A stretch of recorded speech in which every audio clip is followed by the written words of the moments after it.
everyone, welcome back to the 2024 PMSL SEA Fall. I'm your host Windy for today, and joining me on stage we have Joobrenky from PANDUM. Hi Joobrenky. Halo. So, how are you feeling for today Joobrenky? Ya, gimana perasaannya hari ini? Baik.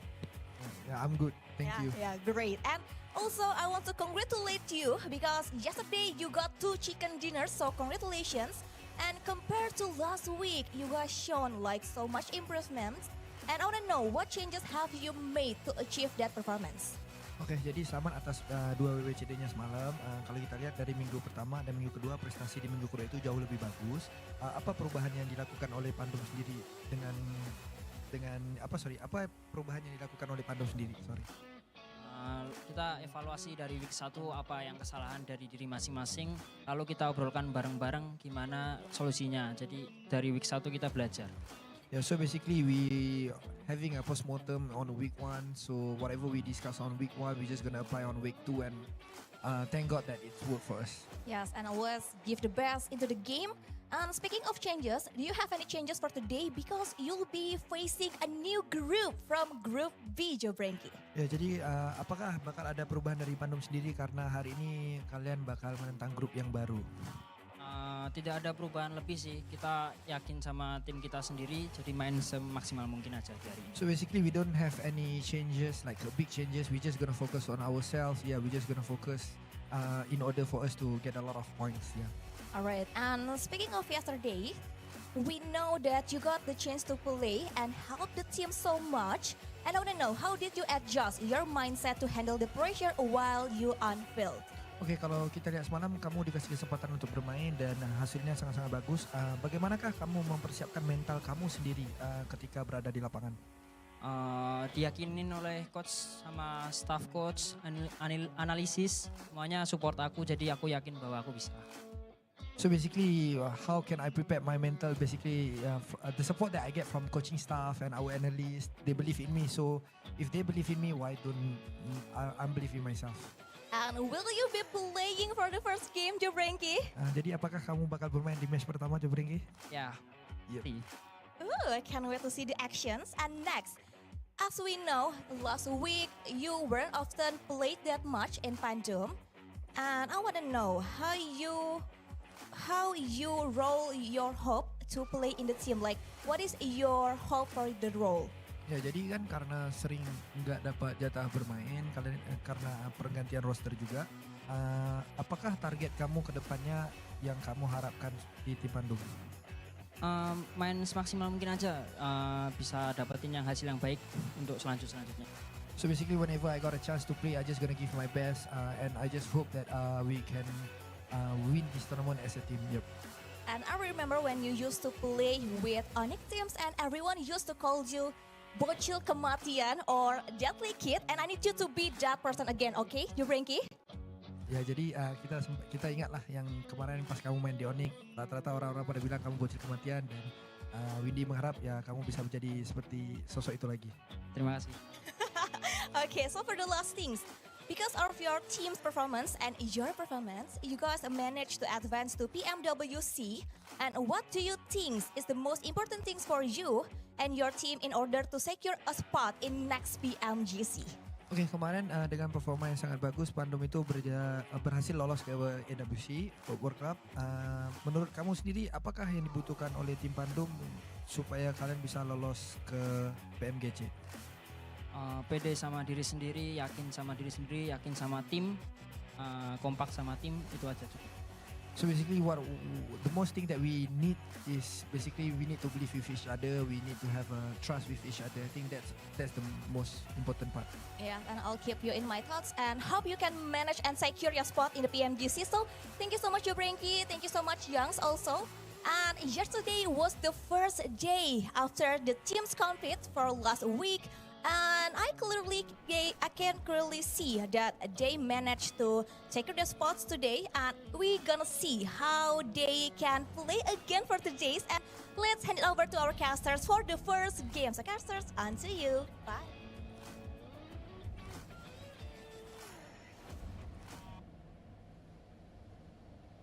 This is going to be dangerous. number 2 of week number 2. Welcome back, ladies and gentlemen, to the PUBG Mobile Super League Southeast Asia Fall 2024. Together with us, my name is Sir Club, together with the amazing Choo. And today, we will be introducing Group B into week 2. Now, when it comes to Group B, we're going to have some big guns coming in. Of course, it's going to be your all-time favorite Alter Ego, especially Rosemary coming back into the game. But we do have, I actually went through, Cloud, for the teams coming up from Group B this week. How many were there when it comes to the teams that didn't make it through the first Super Sunday? So far, I found out around 2 or 3 when it comes to B Group. XERXIA, one of them. And also we have, I'm looking left and right here, looking at the stats here. And also, who was it again? OT Spot made it through.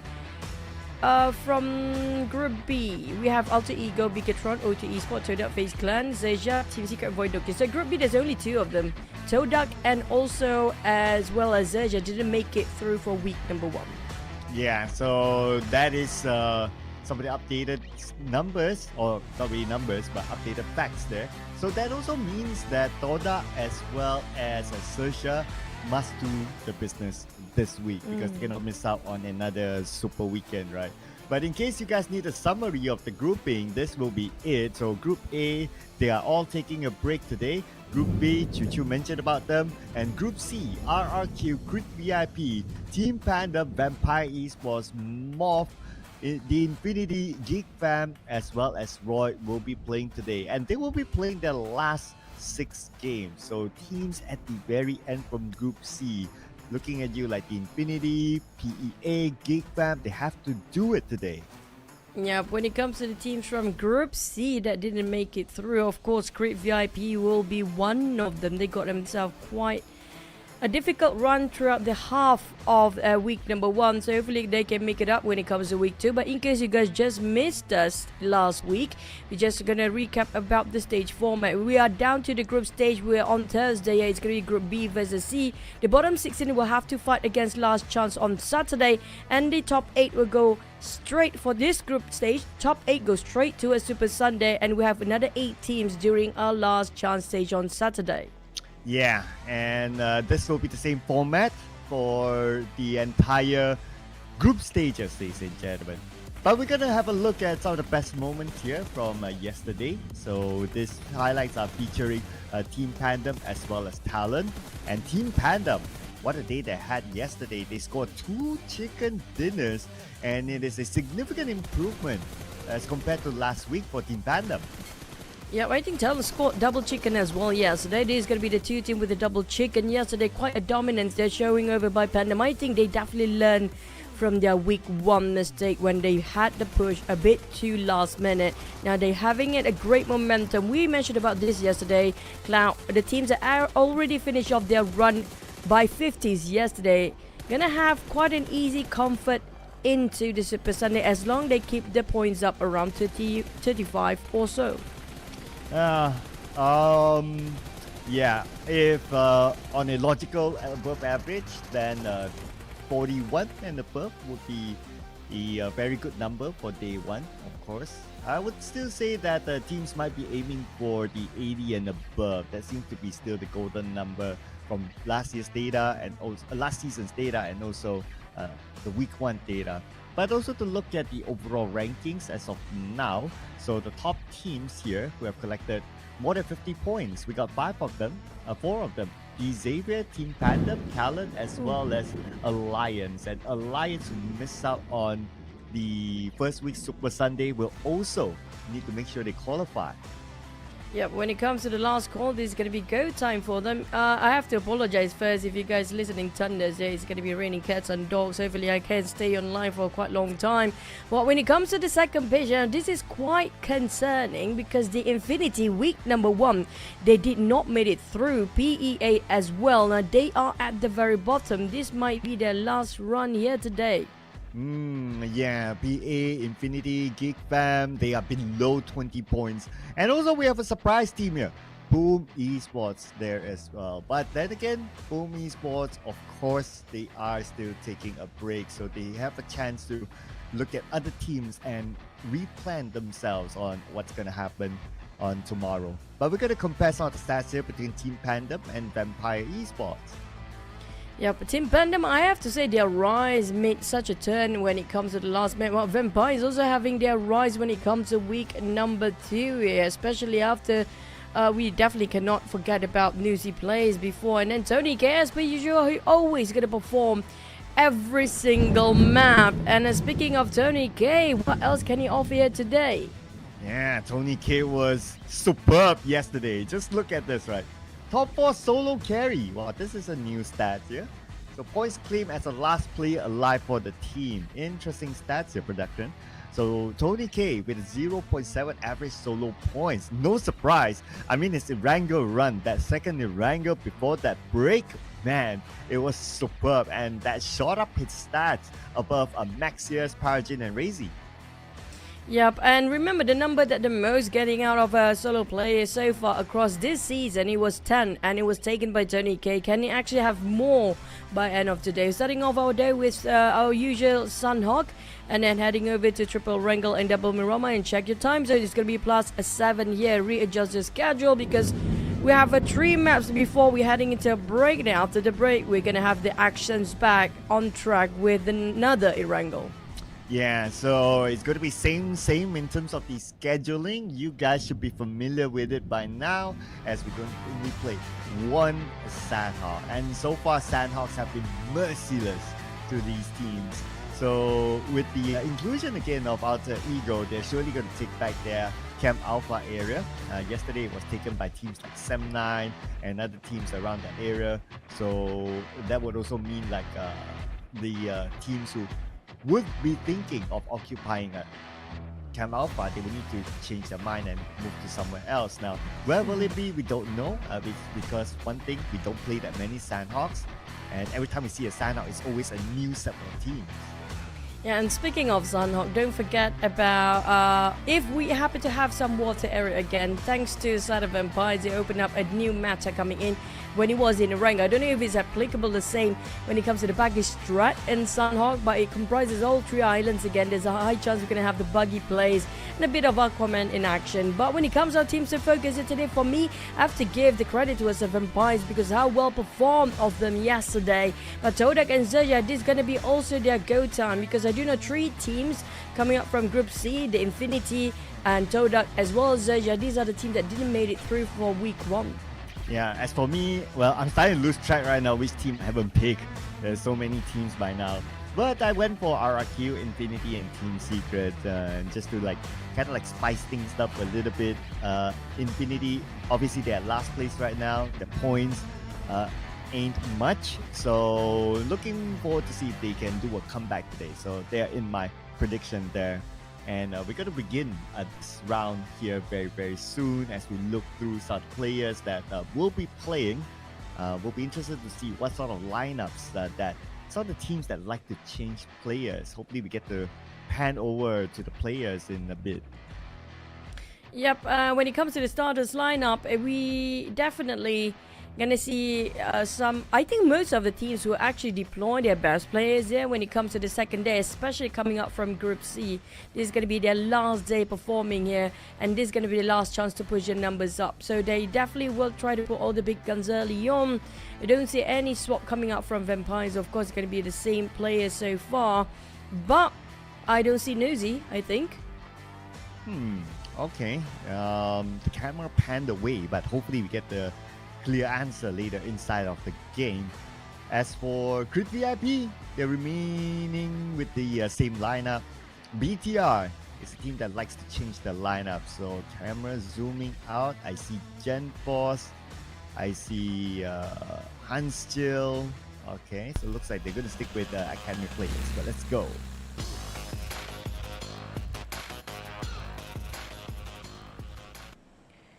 Well, back into Sanhok as the starting day of our day number 2, week 2. One more day to go. We're done with our group stage again, and tomorrow that will be Friday where we only have A versus B left. But so far this is going to be the last one for Group C. So I expect a lot of actions coming up from RRQ, Team PANDUM, GEEK Fam, Crit VIP, Vampire Esports, The Infinity, Roy Esports, and MORPH team. So especially the Infinity, Creep VIP, and who else? One more, just TODAK, of course. And they cannot afford to actually lose this another week at number 2, Super Sunday. Yeah, so all eyes will be on to them as they have 6 more games to go for some of those, that is. Some of them, of course, they'll be starting the campaign here today. Now, first circle. While we wait that, looking over at the potential clashes, some slight overlap around Painan, but I don't think it's a direct overlap, so we don't expect to see, I would expect to see any fights happening there. On the right, it's going to be clear. Nobody's going to challenge Good VIP. They're going to get the Kampong Docks area for themselves, and TODAK is the closest around the area of Kuari, and that's about it. Probably going to see GEEK Fam occupy Camp Charlie again, their regular drop spot. And speaking about regular, pretty regular circle. Yeah, probably we're going to end it up on top of Quarry if it's based right on the center. XERXIA actually take and book Quarry right off the bat. RRQ, they're definitely going to expand their ground when it comes to getting the center of the circle for now. But how they can actually control the circle is a different story, because it's all about defense, defense, and defense for them. And also, I have to get myself corrected just now. Group C, the one that actually didn't make it through for for week 1 Super Sunday, the 3 teams, it's going to be Team PANDUM, Infinity, as well as Create VIP. But I don't think it's a problem for Team PANDUM right now with what they shown us yesterday with this kind of momentum. And we had a bit of Joobrenky interview before. I think they're more than happy and quite comfortable and definitely confident enough to get themselves in this week's Super Sunday. Yeah, significant improvement by them and also some other teams as well, namely like Alliance, who's not playing today, by the way. So that would also mean that if these teams continue on their momentum, they do well, they qualify directly into Super Sunday, we are definitely going to see a new team not making it into Super Sunday, meaning that that team could have played in week 1, but will not play in week 2. That's how the trade-off is. So teams will be sweating right now not to be that team. Speaking of the other team, O2 Esports, I mean, they finally made it through their Super Sunday last week, but this is going to be also the team, despite they have their run in their first week Super Sunday, they got the least amount of points when it comes to week number 1.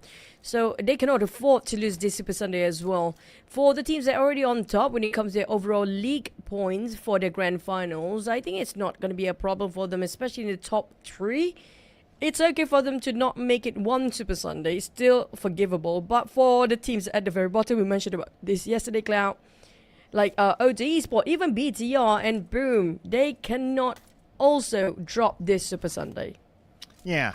So as of now, if we talk about O2, it's their first day. But we already got action here between the BTR and Team Secret. So a trade-off between the two, and Team Secret seems to be losing this fight with Brick, the only man left for Team Secret, and he will leave this high ground to the hands of BTR. Perfect start for BTR. No one went out. Just what they needed here for BTR. But fortunate enough for BTR, today is their first day, their debut for week number 2. So it's pretty okay for them, and it seems like a very different start based on compared to last week. But for XERXIA, we just mentioned they cannot afford to lose any points starting off today, even though they are in the same group as BTR. But at least it's just one player compared to Team Secret right now, who left with one player that still survived. Yeah, and unfortunately he needs to play for some points now. But look at the elimination feed. 0-2 in action against RRQ. Nepeko just got eliminated by Fredo. So 0-2 scores their first point in week number 2. Next, XERXIA, FaZe Clan. Unless FaZe Clan gets a knock onto XERXIA, then maybe they will rush in. But if not, then I guess they'll be pretty okay up here on this high ground anyway. We have Malavin Torres on the moment for their lineup. This time, FaZe Clan. You don't see the best of them. I do remember, I think the best performance, their prime time for FaZe Clan was during the PMCO season. That's just how long they have been quiet right now. That's going to be around 5 to entering 6 years. But just to recap how BTR almost wiped out the entire crew of Team Secret just now. They got surprised during their transition right on top of that hill.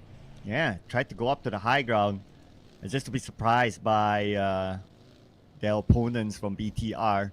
So BTR, obviously, they wouldn't be complaining about that. I mean, today is their first day, so to start off well, it's always good for BTR. BTR, historically, has always been that team that takes a while to warm up. So if they are somehow able to fix that from the start, they might be able to bring back the prime time that they used to have back in the day.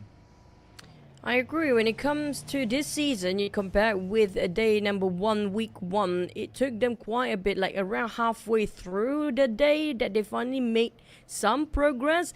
But it's quite a difference if you compare last week and this week. Starting off the bat in Sanhok, it seems like they're a bit more confident and have fixed. Maybe they revised what needed to be fixed anyways behind the scene. After they're done with their week 1, definitely have some improvement for their start in week 2 here. Yeah, whatever they did, it worked. It's working out for them so far. Even though if they feel academy players, it's still not too bad of a performance, I must say. But now, I wonder what's happening to the member of Roy, but not eliminated yet. It could be a long-range knock, so the revive could kick in anytime soon. Yeah, there you go. So Roy back as a 4. They're currently at 36 points, and if the goal is to get 40 points with the remaining games today, it's still realistic for Roy. Roy definitely have a huge jump if you compare with last season. One of the most progressed team across the entirety of the league here, as well as Team Secret. I have to say, for the Vietnam region, they definitely work things out. Things have been very different this season compared to the last one.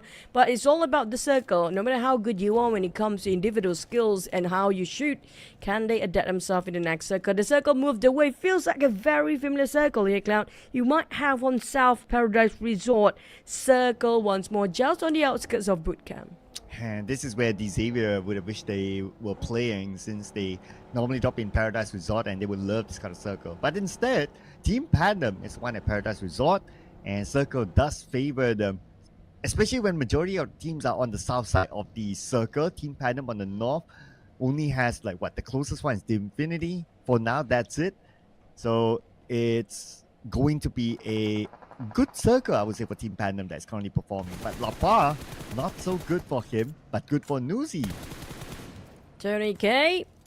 Vampires managed to catch BTR while they are transitioning and losing one members along the process. And FaZe Clan 2 teams eyeing out to a side of BTR, who got himself enclosed into the compound nearby, which is going to be a couple of houses for them. Very small houses indeed, but they have enough land as long as they got themselves smoked. There's also a fog there for them to actually exit out if they were to rush for the side of FaZe Clan. But question is, can they evade 2 teams at the same time? Yeah, so this is where teams will really start to get together, right? So it could be more than those 2 teams around the area too. So the longer they wait, the more they come. Just like how MORPH right now passes by. Oh, Break is so lucky that they did not stop. No good reason for them to truly stop at Break's side anyway. If they were to stop, they might as well stop on the other side, the opposite side, because that's where the circle is. But that also means that now, if Break needs to go across, when Break needs to go across, he might need to face up with MORPH. Yeah, I think it's going to take his own sweet time. It's still stage number 2 and the circle not too far off. So maybe after the hitting almost close enough, 30 more seconds to stage number 3, that's where he starts to calculate about his route towards inside of Pine Nun. But maybe it will take a longer rotation, but it's going to be difficult for him to be on foot. But lucky enough, this is a small map. So still within reach, not the fastest, but probably going to be the safest for him to be on foot. And I just hope Hazel is not too curious enough to have a glimpse at the back. Then Break probably going to be having some problems. Yeah, and plus we still have 16 teams, right? So if it goes out anytime soon, that means it's going to be 0 points for Team Secret. So he's very, very careful now on how he's going to navigate across. We'll probably check back on him in a little bit more once the blue is onto him and he's forced to move, perhaps. But for now, everyone else, TODAK from the right side. And I was also thinking about the movement from the last time we saw the map. Not many teams on the right as well. So TODAK should have a good clear area to at least start off with for now. But of course, we still don't get many eliminations. Hence, stage 3, that is where the stage will be real havoc. Yep. 16 teams still intact. Team Secret down to 1 player, but he lasted long enough to survive here. Circle will shrink. It will be South Paradise Resort. High chance it will be, or will be Bootcamp entirely. Now the circle just shift all the way south. Between the fork of Painan, Bootcamp and Quarry. That's a tricky place to play, and Vampires already parked themselves in the center there. There's gonna be some houses, some compounds around the fork area. It's gonna be one of the golden plays for them. Or like how you want to play high grounds, probably FaZe Clan already got it as well. At least the circle is fair. So earlier on, it was like a lot of teams on the south coming up, and at least this time the circle hard shifts down to where majority of the teams are at. If the hard is up north, then it's going to be very, very difficult for them. So good for teams in the middle now, BTR, FaZe Clan, XERXIA. So at least they have these prime locations to be at for now. But I'll be interested to see what happens on the right now. So that would include Crit VIP and also O2. O2 Esports. I feel like Crit VIP and O2 Esports have been colliding quite a number of times across all the maps that we've seen before since last week. But it's going to be Bun this time, taking a position. Crit VIP going in triangle mode, trying to scout for any sort of information. They know exactly there's somebody there. They heard those warning shots before. But this is unprecedented. It's going to be Infinity surprising Crit VIP from the back. O2 and Infinity will try to snatch every points possible as Crit VIP taken out one by surprise. Well, let's see what our boy can come up with right now. Still well and healthy. DBS and M4. Good combination. And Infinity comes by. Oh, all 3 angles. No way he's going to be able to survive that. And that means now the Infinity has joined in on the party as well. Amongst O2, who is on the other end as well. One of the players from the Infinity currently knocked down, and now Jumper fires bound to the Infinity, knocking down Gotuni, leaving Tiger by himself. O2 Esports also bit themselves a bit much longer than they got shot down by Infinity. It feels like Infinity also having heavy casualty here. Tiger X and Turnike left remaining on the lineup. 3 teams seems to be struggled by the blue as the 3 teams happen to be engaging in that fight in an instant, and down to only last play for O2 Esports. Same goes for the side of Crit VIP now. Infinity, they will try to salvage what they have left. Damage control for their side. And it's down to 2 players. And the solos, good luck fighting the blue zone right now. Yeah, lucky enough for the Infinity. He managed to get away. Smoked up vehicle by Tiger, it's okay. He seems to be able to slide into the circle, but can't say the same for Turney K, knocked down by Dimsy from Team Pandum. And RQ is around the corner. Okay, this could be a backstab here by Snake. And here we go. Tiger looks like he needs to prepare to move away from the blue. From rock to rock, but now he not only needs to move past a rock, he has to go past the hill with other teams. It's like a full package now. The circle went away from him. GEEK fam in the middle of the circle, and they have a decent spot. Same goes for Vampire Esports. Now Ajul from Team Pandum behind the shack, and his position is known. So right now he needs to fend for himself. His other teammates is actually on the other side, and he's closer to the blue. And when the blue closes, then he will be one of the earlier ones to receive the wrath of the blue. But his teammates managed to help him up by knocking down Potato. Potato can still be revived though, and Vexy is on it. Right now, Zeta from the lower ground. Yeah, starting to scout out his next position. But we move over to Alter Ego and MORPH. Let's go. Rosemary trying to turn around the corner. It's Low himself coming in through the window. It's going to be a clean one by Alter Ego alongside with Olva, but it's not done deal yet. They have to reset. MORPH closing in very, very soon, and the rest of Team MORPH definitely not happy about this with their 2 members down. But Nax is going to be back to the survivability of Infinity. They cannot afford to go down early this one. Yeah, not at all. I mean, if they go out now, they only get 5 points. That would sound pretty decent, but because they have played yesterday and they are at the last place, so 5 points would not be enough for them. They need a lot more than that. But anyway, We will follow up on that in a bit more as the elimination feed starts to roll again. Satar eliminated by Tony K. So multiple fights happening around, including Alter Ego and MORPH continuing. But it's not going to be over yet. We have another one. Cleon just clutched dead by himself. 1 HP. I think it just... We definitely need a replay on that. I think it was a 1v4 perhaps. In the case of Roy. Because there's also Vampires taking some bit of the eliminations from the outsides too. So he got helped by multiple teams on the side of Cleon just now. But for Pandum, it's going to be 2v4 of FaZe Clan. But Miller is a bit too far. But he tried to cover fire, but been discovered by Joobrenky. Unfortunately, Bluesing hit it in. And Joobrenky in trouble. There's no support and cover fire from his back as well. Well, Onzen's starting to move into the circle, so he should be fine for now. And it looks like the northern side might get a bit crowded here with Team Pandum also potentially able to creep up onto these teams. Now, MORPH just went out at number 13 without any elimination points. But look at the amount of teams up north there. Wow, it's so colorful. Even Tiger X as well as another player from VOIN Donkey. They are still spending time in the blue.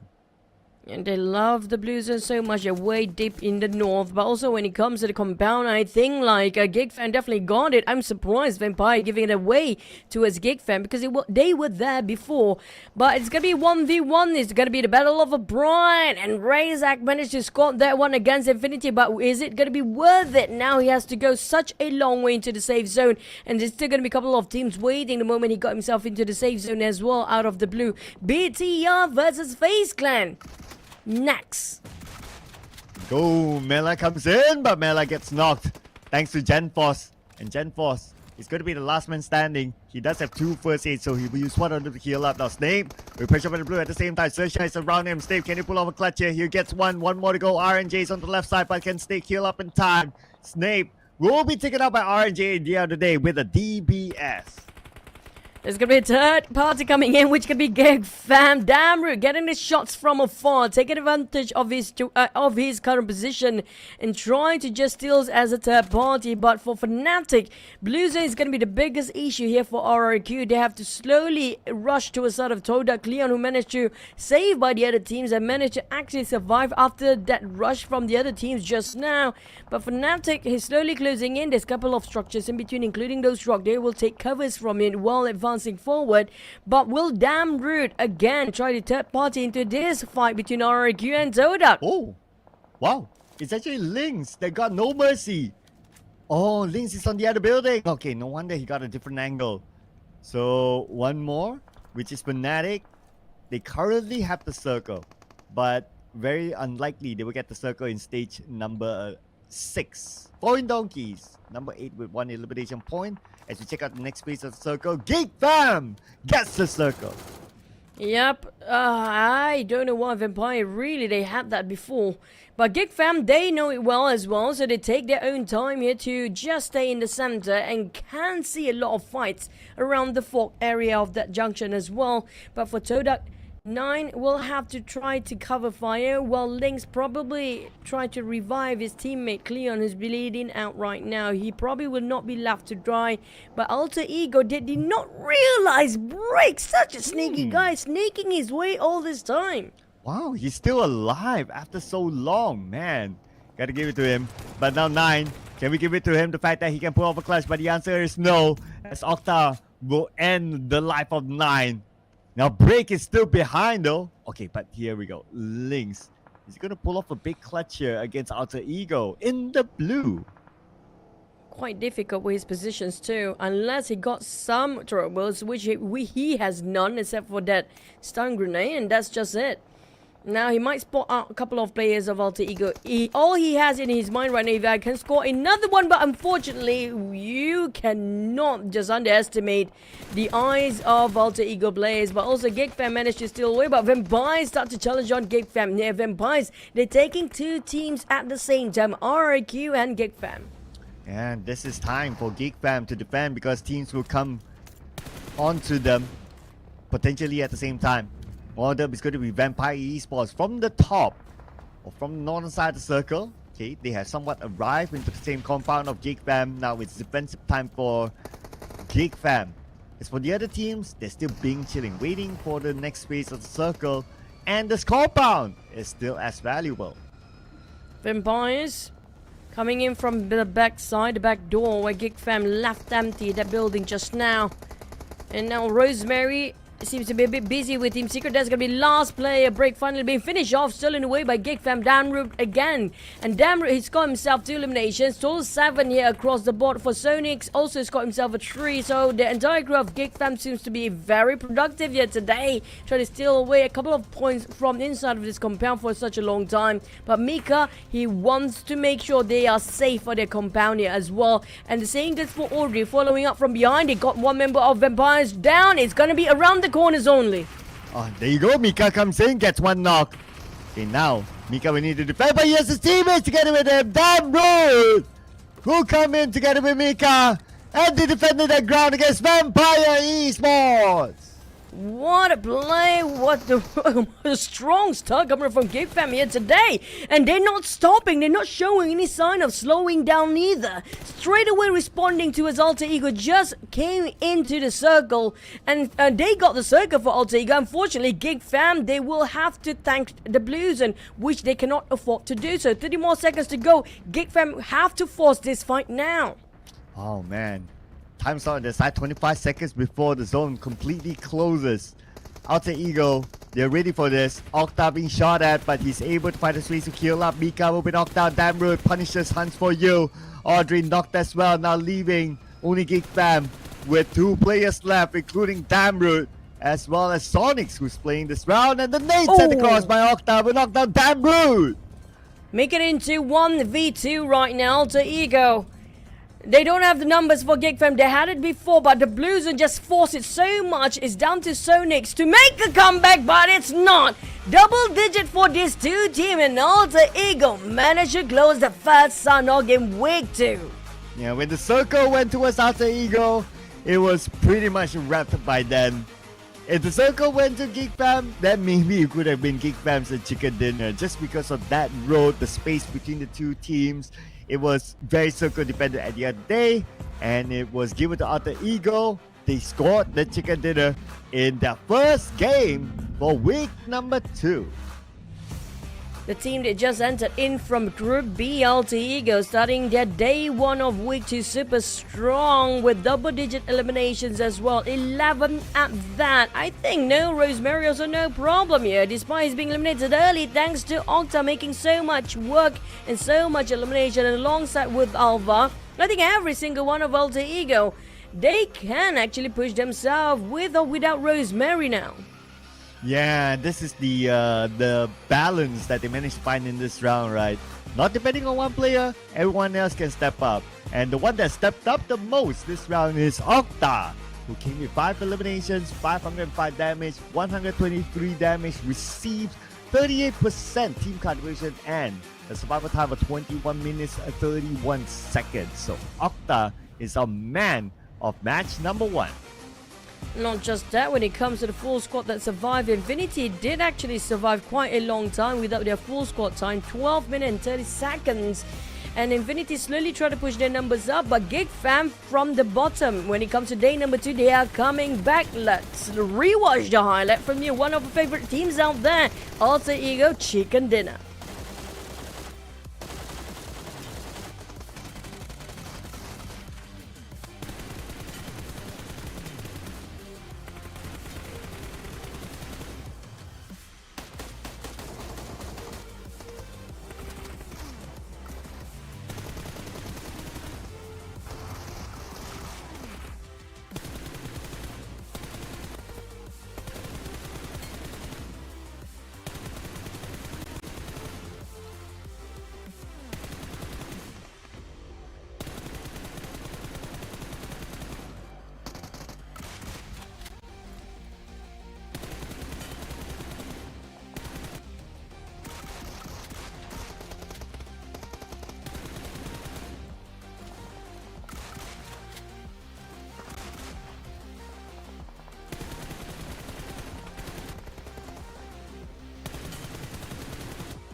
Well, who says Alter Ego can only perform with the Camp Alpha Circle? Looks like they're proving that statement wrong by winning, even though the Circle is on the main peninsula. 21 points collected by Alter Ego, but GEEK, fam, this is the performance that they need to continue on.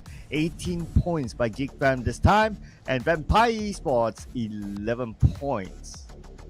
And for Vampire, despite it's not flashy plays and double-digit eliminations, that you have to give respect. They are quite consistent here when it comes to week number 2, because we've seen their best and we've seen their worst ever. And it's going to be week number 2 that seems like their best for now when it comes to the entirety of the league. Infinity, on the other hand, no placement points, no problem. Same goes for BTR. They're aiming for those eliminations, except for Team Secret, thanks to Break. At least they got himself 4 placement points. Ooh, but on page number 2, MORPH is the only team to not get any points at all. So 0 points for MORPH. Everyone at least got something out of this round, but something might not be enough for some of these teams. Looking at Crit VIP as well in the mix with only 1 point. So they could use a good amount of points still to try to maintain their pace. And here's our overall rankings. Team PANDUM is officially now number 1. Yep, at 58 points, only 1 point different, but unfortunately these Xaviers will not be playing here today, so we don't expect these Xaviers will push anytime soon, because it's B versus C here today for the grouping. But when it comes to Crit VIP, I mean, if I'm in the coaching staff of Crit VIP, I'm definitely going to be sweating my pants here right now, because they didn't make it through when it comes to the first week of Sunday. They have to make do and they have to work things out, including Infinity and MORPH push down to second page as well. That's going to be a tough climb. Yeah, with a total point of 24. You definitely need to work out something there. Boom Esports, they're not playing today, so they can't change their fate. So expect their numbers to continue to go down until they come back tomorrow. Well, our top 4 fraggers here. GEEK fam scored the most eliminations with 12, followed by Alter Ego 11, and then we go down to a single digit. The Infinity, no placement points at all for them. They relied on the 7 eliminations to collect points in the previous round, and we do have Vampire Esports here as well with 6 eliminations. Yeah, for Vampire, still balancing for their placement points as well as their eliminations. So I say they have a very good momentum compared to week 1 here. But we're going to recap for you guys. First, Sanhok taken over by Alter Ego, who has got the first Erangel. Now, so far, we did conclude our talk previously, Cloud. Erangel, we expect a lot of Indonesian teams try to take the chicken away, even get themselves those double-digit eliminations compared to Miramar. That's where we can see the rise of the ties. But for the Vietnam team, they pretty much can balance both. Yeah, so far so good for some of these teams, but of course I would say that a lot more eyes will be on teams from Group C, since they have 5 more games to go. So teams like Infinity, yeah, we need to work out a lot more, right? And we were to look at over the charts. Okay, Crit VIP. Crit VIP, GEEK fam, at least they did okay. MORPH. Yeah, MORPH. RRQ also is in the non-direct qualifier list for now. But for RRQ, I wouldn't worry too much for them. Their week 1 Super Sunday was incredible. They got themselves number 1 the overall across the week 1 Super Sunday here so far. So it's really okay if they drop 1 Super Sunday, but best case scenario not to drop any Super Sunday. But we talked about this yesterday, the teams that really need to make it through. First, it's going to be the team that didn't make any Super Sundays yet. And second, it's going to be the team at the very bottom, which include BTR. Now, BTR, at least today is their first day. Yeah, so BTR, first day, tons of games more to go. But absolutely agree, of course, the top priority highlight will be teams that did not make it onto last week. That is the way number 1 up there that we need to keep an eye on to. So who are the other teams here? Group C. So yeah, Vampire made it, Roy made it. Yeah, so we do have a good amount of teams from Group C who actually made it onto last week. Only a handful of them, like Infinity, like Crit VIP. So yeah, I guess these are. I would say Infinity definitely is like now the top one to watch whether they can actually make that great escape or not. Infinity and Crit VIP, these two teams. I mean, like, Infinity gonna be at the worst condition across the board when it comes to week number 2 right now. They are the only one of the only two teams in the second page, despite they had 7 maps before. So definitely in critical zone right now. And not just that, for me, like, I do want to consider, is it 100% must for Roy to get into this Super Sunday? Because their last Super Sunday points were not that great either. I mean, they are in the 20s, but not the best. I guess I would say yes. And you know why? Because right now, as of now, that is, there are a few teams that did not make it onto last week's Super Sunday. Seems to be doing well, like Alliance. So far doing well, Team PANDUM as well. So if they go up and then let's say they do well on this Super Sunday, then it's going to be really, really scary for some of the Super Sunday bottom teams. Okay, we're already starting to see a swap here. So MORPH, they make a swap for the upcoming matches at Erangel. But yeah, I guess my theory is that, yeah, so those bottom teams from last week's Super Sunday will still need to try to get into this Super Sunday because I'm sure there will be new teams. True. That's going to be probably starting from 12th place, 16th place. And I love to see that MORPH trying to line up with Jaws. They are actually letting him play more than week number 1. We get to see more Jaws here from the side of MORPH. Actually swap with Duel. Gotta have to wait and see, will Erangel make it okay for MORPH, or will it be not really great? Let's jump into our Erangel map.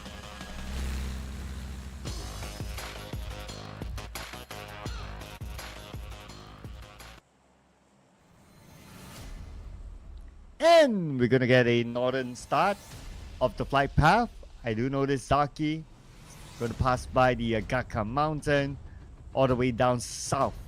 It should end around the area mid to the base. Yeah, there you go. A very left-sided sort of a flight path. So teams who like to drop at the right will need to travel a fair bit. But it's also nice to see the stats here. Erangel average points so far. Okay, RRQ, Vampire Esports, GEEK is the top 3. Anyone that is currently at the bottom, I guess not really though. Those names up there on the top 3, or at least the first page, is doing not too bad, especially after GEEK Fam scored like a second place finish early on, so they're okay-ish now. For me personally, I just keep my eyes on to the side of Infinity. This is gonna be go time for them. There's no turning back, there's no more reverse, there's no more room for any error at all. Not even a tiny bit. They cannot even afford to lose any run of map here because they are in Group C. So they're only down to 5 more maps, including this one. If they don't utilize every single map there is now, that smells trouble for them. Well, if we want to look at the bright side, so I'm actually kind of thinking about this, right?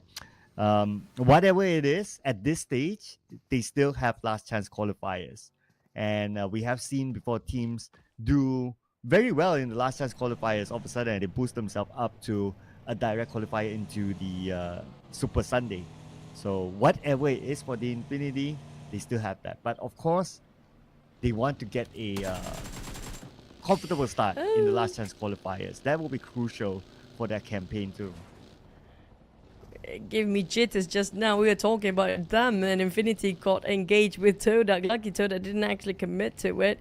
But I agree. I love the fact that this format have that last chance stage and giving them a bit of light at the end of a tunnel for the team to make it through. But oh my god. They're still losing members for Infinity. The moment we talked about them cannot afford to make any room of their end. Danny came in to just live by. Lucky that Cleon needs some reload just now, but they will lose one of their member. And I think that's going to be one of their core players to Tiger X. If I'm not mistaken, Tiger X is the IGL. Correct me if I'm wrong. Well, we will need to do a little bit of digging to find that out. But what we are sure is that the Infinity, they will start off with 3 players. Unfortunately, that is. TODAK Are they going to continue to pursue? I guess the answer is no. So they'll be pretty happy to pick up the first blood and let the others go for now and probably see them in the final circle. For TODAK, yeah, they are desperate, but we can see that how desperate they are. They definitely make some actions happen here because they are one of the teams that didn't make it through for the first Super Sunday, but at least they are in Group B, so they have another day tomorrow. But for Infinity, now there's another factor that popped into my mind just now. This week, these 2 weeks specifically, we don't have any break in between, and even if the Infinity can play last chance stage, that's going to be super exhausting for them. We do know they do have some off days in between, not like us. They have at least one off day for the teams that's not playing here tomorrow, which is going to be Group C, and maybe have one more off days if they don't get into Super Sunday or they didn't have to play the last chance stage. But is it going to be stamina into the factor for the teams that start to dwindle down with their performance? Well, we talk about stamina, right? It's not like last week they had an explosive week. So I guess to me, based on that, it's going to be more than just stamina. And it's not like the first season that the Infinity struggles. They have been struggling for quite a bit now. So I would say that it's more than just the no break or the stamina for this tournament. I don't know if Infinity need an overhaul of their lineup or just really need something else entirely, because it's been how many seasons now? I think the entire year we don't see any plays from Infinity. Then we do see a lot of plays by Tony K. Not Tony K, Tony K, Infinity Tony K. But it just feels like the follow-up sometimes a bit off. Sometimes, usually the case for Infinity, they're always caught off guard, just like how we saw early on. I don't know what went wrong, but that's definitely going to be a lot of homework for them to do. Oh, yeah. They've tried to make changes with the lineup. They have done various things, I must say, throughout the many seasons that we have seen them, but it's still as such. But for FaZe Clan, looks like it's as such that they managed to score the elimination point against Hazel from MORPH, but the other members of MORPH, they're alerted and now they're trying to seek revenge. A bit of trade-off between MORPH and FaZe Clan. Is going to be a 2v3 and 3v3 in both cases here. Pretty low himself for Venturas. There's going to be the DBS at play, but back at you. Venturas managed to clutch it one out with a shotgun despite he's almost got himself the death blow by the side of MORPH. Now Jaws, he just got swapped in. Can actually do some plays, but don't forget we do have Crate VIP lurking by. So everyone's monitoring the situation now. Maybe if the elimination feed goes wild, it will come in as a third party. So Crit VIP, Putras up on the hill, he's still around that area. But it's now a stalemate between FaZe Clan and also MORPH. So I guess Putra will still be the one monitoring the situation. But now his position's been compromised. Ventura saw him, so he'll retreat back. It's not going to be worthwhile for Putra to be knocked in that area. For Ventura's FaZe Clan still try to force it out. Great VIP, this is going to be golden opportunity miss if they don't want to be part of this as a third party. But for MORPH, squared down to 2 players there. Ventura's guarding over the other entry. Their backside also covered by FaZe Clan members. How to get out? They've been cornered down for more. Flippy going out the window. Now one's just trying to find anybody in the small shack. Nobody's there. He spotted out Flippy. Now here's go time. More fighting back. Jaws with a micro Uzi. It's been a while we've seen micro Uzi, but it seems like FaZe Clan couldn't find them within the smoke. But Ventura's made it happen anyway. But a bit of a reverse by Flippy. Okay, here we go. The follow-up has to happen after Venturas went in. But Flippy with the S12K still defending his ground. Mela knocked down by Audrey for GEEK Fam. So it looks like GEEK Fam wants a piece of this too. As Venturas finished up by Flippy, so the point will still go to MORPH. And Flippy finally goes down. But Audrey backstabbed by Crit VIP. Unfortunately for Audrey just now, he got the knock but didn't actually translate into one execution point. So GEEK Fam, I don't know how Audrey just left there by himself. Maybe he was scouting and just marking the perimeters and caught himself in an opportunity that he thought at first. But that's going to be GEEK Fam starting us with 3 players and Great VIP. They're just passing by just now. I don't think they want to commit anymore because the rest of FaZe Clan, despite there's only one player left, I think they don't want to take the risk for Crit VIP. Too much at stake here for them. Yeah. So looks like Crit VIP, after kind of knowing that potentially other members of Geek Fam is here, so they're done with that area. At least they will let that one go. And plus, you still have the next stage of the circle, so might as well chill it out for now. Circle, a bit of a hard shift down towards the southeast side, and the team that's in the middle right now is going to be VOIN. Now, Crit VIP also at the circle. The house that we saw early on is also within the circle, so there could still be more teams that might come by. Speaking of more team moving in the same direction, Geek Fam, Vampires, PANDUM. This might be the collision of 3 teams of the very south. Well, there's going to be thinning off crowd coming up from the west side of the circle. We don't see a lot of them will actually survive when it comes to the next few stages. TODAK being smart, they're taking a bigger, longer rotation all the way into Mansion, which was quite vacant, a clear entry for them. Infinity as well, but BTR seems to be moving in the same direction at where the rest of Infinity at just now. But PANDUM, surprise attack by Vampires, or will he live to see another day? Well, here we go. Passing by. So it looks like the answer is going to be B. He will live to see another day for now. Vampire not really pursuing just yet, as they're pretty happy with the high ground. But Shrubs is scouting out for a different location with Geek Fam around him. And so far, no triggers pulled onto him. But trigger pulled onto the 2 members of Roy from school, perhaps. And we do know RRQ always takes school all the time, and RRQ definitely will open fire the moment they saw the smoke being popped out just now. And couple of vehicles, a long shot from Snake, knocked down on car. That's gonna be almost 300 meters short, 200 plus, maybe 240-ish, but Crit VIP scattered out the rest of RRQ. Seems like they are not the only one that loves school these days. Yeah. So school have been quite popular here in this season's PMSL. I mean, the one that will truly love school is going to be Newsy after his performance the other day. And that's something to remember. As for RRQ, okay, status check, Sniper is knocked. But he's not on that high ground, so it should be quite clear for his teammates to come get him. Yeah, Fnatic should have that time and space. So wouldn't be too worried for now. Yep, thanks to the structures and compounds and also the high elevations of grounds.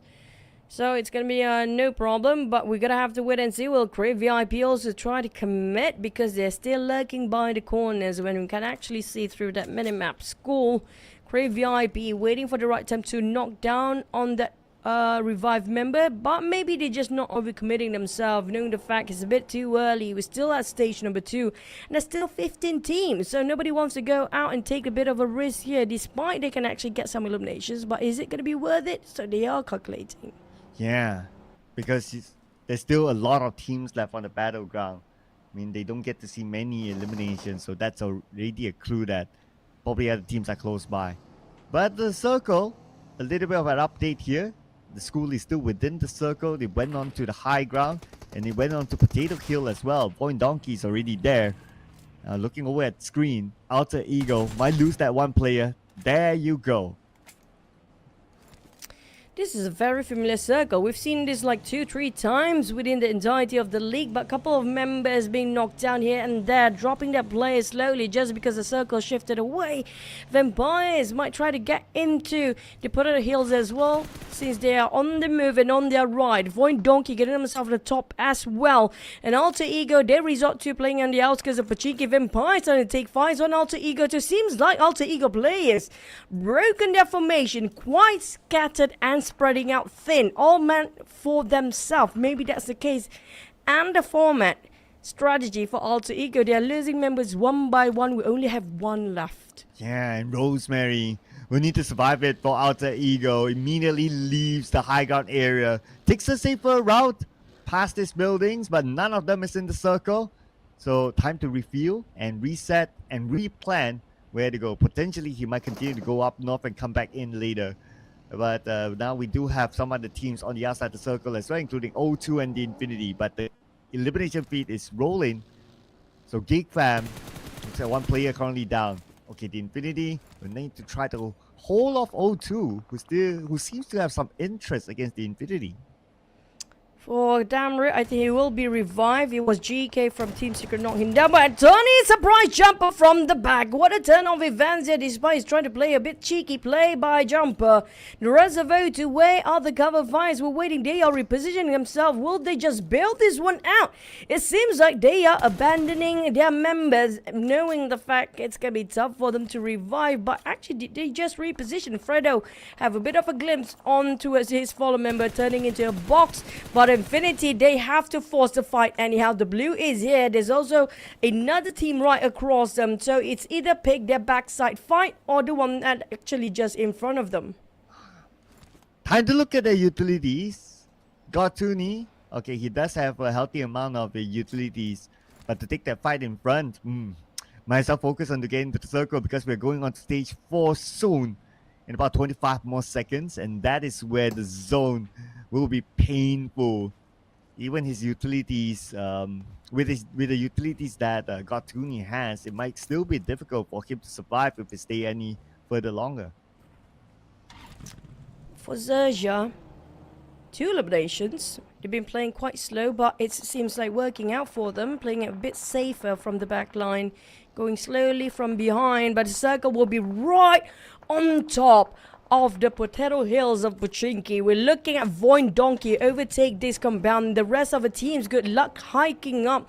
It's not the most steep of the slopes, but it's definitely steep enough to cover their view from the other side. The curve of the terrain make it so difficult to visualize around the slopes of the hill.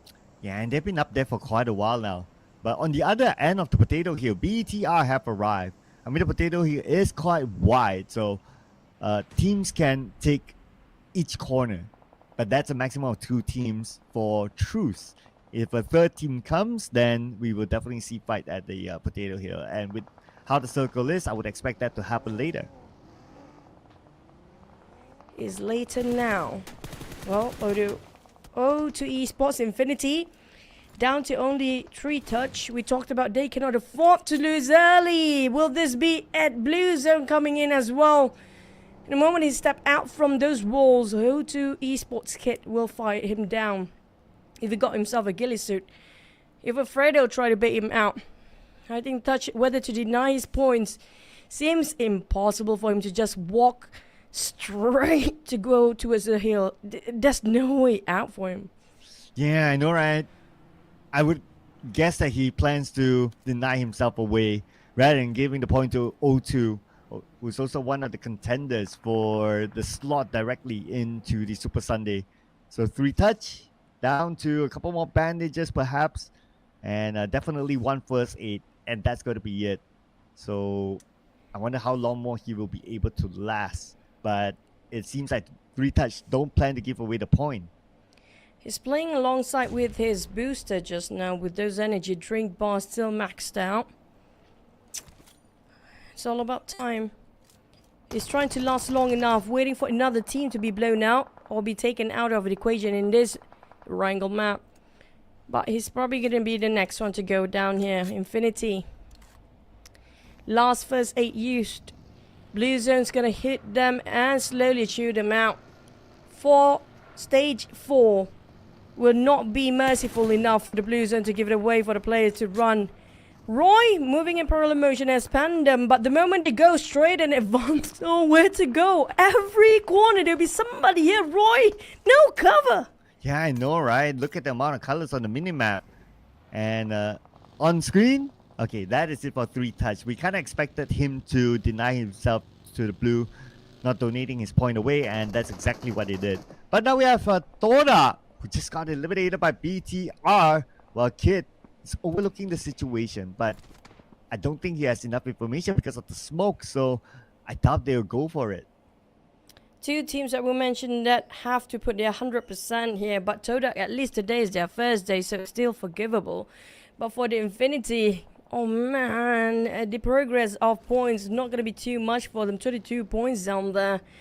O2 Esports, on the other hand, can they make it through another Super Sunday for their run of week 2 with two left of their members?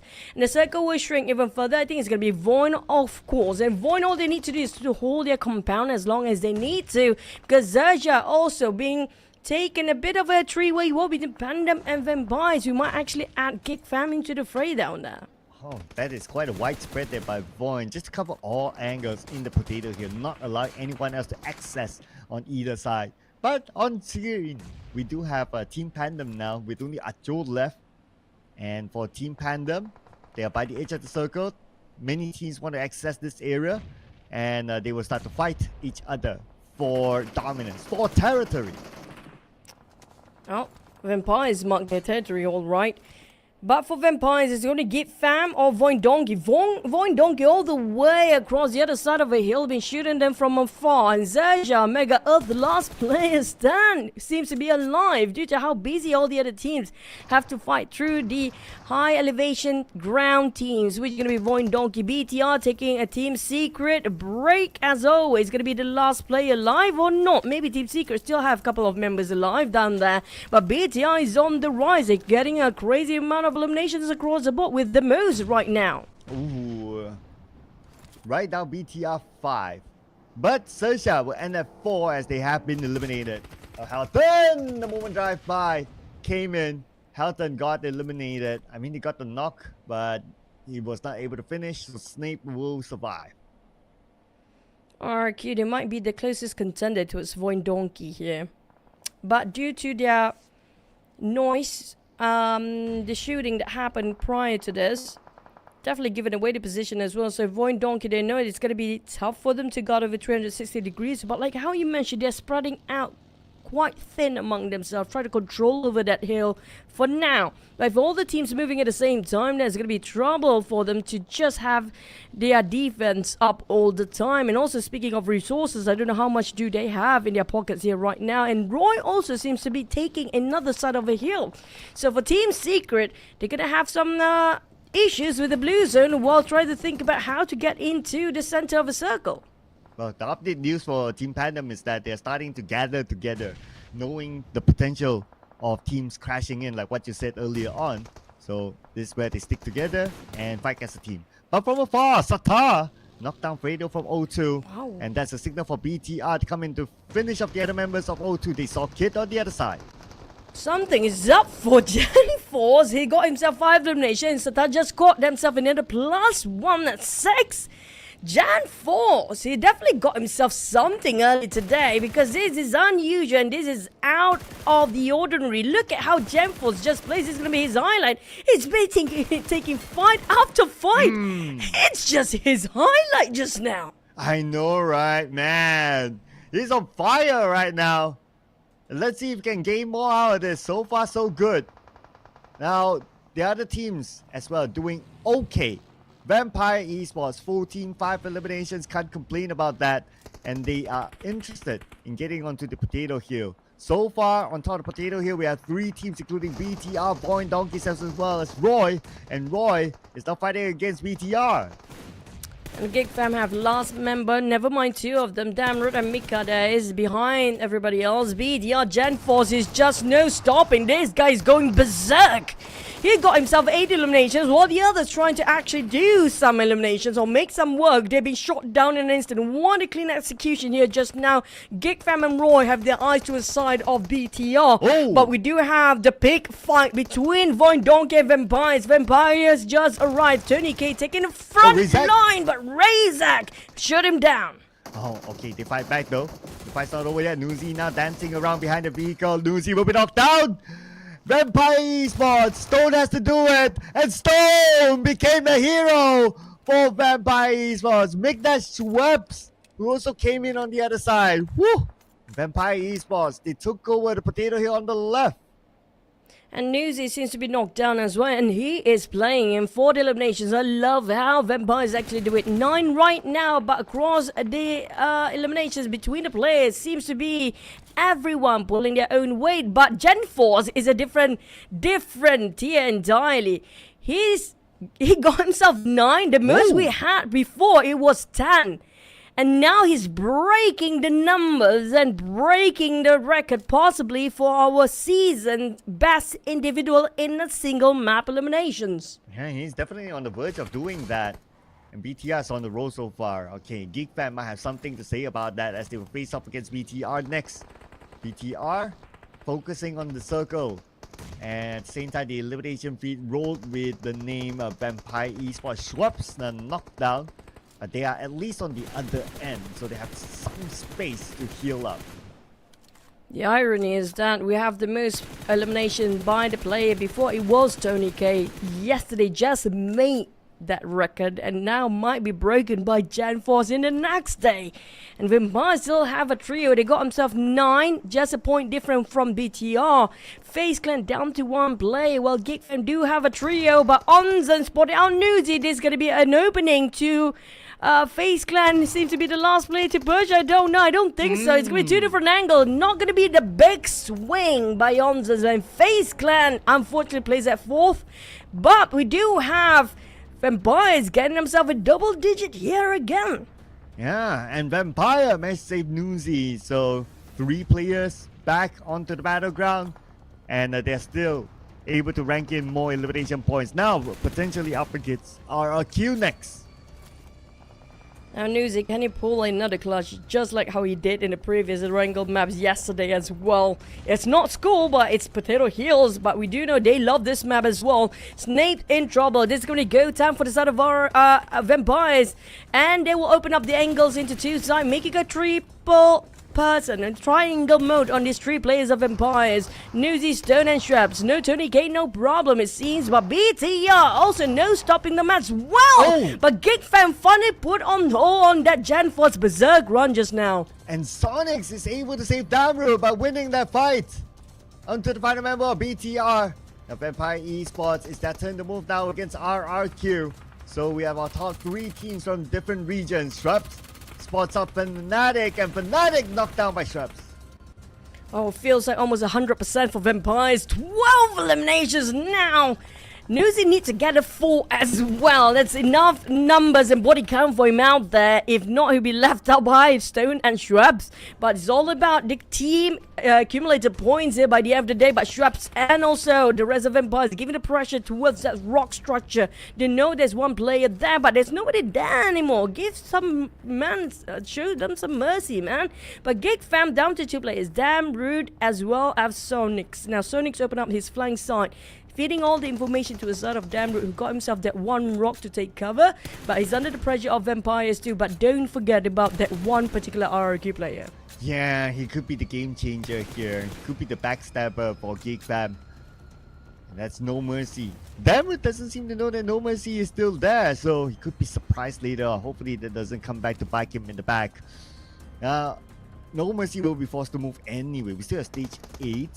And at the moment he moves any further forward, then it's going to be Geek Fam in front of him. By that time, he'll need to decide whether to pull the trigger or not. Now, the whole coming up from Vampires, because they have no clue how many teams left. They do know there's going to be 3 more players. They assume it's going to be a 3v3. That's why they thought, hey, we have to take things a bit slower, a bit more cautious, because they do have some elevations on that side, and the slope of the hill will cover them as well. So how can they go on the backside? The only way is going on the left and the right, and then 1 person to be in the front and the center just to bait them out. But it's a bit of a too much at risk because they don't know it's going to be 2 teams, not just 1 team. They didn't know No Mercy might change the game here. Yeah, that's the thing, right? And No Mercy, he is looking over onto Geek Fam, past his shoulders. He switched to a UMP. Okay, getting himself ready because he anticipates that he needs to move. Yep, that's official. Now he needs to move forward. So it's a pick your poison moment. And the best poison right now could be Geek Fam. And that is where No Mercy can potentially take them out. But yeah, Geek Fam moved away from No Mercy. So far, too bad for No Mercy, but it's okay. He might be surprising News and Stone if they're not being careful, because Geek Fam, that shift was incredibly significant for their position here. But Shrubs might want to corner them down as well. They do have some slight advantage when it comes to manpower and Vampires, but they didn't know that. Right now, if Schwabs can fit off the information for the rest of Vampires, that's crucial information for Vampires whether to go in or not. The problem is, I'm surprised nobody tried to just see no mercy right now. He got himself some curves of the earth, of the terrain, but the blue zone will force him to move. There's only one tree and one vehicle to barricade himself, but the moment he got himself there, Vampires might actually able to see him. Yeah, there you go.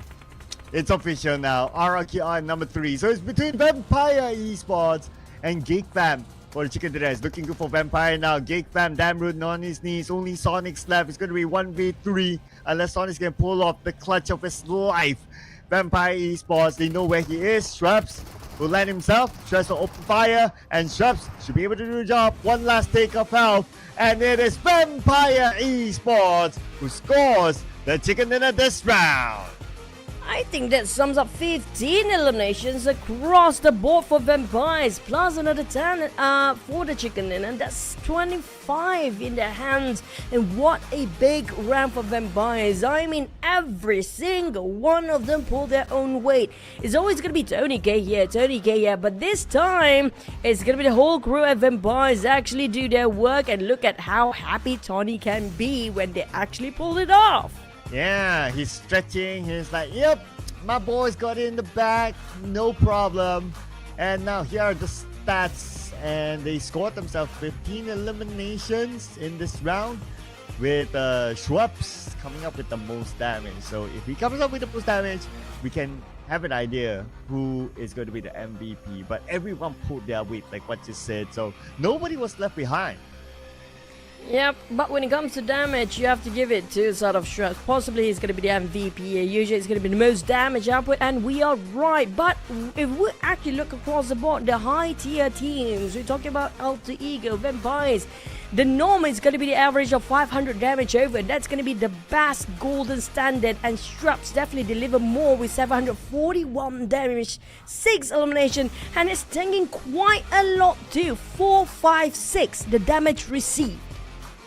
Yeah, 456 damage received, which is still considerably a lot if you think about it. So he tanked, he can shoot, he can get elimination, so pretty well done here for Shrubs. But other than Vampire Esports, BTR is up here, RRQ as well as GEEK Fam. And although GEEK Fam had a second place finish, but BTR RQ, because they got more eliminations, that's why they're above for GEEK Fam. But I gotta give credit to GEEK Fam because they had a only 7 minute 90 second full squad time. Let's check out the best moments here from our Erangel number 1 today.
Now, it is safe for us to say Group C is one of the most aggressive one when they're coming in here. Starting off our day, we're going to have a lot of double digits.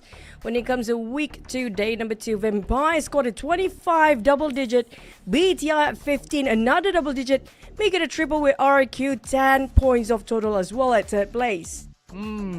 Yeah, if you were to put it that way, the top 4 out of the top 4 teams, 3 of them are from Group C. Aha! And if you want to slide in FaZe Clan and Roy, and also, yeah, that's about it from Group C. So majority of page 1 teams in this round is given to Group C. So Group C, interesting, fighting for life. When teams from Group B, they still have tomorrow anyway. But as we flip over to the next page, Alter Ego and Team Secret casualties this round without any points. I'm looking at Alter Ego. I mean, they drop it cool, really cool. If you compare with their last run of Sanhok, they just got themselves a chicken. It's going to be a roller coaster ride for Alter Ego here today. We're going to have to wait and see will they make a comeback for the next round. But so far, when it comes to the overall rankings, Vampires seems to me like they are quite comfortable up there with 76 points. So it's going to be like, what, 20 more points to go. They're 100% getting themselves into Super Sunday. Yeah. If the golden number is still like 80 and above, then they are like 4 points away from 80. So, Vampire Esports, 4 more games to go. You know, they can start to take this chill pill. But on the following page, okay, where is Infinity? Okay, number 15, and they've collected 22 points. Even after Ego, who played today, only today, they are 1 point behind Infinity already. So that's another bell to ring there for the Infinity. Oh, I love this. Gem Force with 9 eliminations, 984 damage. While Shrubs got himself 6 eliminations, 741. There's quite a difference there when it comes to the eliminations and team contributions. Definitely heavy towards side of Gem Force. And we've seen 10 elimination with 1,400 before, so there's gonna be some third party coming in from Gen Force, but he played it well and smart. As long as you get the points, however it is, as long as it works, it's cool. But for top 4 fraggers, okay, Vampire Esports, we all know they are 15. But if we go down the pecking order, BTR scored 11 eliminations, followed by Roy with 6 and RRQ with 5. So looking at the numbers here, this round is very well dominated in terms of eliminations by BTR as well as Vampire. We did see them having a lot of action the entire round, I must say. And so far, it's going to be the big names or the big guns taking away the chicken dinner when it comes to day number 2. Despite their debut, Alter Ego, and they just drop another one. Didn't score any points in the last Erangel map. It's going to be a Vampire that scored quite a hefty amount of eliminations as well. So I don't see them dropping their performance at all after that newsy clutch on top of school Erangel. And it seems like they're going in with full steam ahead coming up from Vampires. There's no stopping them right now. The momentum is like off the roof. Yeah, definitely, yeah. And I wonder if they will sub in any of their sub players, right? So on the bench, technically they do have options at some point. So they do have Fluke and maybe even Ravenclaw. So if they are like very, very comfortable, I do wonder if you'll see their both debuts here in this season's PMSL. You know, I keep asking Tanny the same question, and he was like, no. So I'm like, nah, we're just gonna drop it. Every single time I miss Ravenclaw though, honestly. But every single time I say, why Ravenclaw not playing? He's not gonna play anymore. He's just gonna be the analyst along his side. I assume he really values Ravenclaw, maybe Fluke in this case, when it comes to the analytical point. So maybe he really needs them to be in the coaching staff now these days. And for Vampires, I mean, like, they're definitely not broken. So as long as they have this lineup, and as long as they have the stamina, of course, then no swap needed. Unless, you know what, probably if one day suddenly one of them don't really feel like they can play today, now that's going to be probably an issue for Vampires. Yeah, but at least if push comes to shove, then their sub bench is pretty solid as well if needed to play. So yeah, at least they do have a good amount of backup there waiting on the bench, even though you can say that, oh, they're not playing right now, well, because the main lineup is pretty cool. But if like what you say, right, if in any case like maybe one of them not feeling well, can't play, then at least they still have options for them to bring onto the table. But at the current situation, Vampire Esports, they are still remaining with the same lineup, so no changes for them. They're probably on the hunt for those few points, and we'll see how it goes. But for MORPH, they're switching back Jaws for Tuyo. I feel like they're trying to find a synergy. Which one is the better lineup or the more aggressive? I don't know what they're aiming for here today. Whether they want to go for objective, just go straight for displacement points, or they are trying to aim for eliminations instead. So I think they're trying to sync up between these two players. Which one is going to be the better in certain dynamics? But other than them, just now I don't see any swaps coming out from any other team. So for also the team that in the dying of points, Create VIP, will they also try to push themselves up? Because we do know they can when we saw their week number 1.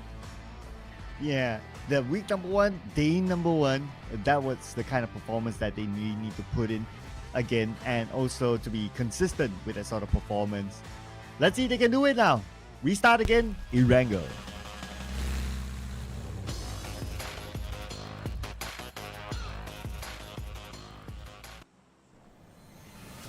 Twice SMB circle. Most of the others gonna be either slightly center and just like north around Rozhog. Couple of times, I think it was a third circle we have around Pochinki area, or maybe the fourth one. We have abundance of Pochinki outskirts circle, not on top of Pochinki. Hopefully we're never going to get on top of Pochinki. There's going to be a lot of time for us to actually play in that one. Now, which circle you are looking forward for when it comes to this map? Well, I guess no surprise if I were to say military base. Nothing but military base for me. I'll be like hands down. If I have any choice, whether it's Gatka, whether it's prison, whether it's shooting range, my answer is military base. I'll take the answer that's not even on the paper there. Just give me that answer. We had that very south military base before, like very south until the very end. I think that was one of our first week SMB circles too. It was down to like what, stage 6. We have a 50-50 water till the end, but very south flight path indeed. Now we have too many southern flight paths these days, so we're gonna have to wait and see if the circle will be bringing the players all the way towards the north. Yep, there we go. Will it be Savani or shooting range, or just pull all the way down towards Rozhog? Yeah, so that is where teams will need to roll the dice. But if it goes down to Rozhog, it'll be hard.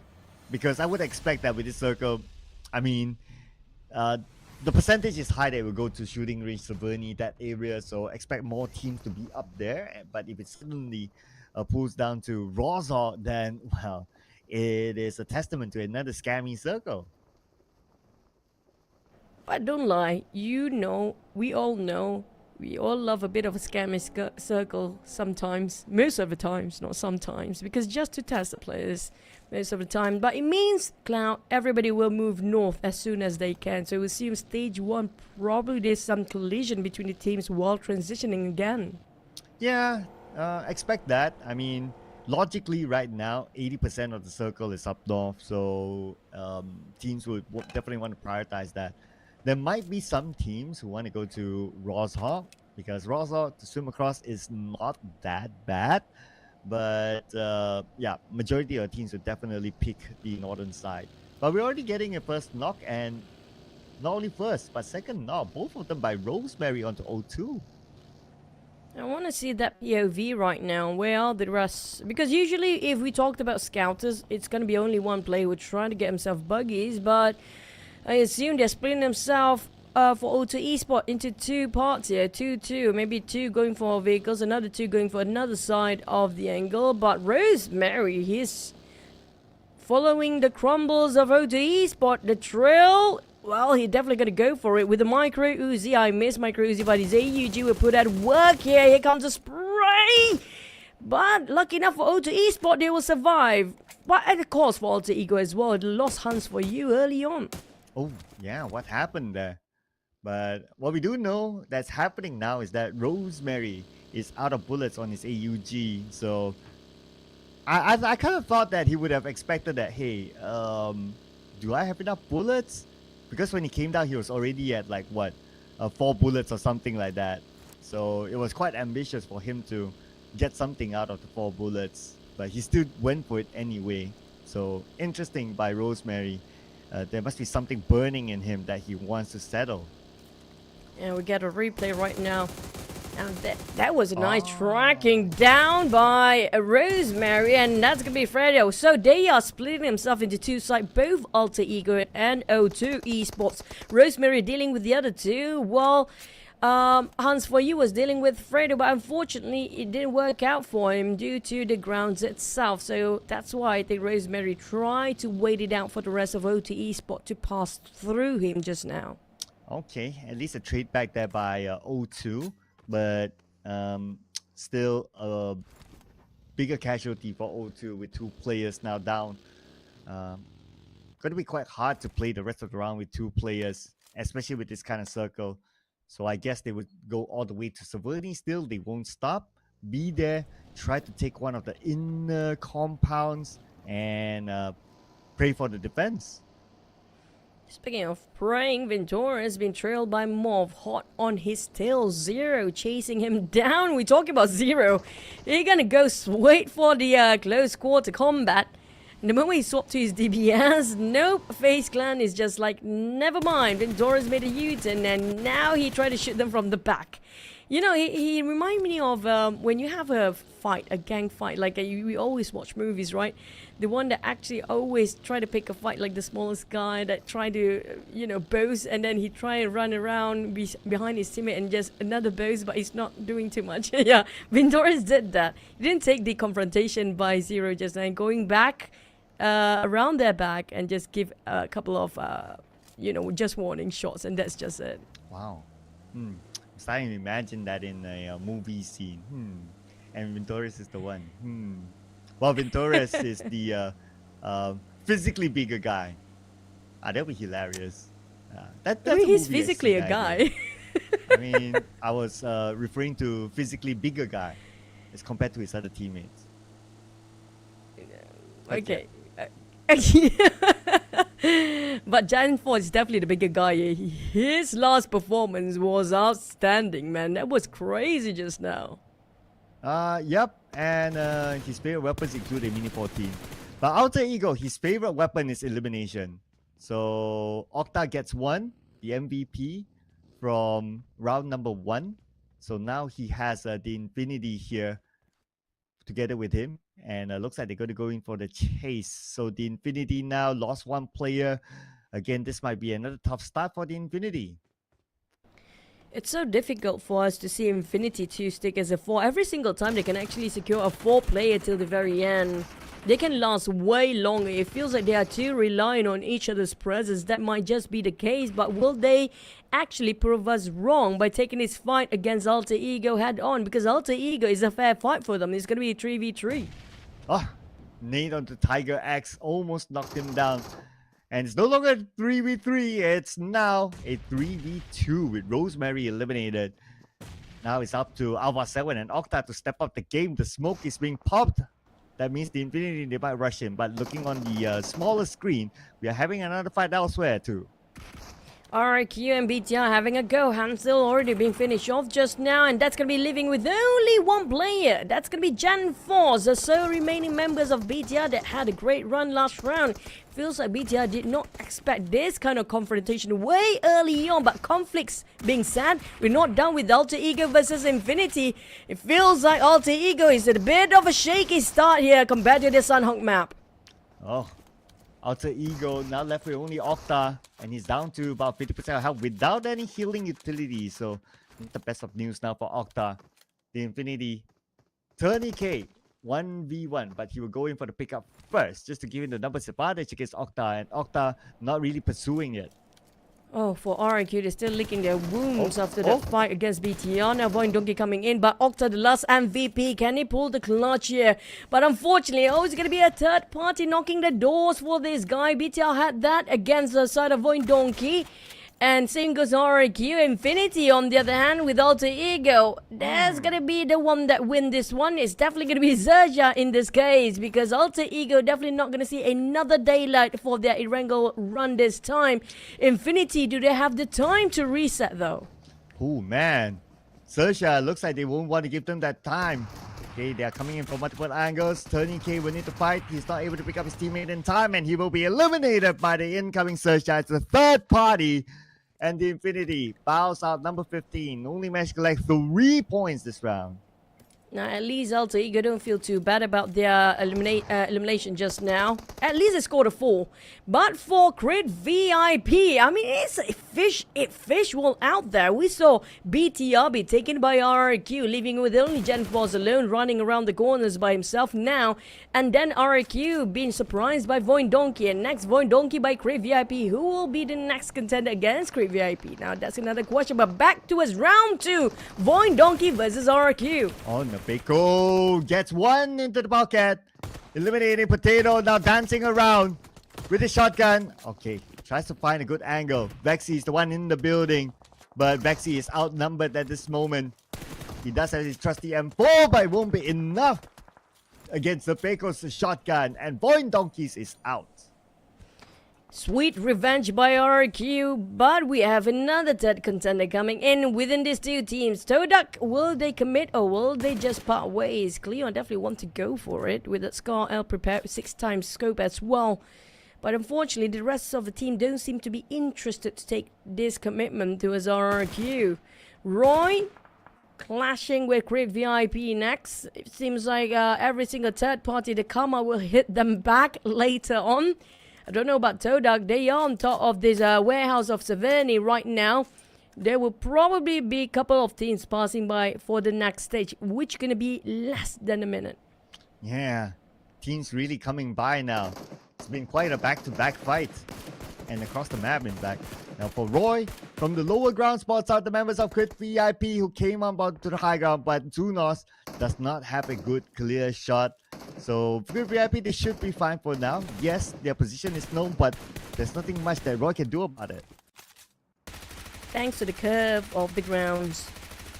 As long as there's nobody else coming up from the other side for Crit VIP, then they're going to be A-OK. If not, they're probably going to ham down by Roy and the third party. But Roy, they have to focus on what's on the back, because there's some shots fired by the other teams down there. And for Crit VIP, the moment we said they, as long as there's empty vacancy right up front, which not going to be that vacant anymore. It's either RRQ or FaZe Clan, but the circle move all the way to a Savini. Now that warehouse is super valuable, but where off to Esports stand as well is quite a good compound too. Yeah, their regular drop spot, they did not leave it at all.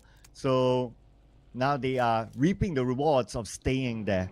But the bad news is that they only have 2 players. But nevertheless, as long as they stay on the inner side, they should be fine for now. Let other teams cancel out each other as teams are starting to travel. RRQ playing in the middle, and BTR will be among them. So expect more fights in this round happening soon. And that's definitely going to be a fight happening now. Vampires, RRQ and TODAK exchanging bullets. The moment RRQ just squeezing their way in between Severny place. And this area right now will not be that quiet anymore. We have TODAK, we have RRQ, we have probably Vampires just around the corner. It's coming into the same place where they are thinking about. Despite this small, very small building, seems to be a bit low ground, but it offers quite a cover for most of the teams that are taken around this compound here right now. RRQ prepare himself with the DBS. If they want to flush them out, a Morley definitely will be the best bet for them right now if TODAK want to commit to this fight. Oh, but looks like the commitment might happen onto Crit VIP. Oh, Putra knocking down DeepZ. Okay, that's going to be 1. The other members of Team PANDUM, they're still on the outside. So Achu will need to go in for the save. Crit VIP as well. Okay, looks like they might want to go in for the point. They don't seem to be letting go of Team PANDUM yet. The last I noticed on the mini-map is that they're approaching Team PANDUM, try to block them out. But, okay, yeah, they're still around. They're circling like vultures now. Speaking of vultures, they are trying to find the victims there. Putra will be one of the vultures scouting out for the team, feeding them information right now if they want to go. Seems like Great VIP keep on passing through a lot of opportunities for those eliminations and for the points. But they're just not prepared for those fights. They don't want to overcommit themselves. Maybe due to 13 teams still in this game. So they want to stay until top 10. Probably then they will start to open fire. But as long as they know how to navigate themselves within the circle and not being the victims, so they're going to be a-okay, because too much at stake for Create VIP. They are playing it super safe here. Yeah, at least, well, they don't take the fight or extend the fight on the outside of the circle. So that's probably what they had in mind. Focus onto the circle instead. Since we are moving on to stage 4 soon, in about 15 more seconds. FaZe Clan thinking about the same thing, playing inside the circle. But as they move inside, as they move any further forward, there will be another team there based on a mini-map. So something for them to consider. Okay. Also consider the next circle. Where will it go? And looks like Saverni might still be one of the hotspots. But at least this kind of circle offers a lot of covers for the players and teams because of how uneven the terrain is. It's quite of a curve here. So they can play around the slopes of the hill or go up all the way north, which XERXIA do have that in mind. There's going to be uneven terrain up there as well. But the street later on, they don't want to be on the other side of the street. And speaking of street, crossing the street will be an issue if Vampires couldn't just wrap things up against OT Esports. Yeah, here we go. I would expect more fights to happen on the southern side. Look at this. Roy is just in front of MORPH, and FaZe Clan is there too. Okay, time to go. But GEEK Fam, oh, time to leave. Vampire Esports raining down all these nades onto them. Man, they're evading everything. This feels like a red zone made by Vampire Esports onto GEEK Fam. And not just that, if they're not being careful, the red zone can be made by OT Esports instead. They're not aware of the positions here. They can surprise Vampires from the back. For GEEK Fam, well, damn rude, didn't make it on time just to be in that small shack just now. Unfortunately, that small hut will be the one that he'll be waiting for his teammate to rescue him. But Tony K, this guy, when he set his target, he just locked into it and commit all the way down. So for Tony K, if he's not getting those execution, he'll keep it coming for GEEK Fam. Yeah, look at this, right? It's still coming though. Okay, this one nade will knock down Sonics. Beautifully executed by Tony K. Mika will be eliminated by Shrubs. Vampire Esports is still looking for more instead. Newsy, he went out of the comfort of his home. And now he's going in for the rush. He wants to make sure GEEK Fam is eliminated. Newsy together with Tony K, the deadly duo, have arrived. This is a significant push coming out from the side of Vampires, not just crossing the street, but clearing the obstacles too along the process. And Tony K managed to be safe in the very last minute for GEEK Fam. On the other hand, unfortunately, have to end their run at 12th place. But we're not done with the executions. They're dropping their axe. It's also Roy to the side of MORPH. But FaZe Clan will try to challenge Roy for the next one. But they will be divided between this street. We talked about the street before. There's going to be another problem for Roy to cut across FaZe Clan. Well, O2 is in action too. And the elimination feed is still rolling. Helton will be eliminated by Onzens. Shunos eliminated. And Tuyo taken out of the game. Man, this is just a disaster here for some of these teams who try to travel into the circle. So with the blink of an eye, we got like what, at least 2 teams? 3 teams? Eliminated back-to-back just like that. Make it, I think, around 4 to 5. 4 teams. Last time we saw 14 teams still intact. Now it's going to be just Onzen. Unfortunately, FaZe Clan, if they have a full lineup here, it can be a huge number of eliminations. Unfortunately, it's going to be just Onzen gatekeeping to a side of the entire crew of Roy, which is going to be the trio. Juke coming in with his shotgun, prepared himself for clearing up the corners. But they have to deal with Onzens, like it or not, since they are getting themselves into the circle. There's one of the inevitable fights they have to face again. But Onzens finish off by Porsche just now with that one nade, finally cleaning things up. But it's going to be a clear entry for Roy from south, but the rest of them still fighting on the east side of the circle. Yeah, while O2 is just way up north inside of Saverni, they'll be like, okay, you guys cancel each other. We're fine here. We'll do our own thing. not disturbing any of you. Yeah, I was just trying to find the right word. I had the word kacau in my head. But anyway, for TODAK here, now they are playing somewhat of a gatekeeping role because they are on the closer side of the circle to block out Team PANDUM. PANDUM barely got covers, yeah. I hope they have enough smokes to make through their climb towards where TODAK is at. Or maybe they can just take their vehicles and rotate all the way towards the south. And that's more of a safe, but Dimsy. Archel accidentally left Dimsy, but unfortunately I have to get down a bit of a misfortune and miscalculations there, giving away the positions due to their pause just to take their friend into the vehicle just now, kind of cost them dearly. Team Secret spotted out XERXIA. XERXIA still having a full squad. Now they can revive, maybe some distance, but the push coming up Team Secret is no joke. They are rushing in. Let's go now for Team Secret to fight their way through to get into the circle. And TODAK Leon sees Maxius behind the tree.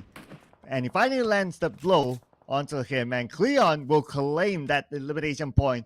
But there's more for him in front on the outside of the circle. They sent one out to scout to gather information. For Team Secret, they're still not able to get into the circle yet. A lot of open space in front of them. So they have to be extra careful here. TODAK, they have been taking the warehouse the longest time. Now, finally, they have a contention against PANDUM, who tried to take the compound away from their hands. The warehouse will be competed by PANDUM here. Slowly try to push forward. Spotted out Lynx, who's supposed to be their flanker or their off-angle player. And now TODAK, all they have that 3 players inside of that warehouse. They have not much information regarding what's happening outside. So probably try to leave, but 9, knowing that their flanker and their eyes been taken out just now, he's taking the opportunity to be the eyes for TODAK. But can he make it out on time? Because PANDUM is not wasting any more time to push in. Here we go, Joobrenky circling around. He sees TODAK, who's going to pull the trigger first.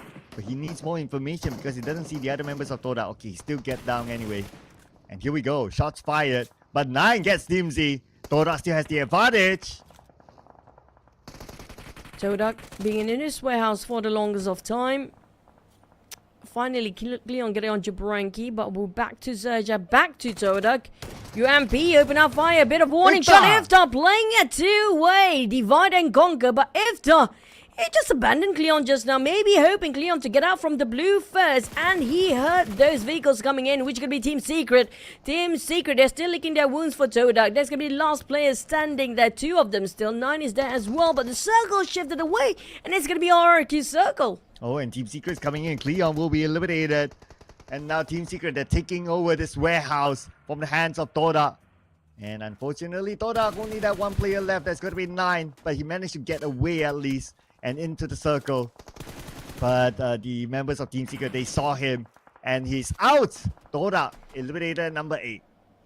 They have split second to revive on Cleon, but maybe due to the vehicle sound, they kind of panicked themselves, knowing the fact that there's going to be a whole crew of Team Secret coming in. They don't know which team, they know there's going to be an entire crew coming in. But for Vampires, they're spreading themselves quite far apart. A wide spread between Sheps and Nuzi and Stone. They don't have Tony K, but we've seen them just now. No Tony K, no problem. So Vampires, they're going to work out as a trio again at 4 eliminations right now. Yes. Second time in a row they're going to do this. Okay, but let's see if they can score the chicken dinner with a trio. If they're able to do that, then, well, hands down. But Mega Earth, aka EarthZ, defending his ground. He got a knockdown onto 1 from RRQ. And from the other side, okay, Nepeko is here as well. Nepeko coming in. Nepeko secures that 1 elimination point out of EarthZ. And they will take over this compound. This compound is super valuable with the circle.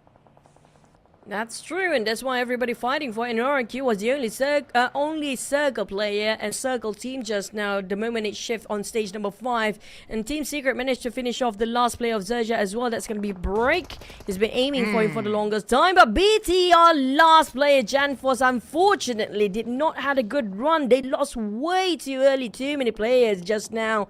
Leaving, at least he lasted long enough to be in the top 6. That's some placement points for BTR still. Yeah, so Not too bad for BTR, I must say. As of now, 20 plus points in 3 games. It's okay for BTR. But for Team Secret, okay, they managed to secure the right side circle. They seem to have a good amount of space now. But I guess we'll need to wait and see. Stage 7. Where will the circle shift in about a minute more? Now, all the teams have their own corner. I don't know about this vehicle, GK, but Break is breaking the numbers by himself for Team Secret too. 5 eliminations by himself only, and 6 eliminations was by one of his teammates too. For Vampires, unfortunately, they are running low on men. And RRQ, after they secured this compound, one of the best one, but do they have enough hands and eyes to just cover themselves and defend this? Because Team Secret, they are on a rampage run right now. 5 elimination by Break is not stopping or not slowing down at all. Yeah, and Fredo is back after a slowdown round, after being quiet for majority of this round, and he managed to get that one knock from afar, but he needs to secure that elimination point. Team Secret, they are still technically a full squad, so they could still pick up their fallen teammate. Yep, they're going in for it now. You can see the movement there. And speaking about movement, Fredo is moving closer to the middle area, and he needs to move a lot more closer now that the circle shifts on top of RRQ. That was the most crucial knockdown by Fredo just now. It was Break. We're talking about Break on a rampage, and his run will be put to a pause after being knocked down just now. Hopefully it didn't break his momentum, but definitely he's not happy with that shot. So he tried to find who actually shot him from afar. So Fredo, keep an eye out for that. It might be revenge coming up very soon. Vampires, on the other hand, coming in gun blazing towards the center. They're challenging RRQ and possibly even Team Secret, who got himself in a 2-2 formation. 2 on the east side, another 2 guarding over the south. So they have to deal with 2 teams at the same time. Yeah, oh, there you go. From the distance, Newsy knocks down GK. Vampire Esports still in the game. 6 eliminations so far after taking out GK. And that point will go to the hands of Newsy. Now Roy is making their move. They're the furthest away from the circle. While they move to Porsche. Got knocked out by Newsy. Newsy will eliminate Porsche. Now looking for GK. From 2K to GK. And Woo! one more to go from the side of Roy. And Roy will be entirely eliminated by the one and only Newsy. Our Captain Jack Newsy is back here after he gave some of a bit of a resting time, a couple of maps, and now he is going in for the eliminations. He's eyeing out for his next victim. But O2 Esports, that last player, Freddy, also been taken out with down to 3 teams, with all respective teams have 3 players each. It's gonna be the war of trio down here, Cloud. Oh, yeah. 3v3v3. Let's go. Equal ground. Who will get this chicken dinner? But RRQ looks like the team that has the best chance since they have that compound. And plus they are pretty much in the middle of the circle. Vampire Esports putting focus on the Team Secret. They might cancel each other, and then RRQ might take advantage of the situation. Waiting for RRQ to make some action, but Vampires definitely know where RRQ's at. But Schweppes will have to trade off with one player of Team Secret. There was a clean execution by Max, by the way. That was a fast one indeed. But for Schweppes, he's still bleeding out. Vampires down to 2 players. Team Secret down to 1. Newsy is doing the job by himself. He's gonna go in. He doesn't have a candle. Just working with the smoke. You know what? Flat plane or flat field, he doesn't care. He's gonna keep tossing those nades and keep it going. No. There's no stopping this guy. He's getting on all of them by himself. 8 eliminations by Newsy in a row. Oh man, Newsy stepping up the game right now, and it won against Team Secret. Now all in focus onto RRQ. Vampire Esports, they don't have to circle. If they're able to score another chicken dinner, this chicken dinner is even bigger than the previous one. It's like, if we don't go bigger for the next one, we're nothing. That's gonna be the standard bar. And that's a high standard by Vampires, by the way. And also double-digit eliminations on the side of RRQ, so it's back to 3v3. And so far, when it comes to hand grenades, definitely towards the side of RRQ is more. But Nuzi tossed so much just now. I don't know what he will do next. And Shrubs and the rest of the teams will give support and cover fire. Shrubs coming up from behind. It's going to be duo at the front. Nuzi going off. They are dividing their directions here. It's divide and conquer once more with the trio of Vampires. But RRQ, they're not giving away any information freely. They're playing it patiently. Yeah, and to add on, for Nuzi, after securing that elimination against the Team Secret, he still had the time to loot up. So he should be well stocked up right now to go in for the final boss. The final boss fight against RRQ. So here we go, both of them in the circle. We will play until stage 9, ladies and gentlemen, as Shrubs tries to find a knock with a nade sent across to the side of RRQ. Nate did not connect, but the shots did. Snape need to re-heal himself. His helmet almost vanished entirely. Saying this for Nomas, his vest shredded to pieces here. RQ, they have to trade blows now, and they still have a couple of hand grenades, abundance of it to be deployed off, so they need to just keep it at bay for Vampires before they go crazy again, because there's no fear in the eyes of Captain Jack Nuzi right now. He's going in for the kills, and Snape will be contested and being pressured, but the Blues will close on the side of Vampires first, so we will take the blow or not. We will just try to charge in, because Nepeko and No Mercy will try to destroy Vampires with their vehicles here. Yeah, at the same time, they are wearing down RRQ of their utilities. But Stone! Knocked down by Snape. And now Shrubs needs to move forward. Will he be able to save Stone? Nepeko coming in onto Nuzi. But Nuzi took him down with a little bit of help from Shrubs as well. Nuzi will try to hold his ground, but Nuzi knocked down. And now it's going to be Shrubs with Stone currently down. Shrubs might not have time to save Stone, so Shrubs is all on himself. He gets knocked down to No Mercy, but Shrubs takes damage from Snape. Now it's a 1v1 situation between Shrubs and Snape.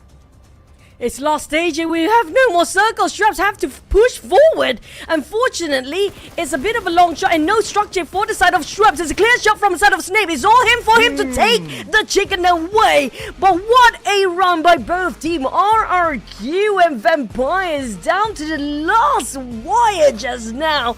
What a sublime performance. It was phenomenal by these two teams. RRQ's caught the chicken, but Vampires also was crazy, insane good in the last round. Whew. It was a sweaty one. It was a sweaty one for RRQ. It could have gone either way, but yeah, again, it almost feels like Vampire Esports, they're stealing away the limelight from the team that actually scored the chicken dinner.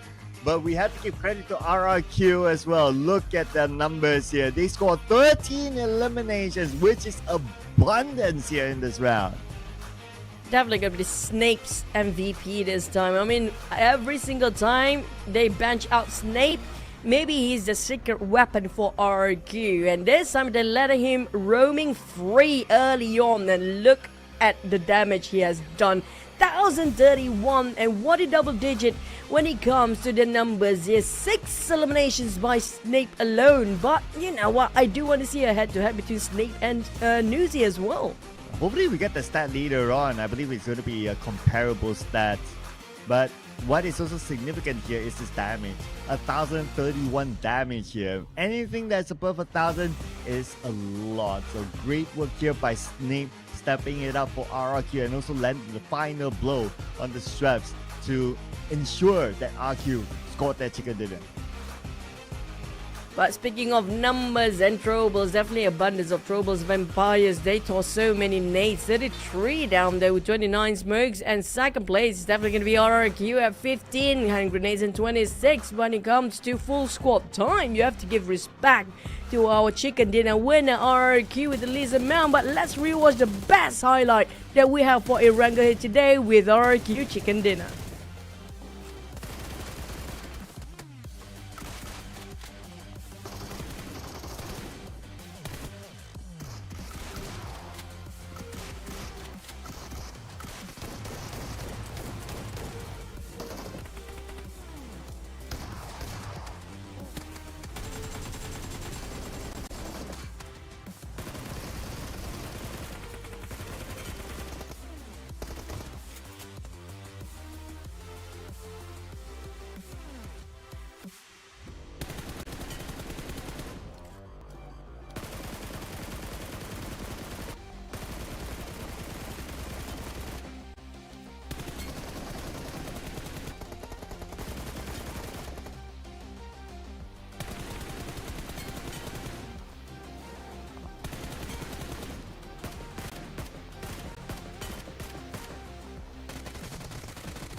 Well, RRQ, man, that was sweaty. Could have gone to Vampire Esports. But anyway, the reality is they got it. 23 points secured by RRQ, and they are one of the teams that could use those points. But also another big number coming up from Vampires just now. If only they just slightly open up the angles for Vampires, that might be a difference. But unfortunately, they couldn't do so because they don't have enough smokes. If only they have those smokes, probably it's going to be a reverse. But it's going to be still RRQ. So RRQ, what a big number coming in for this round. But Team Secret scored himself 11 eliminations. Roy at 6. Another 6 by TODAK. We have a couple of 5s down there too. But at least everybody scores something at this time, Cloud. Yeah, including the one-pointers, VOIN, Donkey, GEEK, Baseland, and Team PANDUM. So nobody goes into the break after this knowing that they have not done anything or not scored any points at all this round. So okay, this is the first time today at least that we have gotten every team with their own points. Now, overalls, this is where all matters, right? So, top 8 is where we're looking at. Geek Fam is not top 8, but RRQ, 64 points now with that chicken dinner. And top 3, even Pandum got pushed down. I mean, Vampire is almost hitting the 100. I think probably going to be the highest for our season here. If they can just crack the triple digit this week, because we didn't have that last week. We had it, but it's not too much compared to right now. But we have to shift over. When it comes to the top 8, it's always going to be around 85 points, going to be the safest here right now. But we have to shift towards the teams that played 9 maps already, but still on the second page. And that's going to be the only team here, Infinity. Yeah. 25 points still, not really moving much.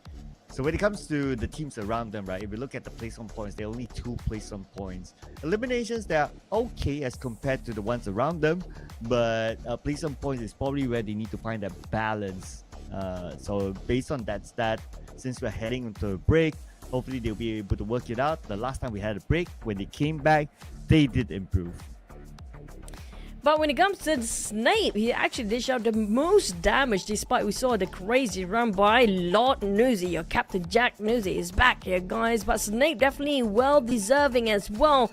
And I just hope they don't swap him out anymore, because they definitely need him to play. RQ Snape 1031 with Team Secret Break has been doing so much work as well. And Vampires, we have 2 players down there, including Schwaps. Now, Schwaps, we saw him really brilliant early on today. It seems like there's no stopping these guys. Yeah, and it so happened to be the duo of Newsy and Shops again. Just like how when they did well in that Erangel game. So looks like we're starting to see a pattern of this kind of pairing that sort of works for Vampire Esports. Maybe they can really start to do the thing that we mentioned the other day. It's like, okay, 2 drop on the left and 2 drop on the right of the map, and they just go and meet in the middle, final circle, something like that. VPEA and VPEB. Maybe they can have more efficient eliminations, maybe a break in the numbers. We never get ourselves 20 these days too much. We had that in week number 1. MORPH still holding the most elimination across in one map by a team. That's going to be 22. That's the golden number. But we had crazy amount of double eliminations for week number 2. But we have more action to go. But before we're heading into the last Erangel of the day, we're gonna just have the break for a bit. So don't go anywhere. Stay tuned and see you guys in a bit.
Well, hello, welcome back everyone for another interview session, and this time standing besides me we have Sanhok from Roy Esports. Hi.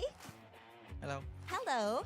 And from 9 matches that you've played so far, Sanhok, what difficulties is Roy facing in week 2? Thì xin chào Noah. Thông qua 9 trận đấu mà mình đã đấu tới hiện tại và khi mà bước vào tuần thứ 2 này thì có những khó khăn thách thức gì mà đội mình gặp phải? Đối với team mình thì hiện tại thì phải thi đấu trong thời gian liên tục thì team mình cảm thấy rất là mệt mỏi thôi. For us at the moment, because we have to compete continuously, we feel tired.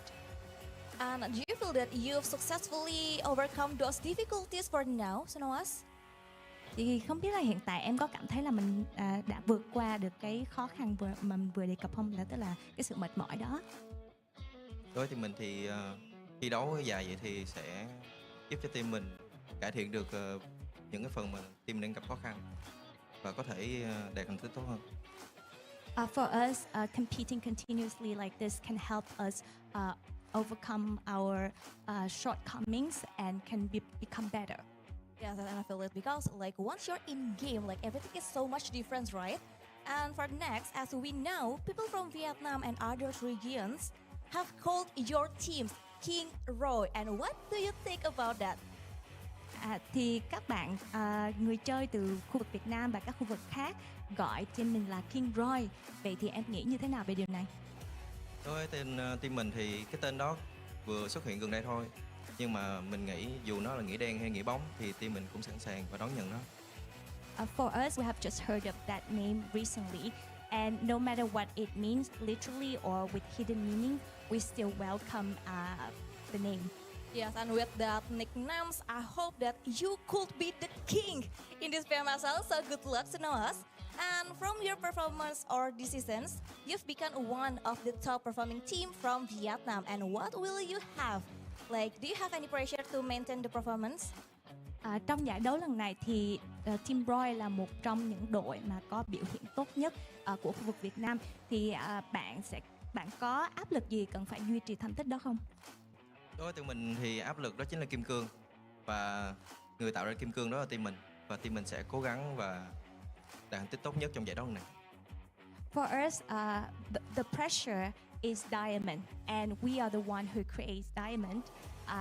We will try our best to achieve good results in this season. Yes, and can't wait to see like what you will perform in the last 3 games. So good luck. And last things, do you have any idols in other teams, Noah? Vậy có người chơi nào từ các đội khác mà bạn thần tượng hay không? Và có một thành viên trong đội Dingo Xavier đó chính là em Levi. Yes, I do idolize Levi's from Dingo Xavier. And is there any words you want to say to Levi from the Xavier?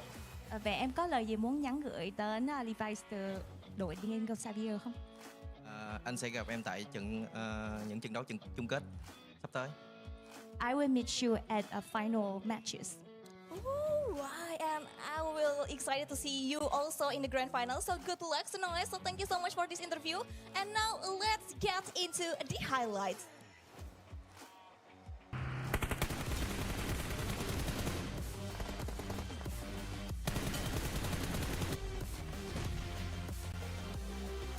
It's actually Levi from the Xaviers, but what a run here we have today, Cloud. Yeah, what a run. I mean, there were a lot of amazing moments. Again, Vampire Esports came up with something, almost scoring the chicken dinner, and we got them on the highlights here. Schweppes, Nuzi, again, this duo is just amazing. I mean, they'll be happy enough by the fact that they scored that second place even though RRQ scored that chicken dinner. I personally want to have an interview with Tenny so much if we can actually relay the questions to the host first to clarify the position of each of the player. And if Nuzi is not being the front frag or the entry fragger, I want to see Tony K being the flanker and also Nuzi being the entry fragger here. Yeah, let's see if they'll make that sort of change. But if it's not broken, well, it's kind of hard for us to see them like making that change, since they're doing so far so good. But let's see, because we still have half more day to go for these teams. But we're going to compare the teams this time. RRQ and Royce being compared. But based on today's performance, it's quite clear that RRQ is doing very well. Yep, don't forget to roll your tongue, guys and girls. It's going to be R. All the R's are taking the stats here right now. But I agree. But we definitely have to give credit for Roy. They have been progressing so much if you compare it with last season. This season, probably their best season yet. Yeah, way improvement in terms of performance for Roy. So good work for them so far. It's very likely with their current performance that we might see them in the Super Sunday later on. But just to recap on some of the teams that got the chicken dinner. So the first one in Sanhok was by Alter Ego, followed by Vampire Esports, and then RRQ. So now we are going to head on to our second half of the day. We haven't seen a chicken dinner from either one of the teams from Vietnam, the Vietnamese region, or the Malaysian region yet, just to complete our flag collection. That's true. I mean, GEEK fam definitely have quite a performance as well today. A lot of third-party plays, especially by Damn Rude, but it feels like they're aiming for eliminations more than they go for the chickens here. Yeah, and interesting enough, by the way, so GEEK fam, so far they have not played with Aizen, they played with Sonics, but still they're able to keep up the performance. So looking good, I must say, looking good. So if they can keep this up, because they are one of the teams that could use another entrance into the Super Sunday, because their last Super Sunday was just okay-ish. So if they can get in to this Super Sunday again, then it will be very helpful for them to book that slot in the Grand Finals. Now we're back to the topic of we do know that we cannot avoid anymore. Regarding Group C, this is going to be their last 3 maps to go, and Crave VIP, the Infinity, and Team PANDUM are the teams that did not make it when it comes to the first week Super Sunday. I wouldn't worry too much for Team PANDUM, but for the other two though, Crave VIP and the Infinity.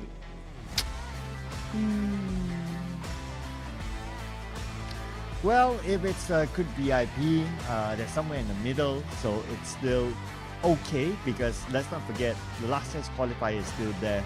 The Infinity as well, yeah, of course the last chance qualifier is still there, but ideally they would want to keep themselves up abreast so that they will have a decent start in last chance qualifiers, because that will be another totally different beast there.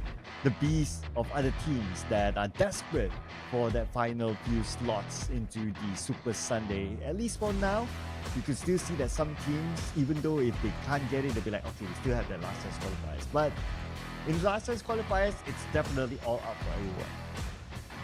And speaking of last chance stage, nobody wants to play. And just now we had Shuno saying that he's exhausted. Now the exhaustion start to kick in for the players, because they had a back-to-back run for 2 weeks in a row. There's going to be 10 straight days for us especially, but also the players, at least they do have some alternating days, right? But also speaking of another team that we didn't highlight enough from Group C, is going to be MORPH. MORPH, they did enter this first Super Sunday, but their points weren't that much for them to stay comfortable. Yeah, and even as of now, MORPH is just okay. I mean, they're actually not too far from the Infinity if we talk about only points, right? So MORPH is also in that situation that they cannot afford to miss out on this week's Super Sunday and just bank on maybe the next week's Super Sunday. It might be difficult for them. We do expect some of the big heavy hitters that missed out on last Super Sunday to probably make it. So I'm looking at teams like Alliance who might make their come into this Super Sunday, and if they do, then it will also shift the dynamics of the potential of some of these teams to actually qualify onto Grand Finals even. Yeah, but fortunate enough for Group A, they are taking a bit of a break here today, so it's a lot that can be changed for them, by them, for tomorrow. But for Group C, what else can they make do with what they have left there? 3 more maps to go, and this is going to be the last Erangel for Group C as well. Yeah, so last Erangel, and then we are going to go to the final 2 Miramars before we wrap up the day. So this is going to be a crucial time for teams like Infinity, of course. For Vampire, yeah, at this point, wouldn't be too worried about them. They're absolutely fine. They can take a chill pill, but of course, they don't look like they are taking that chill. It does seem like they are aiming for something more, and that more could be not necessarily be in the team points, but for their players to potentially be the MVP for this week. Yeah, speaking of that MVP title, I feel like there's going to be a lot of contenders this week. There's such there's more than a handful of players that performed so well here today. Don't forget, when it comes to like Alter Ego, of course, it's going to be usually Rosemary, but also the Rise of Octa. We have also Nuzi coming up from Vampire, and Vampire do have also on the rise in Tony K is always up there. But we do see Shrubs coming up into the numbers possibly too, and don't forget Dimsy. And there's so many good players this season. I mean, like, individually speaking, these guys just don't know where they have limitless potential now. Yeah, and with that sort of build up, right, it's going to be fun when it comes to the grand finals later. At this point, it also feels that in general, it's hard to tell who will still win the grand finals. It's like not like some seasons where you see, oh, from the start, this team just dominates, they go all the way and all that. This season, it's interchanging between a few teams. And then you have, like what you said, highlight players who come out individually, and who knows, they could be the ones to carry their team to be one of the surprise winners in the grand finals. So I believe that this season is going to be extra interesting because of all those variables that we still can't see. I agree, and especially when it comes to the underdog teams, there's so many in this season too. I'm looking forward for the grand final, super excited for it, because we might have some secret strategy that they still saving up for later. So for now, it's going to be the first objective, which is going to be getting into the Super Sunday. And for Group C, they are running out of time. Can they still make it for infinity or not? Let's fly into our last Erangel now.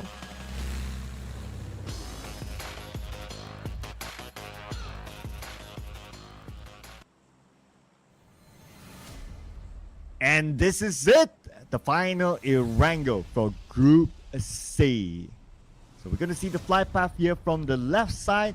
I do see Hospital, Gaka. So it looks like we're going to have a flight path that cuts across in the middle and ends all the way on the northern side of the fourth guy. It's going to be a kind flight path. Every team should be able to drop into their regular drop spots, like Vampire Esports and the Primos, for example. And on the northern side, because we do have a couple of teams absent, we might see some of these teams are taking over some of those spots. Even going to Saverni, O2 could also go there directly from this flight path. But of course, the bigger question will be, how will the circle be? It's time for a tough circle. Last Erangel for Group C. Yep, generous flight path means maybe SMB circle, who knows. But at least it's good news. The teams can drop wherever they fancy, like their usual drop spot, without the contention to go towards their direction, right? Because we have always had like a lot of southern flight path. So everybody try to push up north will bump into and collide with the teams way too early, like certain cases of W2D2 Esports that drop all the way to Saverni. So at least this time they're going to have some generous start, but it's stuck into one corner. Will we have Lipovka by end of today or end of this map? Alter Ego will be the happiest of the bunch to get that sort of circle. Other than that, TODAK as well would be pretty happy. They drop around the area of shelter, so they'll be probably sticking there for a bit. Especially those high grounds, the potential high grounds, maybe the shelter area, maybe even the mansion area as a start. It's not too bad for them. But what also comes together with a good flight path is the possibility of teams not meeting each other at this very, very start. Because everyone can drop into their regular drop spot. There's not much of a need for a vehicle tussle. True.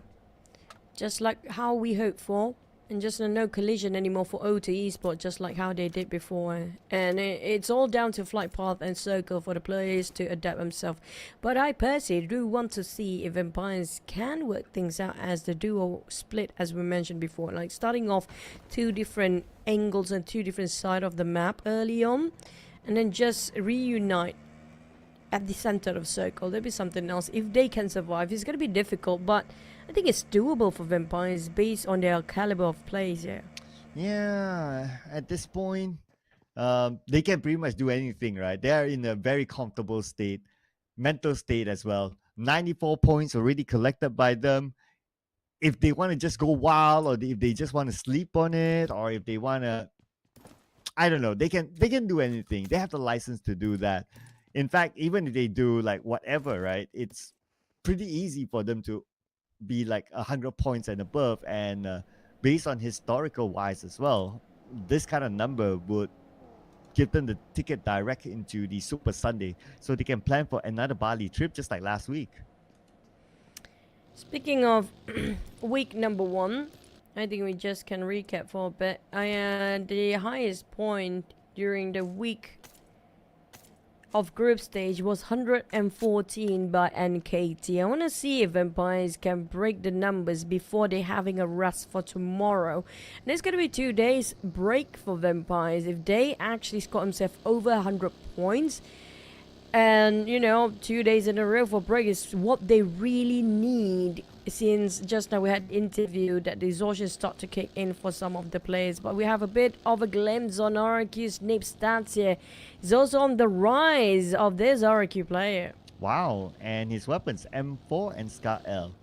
2 weapons with different kinds of bullets, but pretty similar in terms of usage. So, not really like having that versatility in terms of like, okay, I want to go long range, for example. I want to go like super short range with the DBS.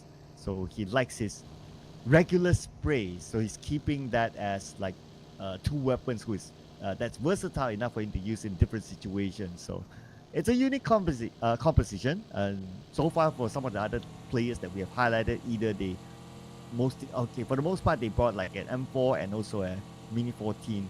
And that also will help in different kinds of situations. But for himself, he's sticking to something real safe. I was going for mid-range fight with those guns inside of Snape here, and they do make some contacts against TODAK, but nothing seems to be harming TODAK yet. None of the bullets seems to be connected, so TODAK, at least they got themselves some valuable information. There's going to be one team nearby with those shots early on, giving them so much intel that, we have to loot up pretty fast, because these teams might actually catching it hot behind our tails. Speaking of tailing, Creep VIP and VOIN Donkey seems to be having some greeting as well. Going to say hi, and that's about it. Not really going to visit each other. Focusing onto the circle, and I can totally understand that since the circle is on the right. So you want to get the key positions before other teams come in, as there's still like a certain percentage of water in the circle. So the naturally the key spots will be lesser than usual. So zooming past in, they know based on their timing, they still have that time, they still have that space, so might as well make the full use of it. Waiting for the second stage to commence, and Roy, to avoid any conflicts early on, they are sharing around FaZe clan as well, if I'm not mistaken, based on their color scheme here. Sanhok barely inside of a circle, like how we know the circle, we just focus on Lipovka all the way. And I want to see Alter Ego's rotation as well. Do they yo-yo their way in and out, or do they stay where they're at, just wait it out for the other teams? Because I think they have to get information regarding the team's rotation too, so I assume they are on the move as well. Will be interesting to see if they do that, but if I were to put my bet on, I would probably think that they would be comfortable in the circle for now, since the both guys quite comfy in terms of loot. They can spend the full team there absolutely fine. They probably would be able to get vehicles on the outside, and they will stay there after that. But for first blood instead, we're going to see Crit VIP scoring the first blood here out of BTR. Oh, nice elimination while they travel. I do want to see who get eliminated, because Gen Force cannot afford to lose early on. How he actually brought the momentum back for the entirety of BTR. But BTR today is their first day, and they scored himself 22 points across the board. within their first day. That's still already a big number compared to VOIN. At least we don't have like Infinity, right? First half of the day didn't score anything. For this group, at least everybody progressed something when it comes to hitting the brick and then getting another half of the day. So VOIN Donkey, they pretty much got an average of 2 points per map. But we're gonna have a replay now. He actually spotted out Satar. Okay, Satar was at the rooftop, and they pulled the trigger first against Satar. So there was a quick work there onto him. Now BTR will be playing with 3 players. Should still be fine because they're in the circle, but we'll get a good view of how far or how deep are they in the circle. So wow, a lot of teams in the middle. But also we'll put a bit of focus onto GEEK fam now that they're close by with Crit VIP. But look at the circle, pushed towards the right with still about 50% of water. I want to see somebody try to pull off the buggy on top of, the buggy inside of the water, and the players stand on top of it, and just a couple of nades being tossed from inside of the water, and just a couple of shots coming out from there as well. If anybody tried to do it, but it's going to be a bit of a steep slope on top of Lipovka, so it depends on if there's any other swimmers as well later on. Quite a big ratio of water still in it, but look at how crowded it can get within seconds there. Everybody moving, set for Infinity. I think it's good for them to actually play a bit slower. But speaking of which, we have first great thing between RRQ and Team Secret. And here we go, and the POCO from the back, so they have Team Secret surrounded. GK will be eliminated, snipe knock. Oh, Drang's in, fights back, he gets 3 by himself.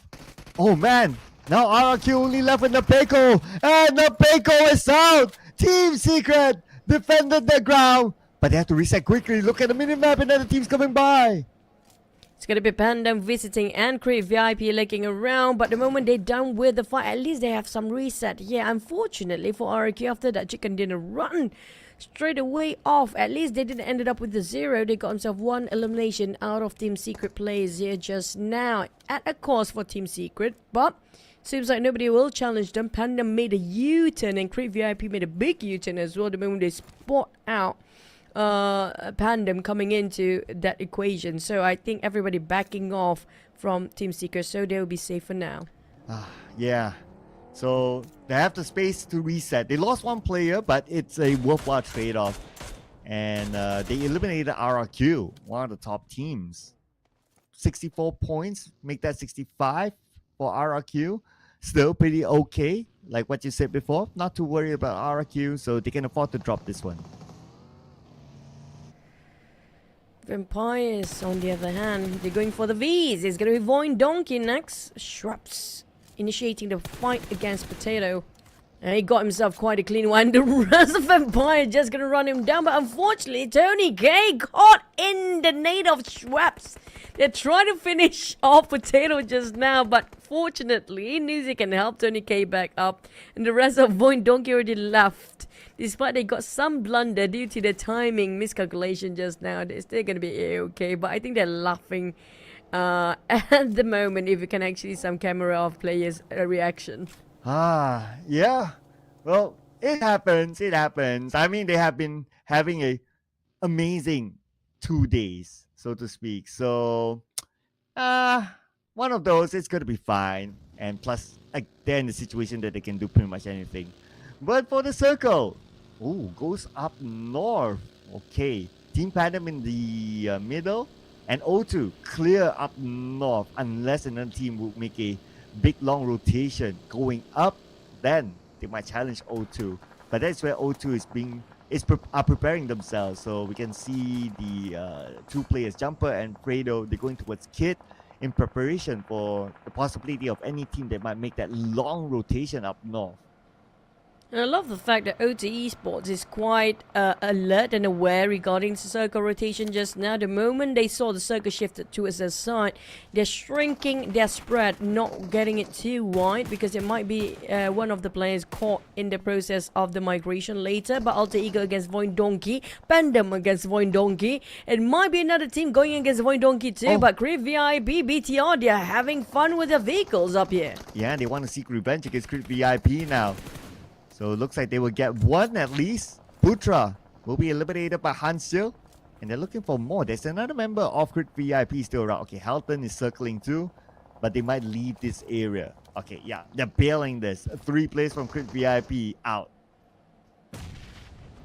GEEK fam spotted out Shrubs and Snoozy as well. Tony K will try to revive Shrubs.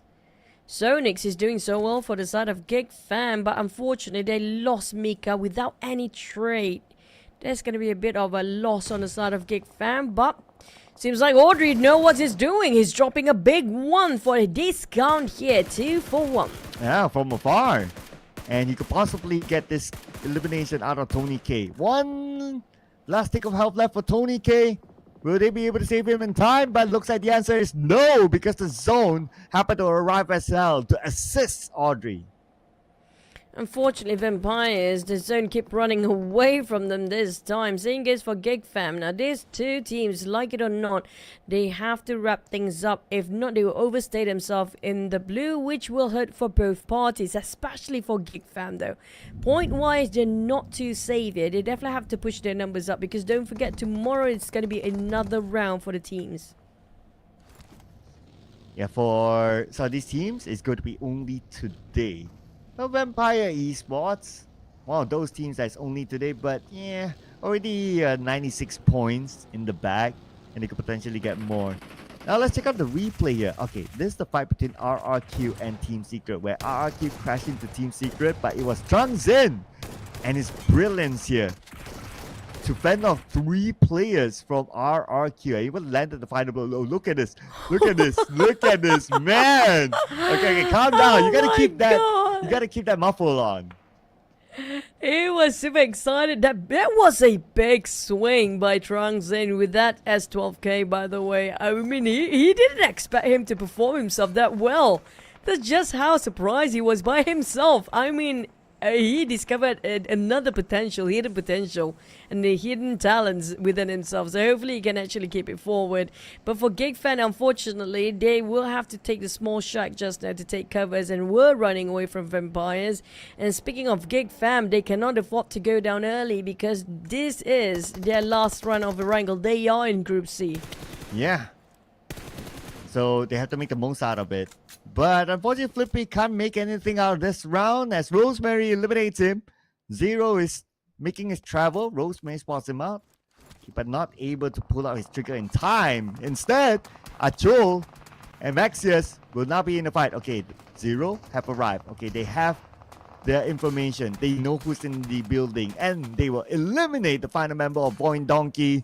MORPH scores that 1 point. VOIN Donkey out at 0. And the one that I'm watching at the kill feed is going to be PANDUM. They have been aggressively trying to rotate and proactively finding their target, sweeping every single team from behind here, bulldozing their way through at the center of the circle. And their target next is going to be MORPH, who cluttered up together, and they have plenty of hand grenade to be deployed of. But the thing is, there's too many noises out there. It's a bit of distracting scenario for the side of Panda. But Vampires don't have a cannon. Well, they go straight in the center. Well, here we go. Shrubs is knocked by Rosemary from afar. Voyager knocked down Stone. Looks like Vampire Esports down to only 1 player, and he's not together with his other teammates. He's on the other side based on the minimap. And Vampire Esports, well, even though if they drop this round with minimum points as of now, 2 points, between them and Team PANDUM, the gap is quite big. It's like 33 points, so they will still be at number 1. It's a significant gap, and they're not going empty-handed here as well. They just try to finish off their run with a triple digit. Now, that's going to be only 1 player left for Vampires, but on the side of TODAK, it's going to be a bit of a hike against BTR. The curve of the terrain, as per usual, will make it not easy for the teams. And there's also vegetations, and we have another crash here by Roy. Oh, here we go. Linux gets something out of this, and now BTR still has Roy in front of them. Car behind that vehicle. And here we go. Nades will be sent across on the car. They have an idea that Car is there. So Car, he is not safe at all. One more will not connect. And BTR, they're done. Okay, we're done with Nades. Okay, let's come here. Come on and fight. Yep, BTR not too patient regarding Car's play here. They're trying to take over the elevation, and the high ground will be such a high value for them to see XERXIA on the other end. But Car, he still got himself covered, but not so long. Lapar drop a big one. That's the last of Roy.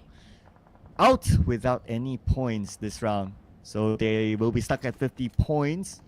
Looking to do well in the final 2 rounds because the bare minimum based on data is 80 points and above. The magical number, that is. Okay, let's check out the circle now.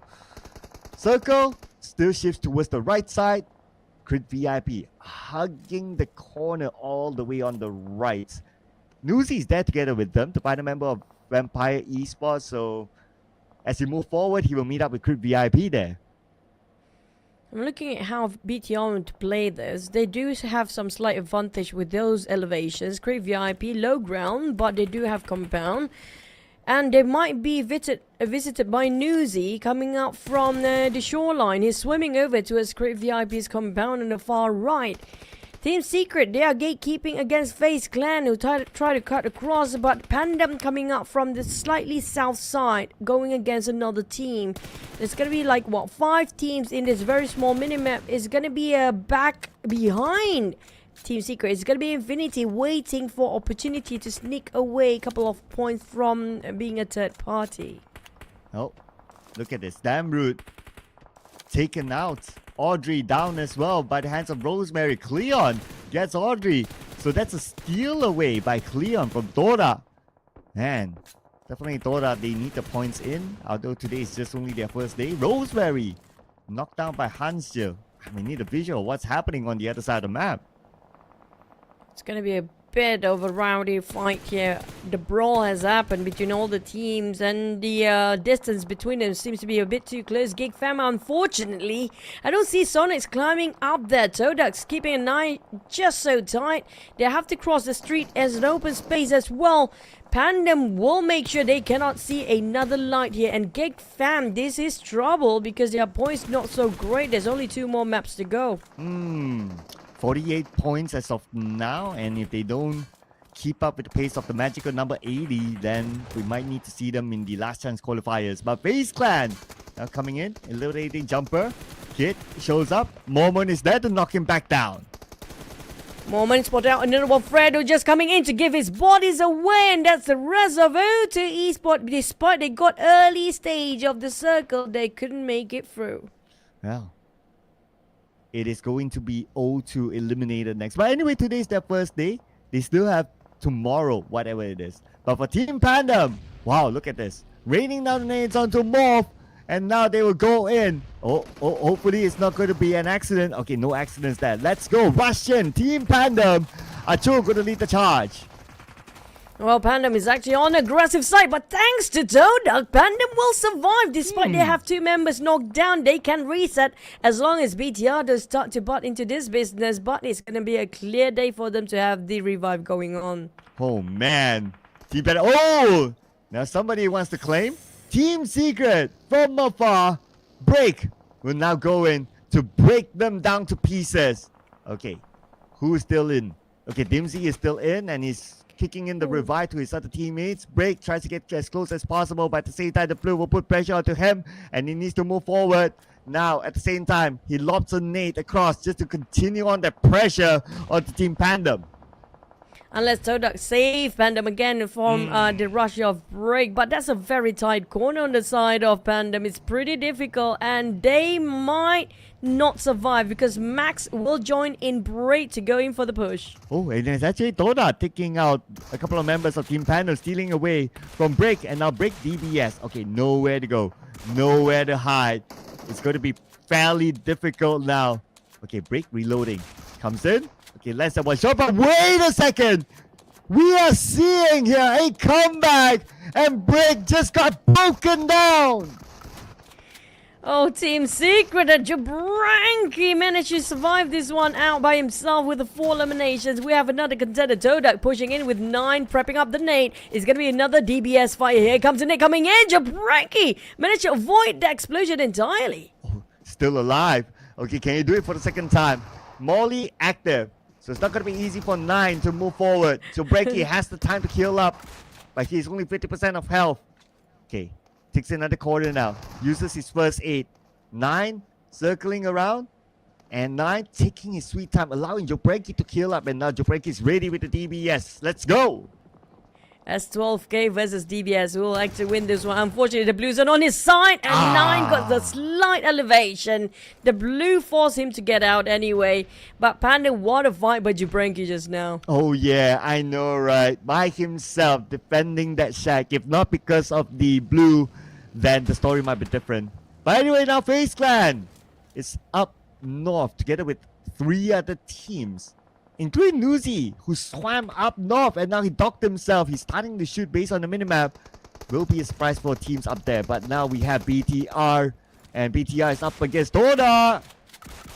TODAK trying to run away from Hansel's DBS, but still going to be TODAK winning over this side. TODAK scored in 8 eliminations, yeah. But unfortunately, the moment we give them the highlight, one of them being knocked down is going to be Great VIP challenging them straight head on. Okay, here we go. Lynx now trying to get the circling vehicle of Crit VIP, and that's Iron Pro at the driver's seat. Iron Pro focus on to get into the circle instead. TODAK still has Lynx together with 9. Now they pop up the smoke. They do have vehicles though, so it's still okay for them. Another team that's traveling right now is going to be the Infinity. The Infinity now in top 5. Okay, they come in, they knock down 9.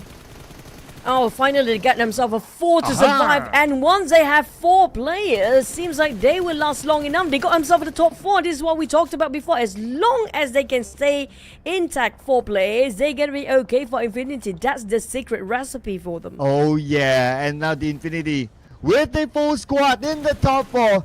Who knows what might happen here for the Infinity. As for Crit VIP, Helton is knocked down, and there's no way that our boy can save him. At most, our boy can try to land those long range shots, and that's about it. For now, I believe most of the teams, they'll be waiting for the next stage of the circle, stage 7, before deciding on where to go next. And now, stage 7 it is. It goes again to the right where FaZe Clan is at. XERXIA versus FaZe Clan. The one that's really desperate is going to be Infinity. But right now, going for the coastline is going to be Mormon firing onto XERXIA. XERXIA, Nui down, sliding down he goes. But FaZe Clan, they lost 2 men early on, down to Mormon and Nonsense. It's going to be 6 eliminations at the back of FaZe Clan if they go down now. But they don't want to finish off without the chicken. Nui got bombed down instead. Megamind, can he follow through and try to go for the rescue? Oh, 1 nade onto him, 2nd nade onto him, and it's Mormon with the 2nd nade to knock down Megamind. XERXIA, they fall apart to the hands of FaZe Clan. Leaving with only 1 player. Here comes the Nate to finish things off, but Mega Earth can revive RNJ. Now Mega Earth have to buy him time, so RNJ can reset himself. Mega Mine on the other end will bleed out dry, but Onza's down on the ground. It's gone down to 2v1. Mormon couldn't pick out this. Another shot's coming in from Infinity. Oh, Mormon needs to heal up quickly. Onzas is currently down. Oh, now the nade starts to rain down again. But the target is more towards XERXIA, as God Tooney will knock down Mega Earth. RNJ is going to be the final active member for XERXIA. Again, nade after nade after nade, lob the cross, hoping for them to land onto RNJ. But instead, it is RNJ with the one nade to eliminate FaZe Clan. Golden Nade drop big by RNJ, but it's not a done deal yet. XERXIA have to reset quickly and hope that Great VIP will start taking action against Infinity, so they can have a bit of space and time to reset themselves. But Infinity, they still have a full squad. Right now, they can have that chicken. They are in that dire position, need to get themselves the points. Woo! Okay, it could be Infinity's moment, like what you said, right? Man, they do have this rooftop, so they have a vantage point against XERXIA. And now all eyes on to XERXIA, waiting for XERXIA to show themselves. But XERXIA will not do that easily. But stage 8 circle might force them to. Now we are heading on to that. But Mega Earth still needed down by Tiger X. Okay, now XERXIA only at RNJ left. So waiting for Great VIP to make an initiation for the fight, but it's going to be Tourniquet that spotted out the rest of Great VIP. Now, how do they respond to this information on the side of Infinity? XERXIA left with 1 player around the coastline, but Infinity, they can slowly try to push in towards Great VIP. And here we go. Stage 8 circle it is. And we can see here movement by Crit VIP onto RNJ. RNJ needs to face off against Crit VIP, but at the same time, he has to be careful not to overexpose himself to the infinity. Our boy will lead the charge. And that one nade by our boy. RNJ is out. 3 eliminations for XERXIA. Aside of Infinity, they got quite a number of eliminations in their bag. 6 for Crit VIP now. A boy is on the rush to take the chicken here, but Infinity do have the circle and the compound. The last stage, which is going to be stage number 9, there will be no more circle, and that's down to the Blues and who will get trapped first. Whew. Right now, it looks like Infinity, they don't really have the circle. They need to move a bit forward. That's why they're popping up that smoke. But anyway, they have the numbers against Good VIP. So it's looking good now for the Infinity. Okay, let's go. They just need to confirm, lock in the chicken dinner now. Clustered up together, Crit VIP. This is not the best position here. Almost knocked down on a boy. It's go time now, and it's going to be another nade galore, but there's more nade on the side of Infinity. They have more hands to toss it with. I Am Pro, at least they try to open up the angle, but a boy can heal up. They will try to respond with nades back, but it's back to a hold for these two teams. Okay, here we go. Gotuni tries to get as close as possible. That's why he's opened up that smoke. And we are at stage 9. Oh, nade! Onto our boy. Okay, that was a close one here. Infinity, they're still not done with the nades though, but they should be over soon. Okay, once they're done with the nades, once the smoke comes up, this is the moment for the Infinity to wrap it up.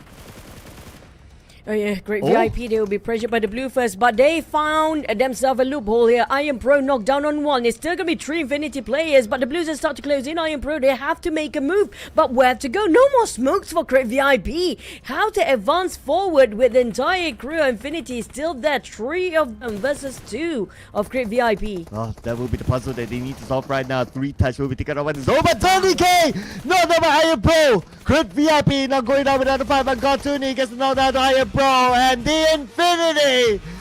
This is the break that they needed. Just like yesterday, after coming in from the break, they start to perform again. The Infinity, winner, chicken dinner! With their numbers of eliminations, they definitely will push themselves from their stagnant place on the second page. But will it be enough? But if it even is not enough, at least they have a better start if they were forced to play the last chance stage. Yeah, at least if they get into the last chance stage, these points might be crucial for them. Now, how many eliminations is there? 5 eliminations for the Infinity. Not the biggest of numbers, but for the Infinity, they'll take whatever at this point. 15 points in total, with Tony leading the damage at 429 with that as 12k. But it was a bit not the cleanest wrap around for that chicken dinner, but still it makes it work for Infinity. Now that's going to be the secret recipe. They need all 4 men alive to secure that chicken. It's either one go down early and all go with it. It's all or nothing. That's it. Tony will be the MVP with 2 eliminations and 32% of team contribution. But I think Infinity, if they stick with their guns here like how they play just now, they can have better pointers and better start, even if they're being forced into last chance here. Yeah, and besides the Infinity, we also got to highlight Crit VIP, who came in at second place despite them having only a full squad time of 12 minutes 13 seconds. FaZe Clan rotated all the way to that edge as well. Managed to come up here as one of the highlight teams, and we got TODAK, who won good amount of fights from the outer side of the circle, coming in to be here in one of the top teams for this round. So great work by all these teams in our match recap, with the Infinity coming in as the chicken dinner winners. But let's relive the best moments from our final Erangel in day 2.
priceless reaction we're getting for the playing camps here for this round. Last Erangel of C, B versus C, especially for Group C.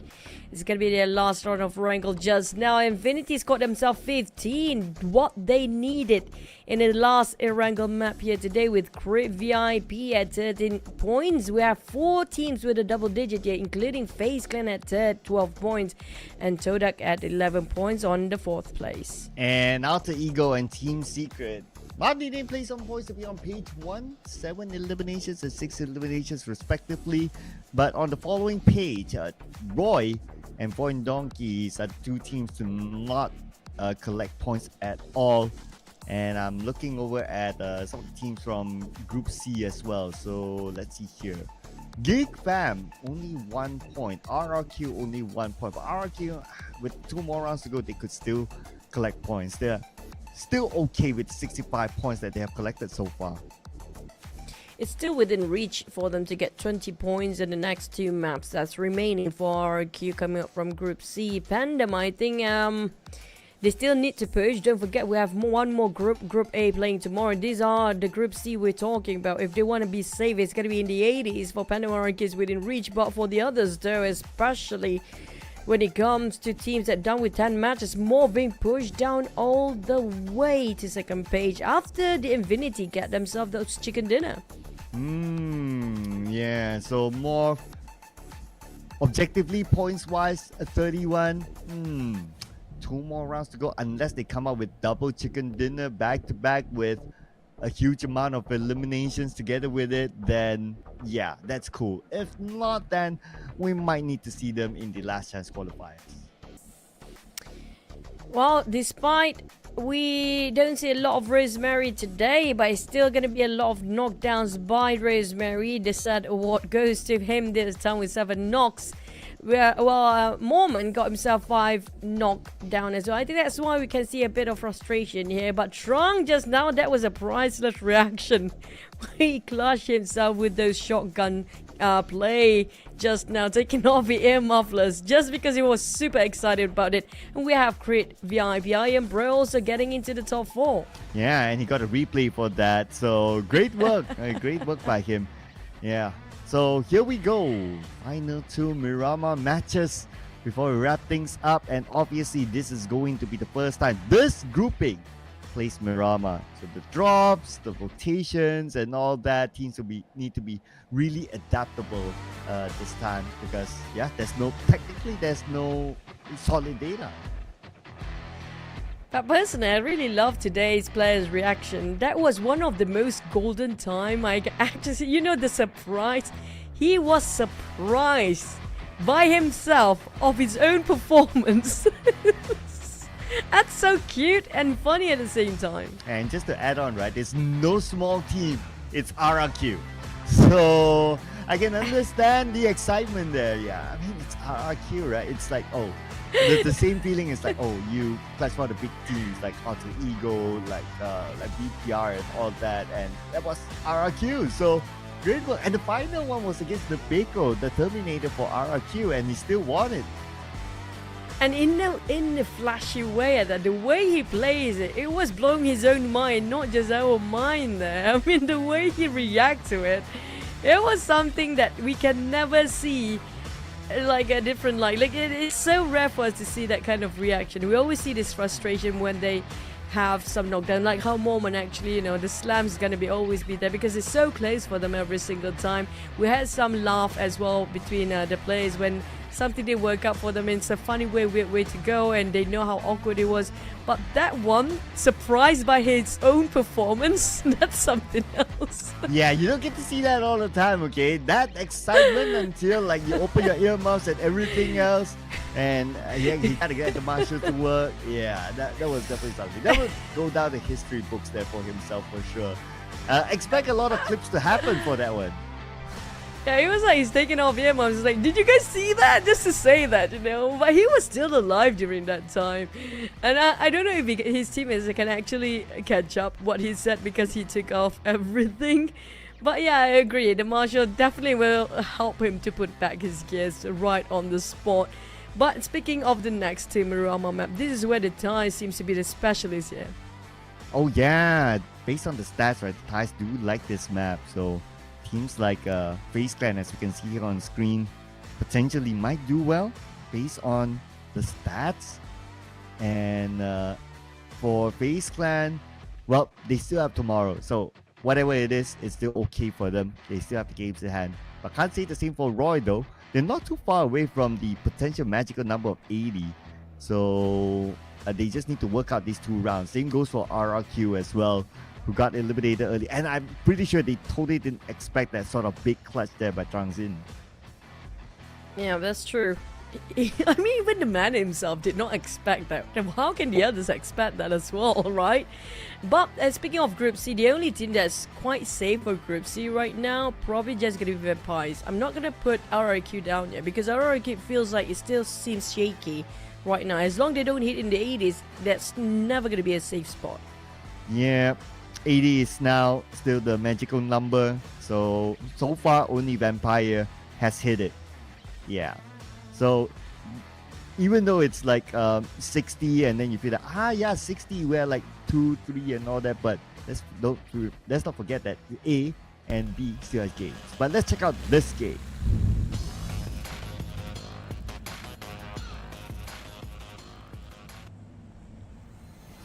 Two more maps to go, starting from the very north flight path here, from all the way of Campo Militar, and it's all the way down southwest, possibly, or maybe southeast, who knows, but we're gonna have to wait and see for the flight path. Oh, he's actually not.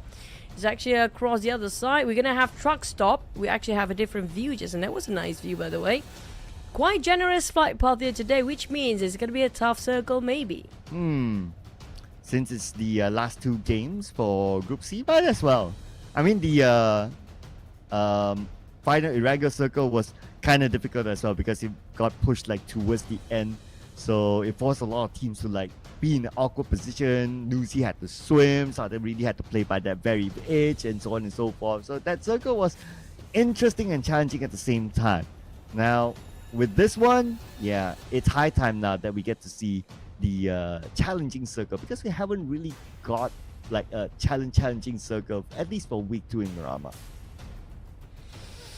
As long as not Los Leones, I'm fine with it. That's all I hope for right now.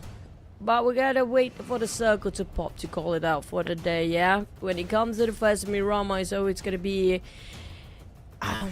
maybe we're gonna go straight on top of the right side by the end of the day. Impala probably will be it. I believe in that. Okay. All right. We're hopeful for that. Yeah. But we're also hopeful to see like teams on page 2 from Group C to put up another performance. Like, okay, great Infinity, cool, scored that chicken dinner. The next closest one is MORPH, 31 points. So at least it kind of, if they do well as well, then at least it kind of like average out the points. So that will make like the race for the top 8 directly into Super Sunday more interesting, rather than like you have like 3-4 teams that ran away with it. Then it gets like kind of obvious till the end of the day tomorrow. Yeah, I'm looking at the overall group stage points here for week number 2, right?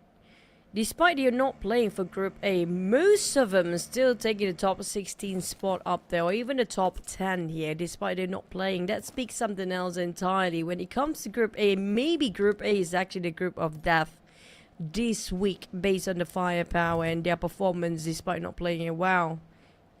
Hunted Vespa. Okay.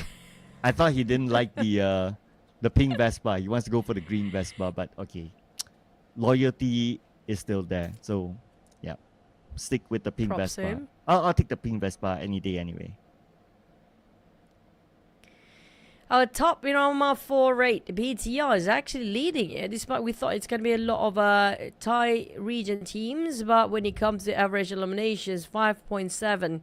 I'm surprised because I thought RRQ would be one of the top here, because we always see RRQ when it comes to getting those high grounds. Asa and the POCO pretty good at keeping their pace with the circle rotation and getting those high grounds. Yeah, we saw that one time when they block out 7-9 in a very good position on the high ground of Power Grid. It worked out so well for them. But maybe those stats, if you were just to be like objective of the stats, right? They are based on like eliminations, right? So by blocking out, maybe not necessarily they will get the eliminations. They like block, cool, spot, they land warning shots and all that. It did hit and so on and so forth. But securing that eliminations maybe has been difficult for RRQ. I think not just RRQ, securing elimination has been super hard these days for any team. There's so many third plays here. We're talking about Roy's pretty good at that. GEEK fan, we've seen a lot of times they're getting themselves a third party every single time, steals away, especially Team Secret too. Team Secret has been great when it comes to stealing those eliminations at the very last minute as well. But speaking of Vampires, 2 more points to go for them to hit the 100 mark, and they are safe for Super Sunday 100% right now. The rest of Group C, not so much. Yeah, Vampire, they can do whatever, it's fine.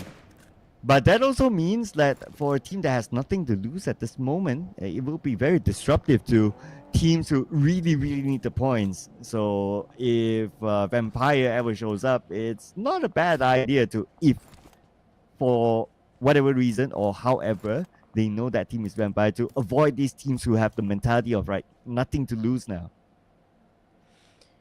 But the one that really have nothing to lose is going to be just Vampires, yeah. Because the others, we did mention about last chance stage, they still have to carry forward their points. So there's still a lot to lose. The only one without any losing points is going to be Vampires. So they can try and challenge Vampires, but you know these guys, their firepower is no joke, man. Especially when it comes to week number 2. I don't know what happened and how they did when they rediscuss their week 1 performance. It's a different team entirely compared to last week.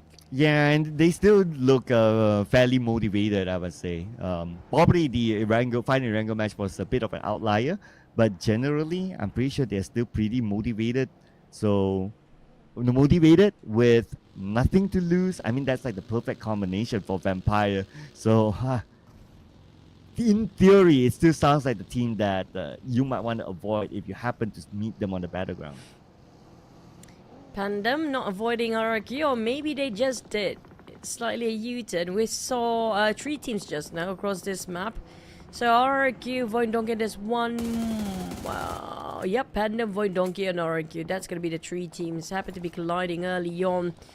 So I don't know. RRQ, they need to end their round and end their run of week 2 at around the 80s. It's still within reach within these 2 maps. Yeah. So they are like what, 15 points away from 80. So if we divide into 2, then it's like 7.5. Then all of a sudden it sounds like kind of realistic for RRQ, especially at RRQ, a team that is capable of coming up with good fights. Well, the outlier was the previous round, but there was Drangzin just being brilliant. Gotta give it to him as well. Credit to the guy who came up with a great defense against RRQ. But in general, RRQ is a heavy hitter team. Super heavy hitter.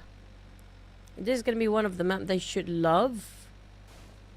But nobody taken out any first blood yet, so we're going to have to wait and see. Especially O2. I mean, we can see very 2 different sides here by week number 2. Some teams, when they don't feel like they have enough confidence with their firepower because of how aggressive and heavy hitters these other teams can get, they resort to playing it extremely conservative, playing so much in the blue zone, including O2 Esports. Yeah, and I guess can't really blame them though. I guess they would assess their own capabilities as well, and to a certain extent they try to play with something that would work for them and try to get as many points as possible. It does look like the situation for O2 right now, try to get as many points as possible. They are looking like, okay, let's aim to do well in the last chance qualifiers, just like how they did last week, to be in the Super Sunday again. Because by that time, you enter last chance qualifiers. The positive note is that the top of the cream of the crop teams have already qualified. So then you face up with the others. But now looking at the circle, okay, this circle I like. It is tough. It is difficult. Limited high grounds here. As long as it just don't ping pong itself the north later on, that's what I hope for right now, because it's all south all the way. That's gonna be fun. There's gonna be some grounds, and whoever got himself some high grounds. We do know there's deep valleys on South Los Leones. Has been quite a famous spot for this season in a lot of Miramar maps. So whoever already mastered it will definitely give them a huge privilege later on, an advantage too. But RRQ, we mentioned about how they fought against that one Trunks in before. Are they traumatized by that since they're not taking the fight back? But at least for Nepek, oh no, he's not covered by anything. That's clear shot for GK. That is going to be out. So first blood for Shunos from Roy. For the rest of RRQ, looks like they will lose Fnatic. Oh man, okay. One last player left with 16 teams still in the game. Okay, it's not looking good for RRQ. This is going to be a second last map at that. I'm kind of worried for Group C right now because of how such a major difference between the first and the others. I'm talking about Vemba is the only one that actually capable of keeping their 100% spot of Super Sunday. And RIQ and PANDUM also coming up from Group C. They're barely reaching out to 80s here. And if you compare with Group A's not playing it today, they have a lot of heavy hitters there as well. We're talking about they are at around 50s and 40s, a lot of them. So it's going to be any time now this team's going to get pushed down by tomorrow. Yeah, I agree. There's a reason to be afraid of Group A when they return tomorrow. But we're gonna see a few knocks and eliminations. Roy, right after they scored the elimination against RRQ, they lost 2 players. So this is where it's a sign that it's starting to get compact. So these teams are starting to meet each other, even though we're at stage 2, not even at stage 3 yet. So expect more to come on stage 3 if that's the case. Due to their hot shift of circle just now, a lot of players seems to meeting up during the rotations, and everybody try to book themselves those high grounds due to how uneven the terrain is. We do know how difficult the terrain will be at so many valleys, so many middle grounds, high grounds, low grounds, even the very bottom down there at the shoreline. So worst case scenario, some of them resort to swimming, but it's going to be back ping pong on the north, slightly north. So back towards the valleys that the usual place we've seen. And latecomers, O2 Esports, they have to take around the compounds, low grounds first, just to not be revealed by towards the other side of the team. Yeah, so could play it a bit safe, but Snape cannot play it safe. Oh, there you go. He managed to land one shot. Achula is pretty low, and Snape is now on the chase with his AUG, and he will get that knock. But look at the minimap, the other members of Team PANDUM are on their way. Snape not able to secure that elimination point yet. And now Snape, the door is closed. Even a Molly was a bit late, and in fact he burned himself. Oh man, this is turning from bad to worse for Snape. He's the last member for RQ, and they didn't score anything for this round. And they have only one more map to go, and how can they hit in their 80s by end of this round with just one map? Well, final game, 15 points, that must be their goal. That's like the bare minimum now. So, man, I mean, 2 rounds in a row, 0. They need to make a big comeback in the final round. They have a shot for booking themselves straight to Super Sunday. That's going to be super frustrating for RRQ for their back-to-back. No progress performance there. You don't want to mount all the pressure up to the last map here, but they have no choice. They have to go back to the drawing board, reassess what needs to be fixed. And maybe probably just going to change the drop spot or just force the fight early on, because they cannot play it too safe for the next round as well. Okay, if we were to break it down, right, it's one chicken dinner with 5 eliminations. So they could still somewhat play that and show up at the final circle if that's going to be the math. But Pandum, no math here. It's all physics as they get physical with FaZe Clan. For Pandum, unfortunately, down to 2 players. They're also pretty much in the same spot as RRQ, but at least have a bit better advantage with 73 points. 72, make it almost 3. With a Chul dropping a big nade to a side of FaZe Clan, which also left with 2 players. It's going to be 2v2 unless Pandum going to go for the rescue first. And the rescue is coming in from Team Z onto Joobrenky. But look at the minimap. There are other teams around, and we kind of expect that with this high ground situation. Everybody is kind of close to each other. While we observe the next phase of the circle. Okay, here we go. No wonder that Team Pandum and also FaZe Clan are interested in each other, because the circle is, well, one thing is there. Second thing is that the position is kind of nice. It's going to be a lot of thinning of crowd from south. MORPH the only one that will capitalize on the northern side. Vampires, I think they will try and challenge MORPH in that way. But there's a huge street in between, divided the map into 2 sides here. Yeah, so all the best cutting across, but we're going to put back focus on the Team Pandum versus FaZe Clan. And Onzo's been eliminated. Team Pandum dominating, but FaZe Clan, they fire back. But Momo, the final member of FaZe Clan, is not able to pull off a clutch. And Team Pandum won the fight, but they have to reset quickly because Team Secret is coming.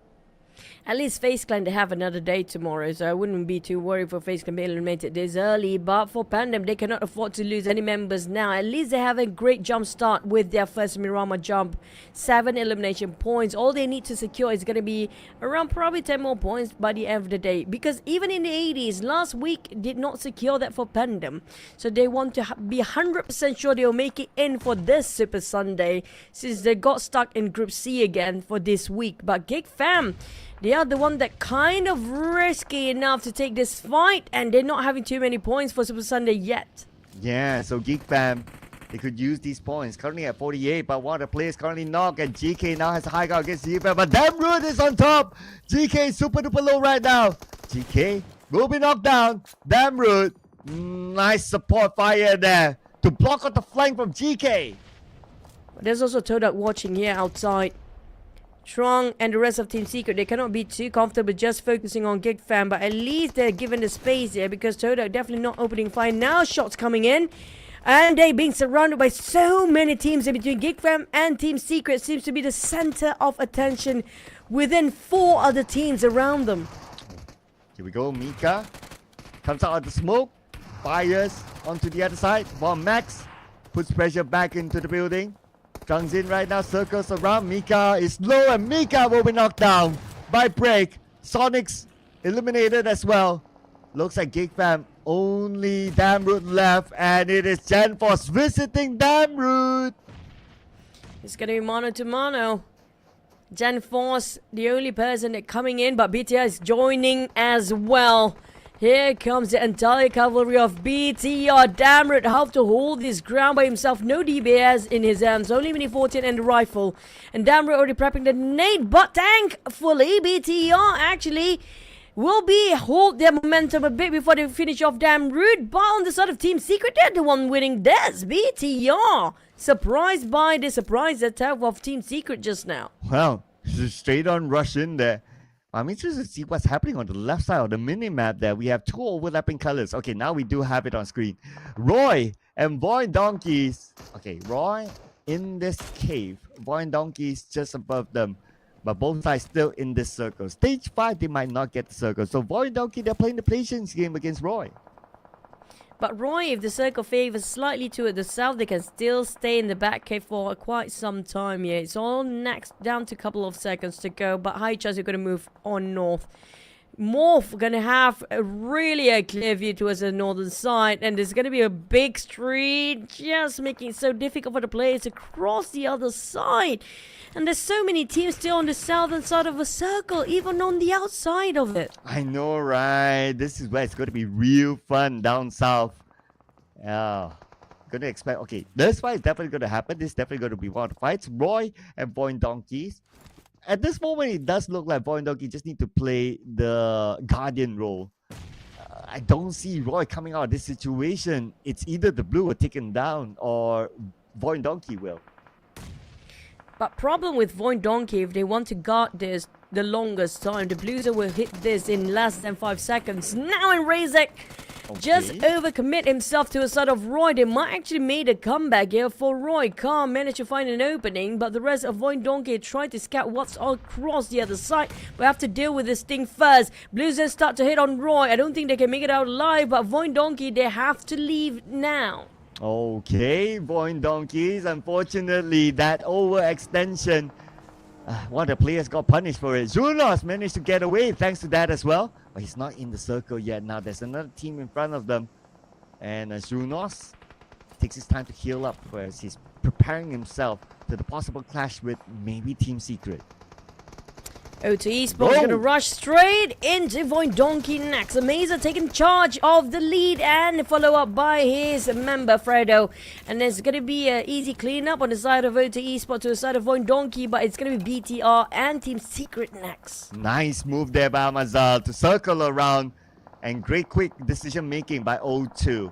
Potato! 10% of health left. He is inside the circle. Hopefully he's able to heal up. Okay, he does have this med kit. While Max is knocked down by Lapar somewhere else. A lot more fights here happening on the southern side now. We might see the next one involving the Infinity and TODAK.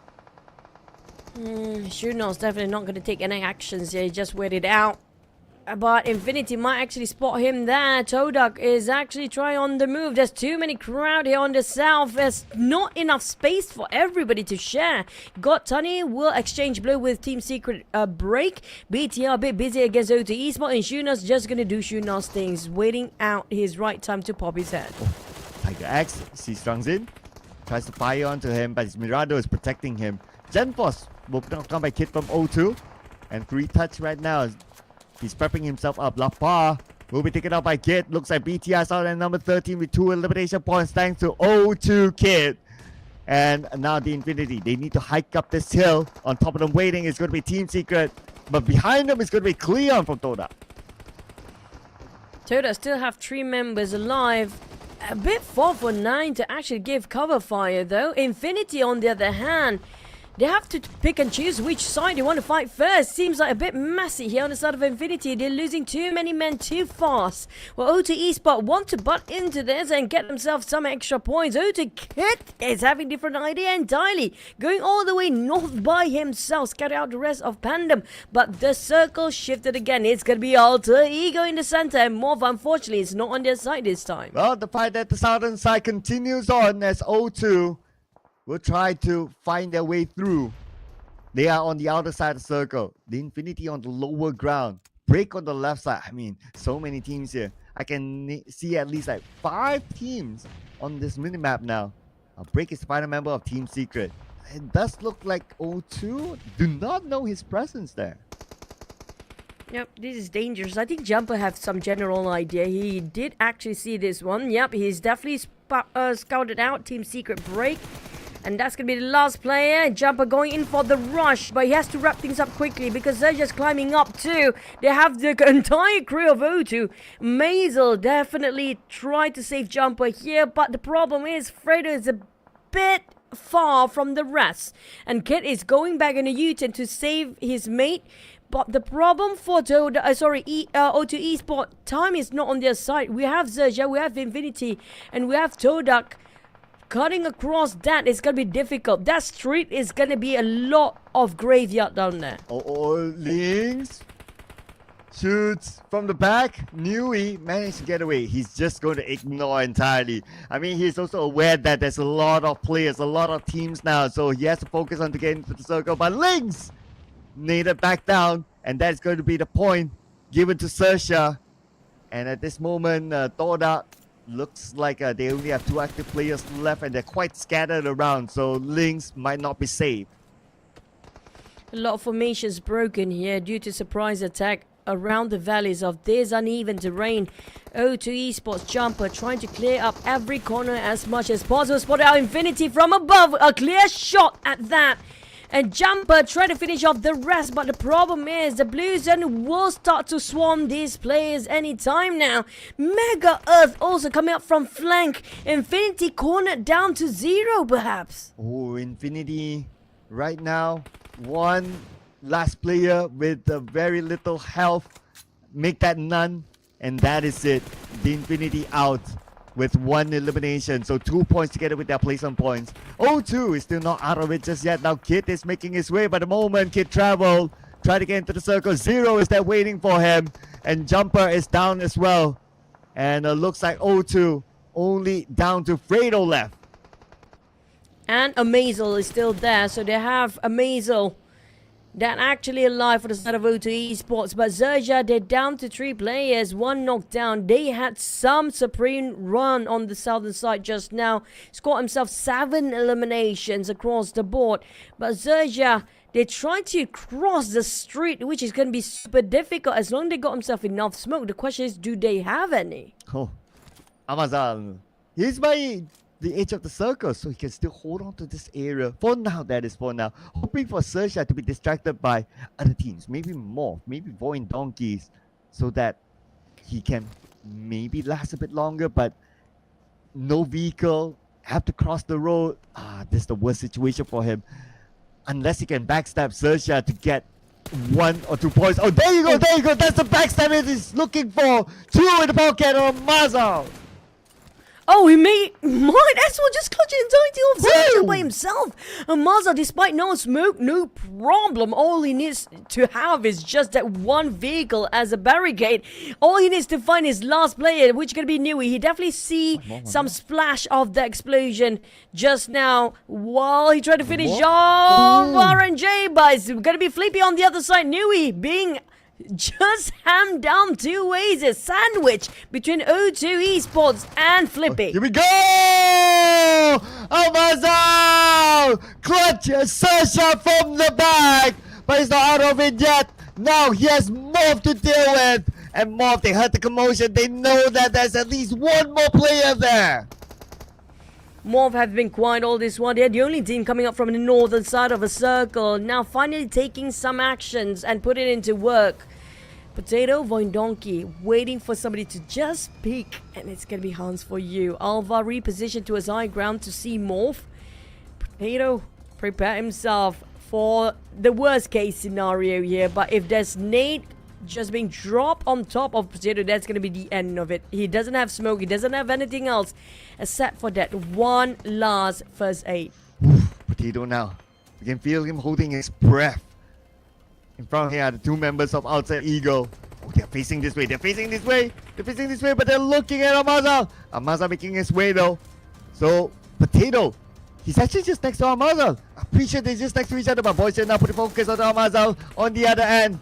He tries to win this fight. 50-50 now between the 2. Amazal tries to run away with the UMP in hand. MG3 from Boyce will finish off the final player of O2. Now have to reset himself for Boychill to see whatever he can get from O2 Esport player last member just now as more fanning out. They have to open the angles if they want to secure this chicken dinner. They scouted out 1. Boychill at the back will be taken out. MORPH 4v2. Alter Ego, can they make do with whatever they have left? Oh man, this is going to be interesting right now. MORPH, a team that is somewhere in the middle pack, potentially able to score this chicken dinner. Now Alter Ego only has Alpha together with Hans for you.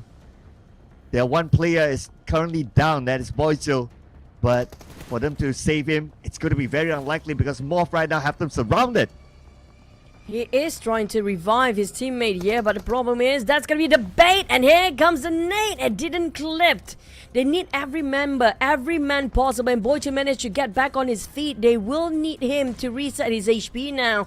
Yo, on the other hand, trying to find an opening on a smoke up a buggy. Zero repositioned to the high grounds, getting into the center alongside with Hazel. While Alva trying to take them down as you'll reunite once more with the team. They're going for the high grounds, knowing those elevations will get them some information regarding the position of Alter Ego. Oh, looks like Boychill tried to go in for the flag, but Zero punished him for trying something sneaky.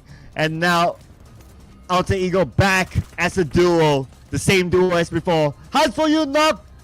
Now this could be it. This could be it for MORPH. One more to go and they will wrap things up, and MORPH gets the chicken dinner in the second last game for day number 2. Seems like teams coming up from Group C is on the rise when it comes to the second half of the day. MORPH also gonna have their last run here today. They need more points, and that just shows how desperate they are to push themselves even further just to get better points by end of today. MORPH, congratulations on that chicken dinner. They played themselves safe and they were playing it smart with taking the majority of the northern side of the circle where nobody else was thinking about it. Wow, we jump straight into our MVP because we can't wait to celebrate Zero as the MVP with 3 eliminations, 589 damage, 178 damage received, 34% team contribution, and a survival time of 26 minutes 43 seconds. So not the first time this guy is able to come up with something, and this time around finally awarded the MVP because the last time he went berserk with more because they didn't get the chicken dinner. That's why he didn't get the MVP, but this guy deserves it. Yep, I specifically love Zero when it comes to close quarter combat or CQC, but this time it just shows he can actually play mid and long range fights too. When it comes to the other 3 teams joining in more on top of the match recap, we have O2 Esports. Thanks to a amazing plays, and also Ultra Ego, despite they have 2 players left just now, they try to make it work. And XERXIA, finally we get to see him back in week number 2. Yeah, XERXIA will be looking back at the replay and thinking to themselves that, we let that one player go. We let Amaza go. If only they knew he was there, then it would be a different story. But the story is sealed here in the highlights.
That was some rough circle for the teams to adapt till the very end, but MORPH secures 8 eliminations, playing it safe and playing it smart with the northern rotation just now. And the only team that capitalized on the northern side of the circle scored himself 18. While O2 Esports, they're aiming for the guns and runs. There's going to be 12 eliminations this round with 17 total points. Yeah, the most eliminations in this round by a team, that is O2. So great work here, 70 points. They still have tomorrow to continue on their journey though. Alter Ego, same. They do have tomorrow as well. As for XERXIA, they also have tomorrow. So we got a lot of Group B teams up here. So MORPH, one of the teams in Group C, scoring really well. And hopefully in the final round, it will give them a glimmer of hope. But we'll tabulate the scores in a little bit more as we look over onto the next page. RRQ is the only team without any points. Oh man, for PANDUM, I think it's doable for them for the next round to reach 85. I think 85 is still going to be the safest one because 80s is still a bit shaky with Group A performance based on how they did with one day. RRQ, that's a big blunder here today. They had a really great start early on. Yeah, and they had like what, 2 rounds to close that 15-point gap to make that 80. But they botched it. They botched the 2 rounds. So this round, they have to come up real big. If not, they have to cancel their holiday. And I'm also looking at MORPH though. Great work for them to get the chicken dinner. They are at 49 points right now. But the final round, it will probably be a bit hard unless they can come up big with a lot of eliminations with the chicken dinner. Then we're talking. If not, then they will still start off healthy in the last chance qualifiers. If we compare with the group that's just starting off today, a lot of them still on the second page, but they are not too worried because they still have another day to go. So for these teams at the very bottom, including Group B here, most of them are actually coming up from Group B because I personally feel like Group A is going to be one of the heavy hitters team compared to Group B based on how much they can score within a day. And VOIN Donkey, 10 points of total in a day. So VOIN Donkey, well, now at number 24. But the good news for VOIN Donkey is that they are still playing tomorrow. So that's something that they need to work out. They're basically in the infinity state right now. But checking out the top fragging teams, O2 12, they clearly ahead of other teams in terms of the fragging department, the only team with a double digit. And a team PANDUM, MORPH, same with 8. And we got XERXIA with 7. So there is a 4-point gap between O2 and the next team. XERXIA, at least they are in Group A, except for PANDUM, of course. MORPH as well. MORPH, let's be real here. I think it's doable because how they can flip things in the last minute with their crazy amount of eliminations. All of a sudden, they're still holding the record with 22 points. Now, if they can pull that one off again, there's some chance for them to book straight into this Super Sunday. Yeah, they have to pull off extreme total eliminations with a chicken dinner. Then we're talking. But if not, then the silver lining is that they will have a healthy start in the last chance qualifiers. But here it is, ladies and gentlemen, the teams that scored the chicken dinner. And so far, only Thai and also Indonesia have been scoring chicken dinners today. So unfortunately, there will not be enough slots to fill both Vietnam and also the Malaysian region for the final round.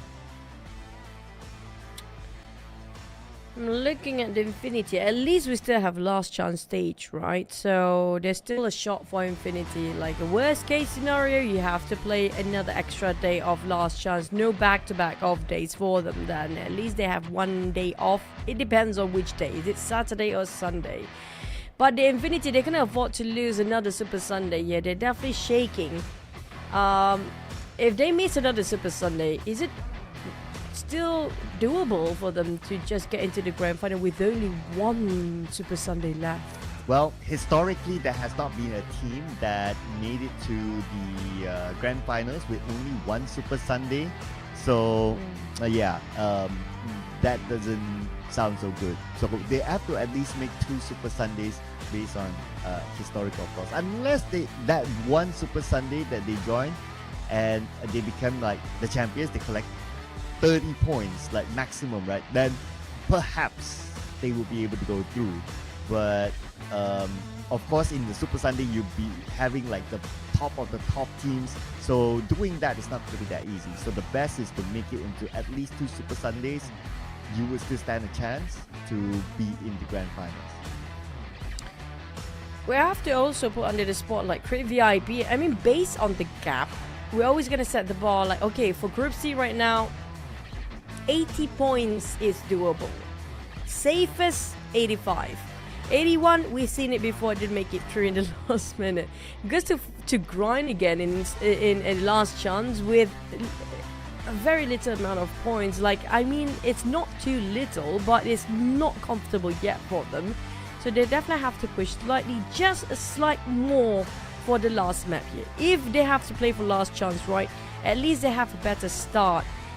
Because there's no way for the, if they miss this Super Sunday, how devastating it will be that you have to play another week knowing that no team made it into grand finals just playing one Super Sunday ever. Yeah, if that happened to be the case, then the best narrative for them internally is like, okay, let us be the first team to make it with only one Super Sunday. So that's the best case scenario for them if push comes to shove by then. But if not, of course you want to try to avoid that sort of conversation, just make it into Super Sunday. But at least for the teams that okay, Infinity, right, is one of the highlight teams here. Even if they play the last chance qualifiers, their starting points are at least not too bad. I agree. But it depends on tomorrow's Group A, how they actually can push the numbers to by the end of the day. I mean, looking at 40s, maybe 30s, don't sound too shabby. Not sounding too shabby at first, but if we actually tally up by the end of tomorrow, then we get to see how much of a gap in between them and to catch up with the rest of the top 8 teams on top. So as long as they can keep pushing forward for their carry forward points for the teams that seems like a bit dim to make it straight to Super Sunday, that's last chance stage. That's the perks of this season and any of this year's season. But for the teams that I think kind of safe 100% is going to be only VPE from Group C, right? And only Vampire seems to be safe. Yeah, clearly. I mean, their points are way ahead right now. The next one is already like what?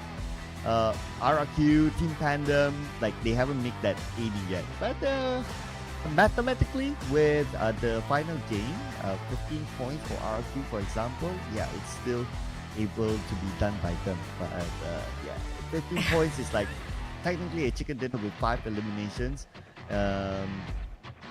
As in general, I would say RRQ stature, they are able to come up with that. But the more we say it, like the 2 rounds that they have played, the last 2 rounds at least that they have played, they came up with 0. So I really don't know what sort of RRQ is going to show up in the final round. I know, that's kind of nervous to predict what they can actually offer us. I don't know what happened there. That second half after that break, they lost it entirely, their momentum.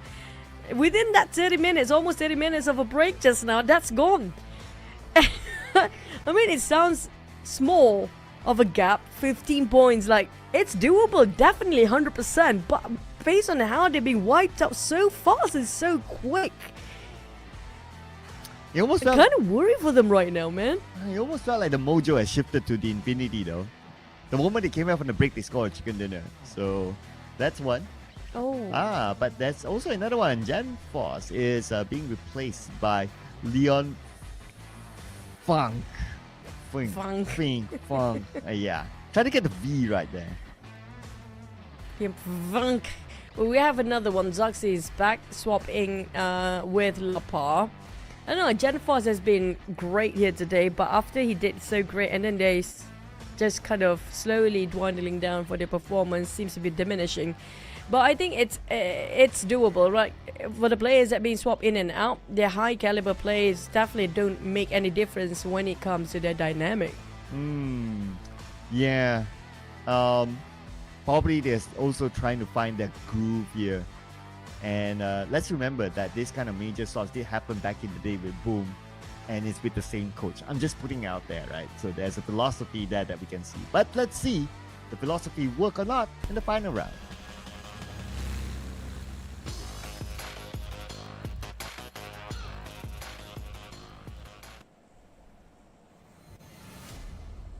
It's gonna be theory putting into practicality right now for the teams that we're looking forward for them to get into the Super Sunday. It's a bit awkward. I mean, like, especially RQ, they are at number 1 for their league standings. I mean, they can miss 1 week. I wouldn't worry so much for them even if they miss this one, but it's just so close.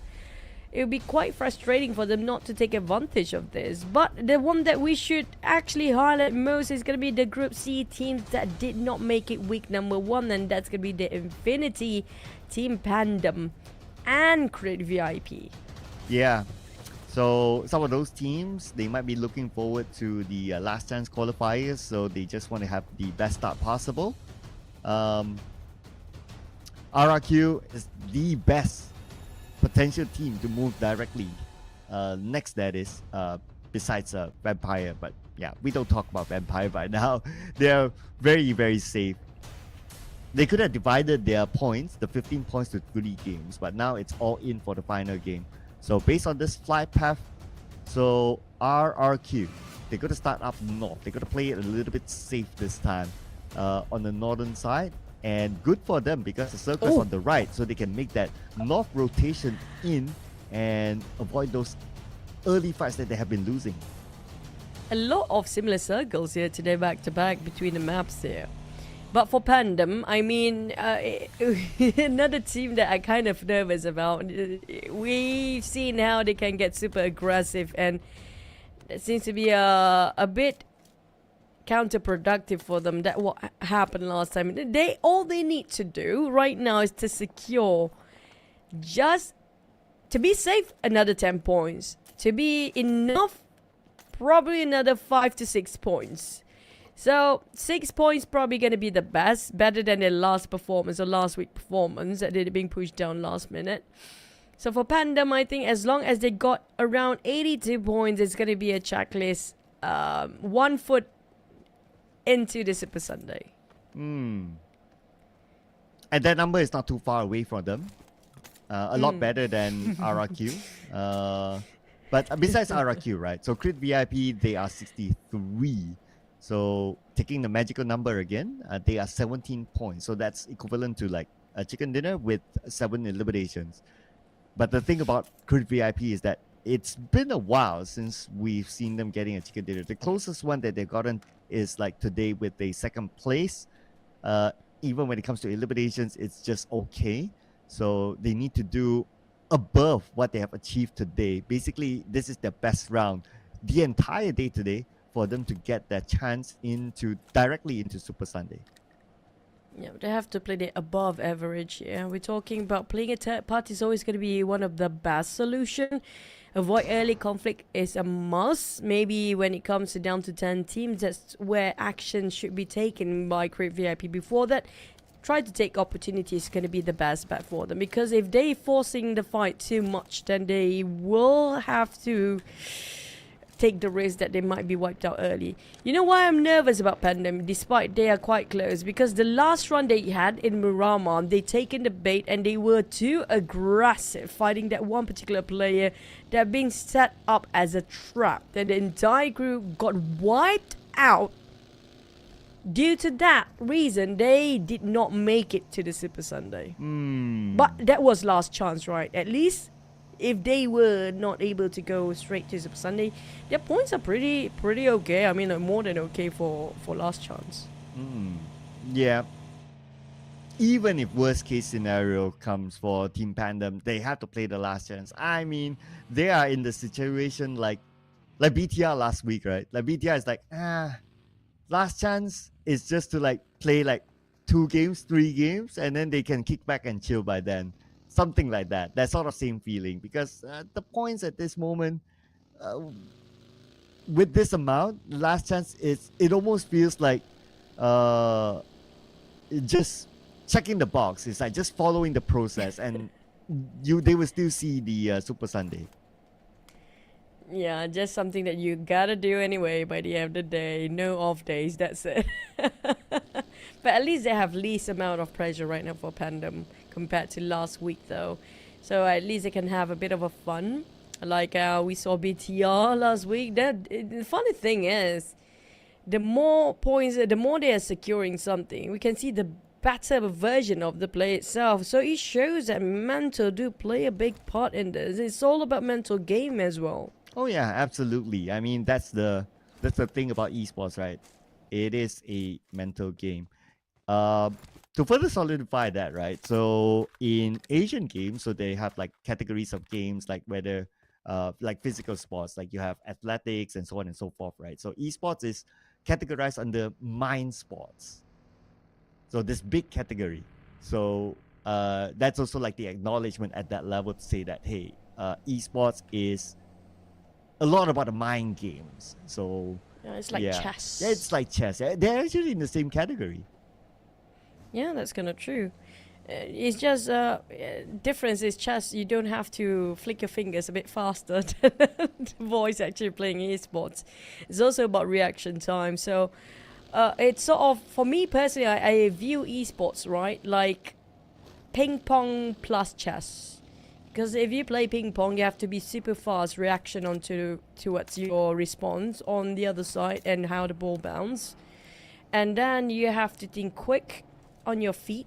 And then you have to be as calm as you must, as just be cool as cucumber till the entirety of the tournament. To be, I think esports covers a bit more, much more than just mental. By the end of the day, it's a bit of here and then everything else. Yeah. Of course. I think we all know what it takes to be like the best of the best, right? It's not like you just have strong mentality and full stop. That's it. There's a lot of other factors to be in. Yeah.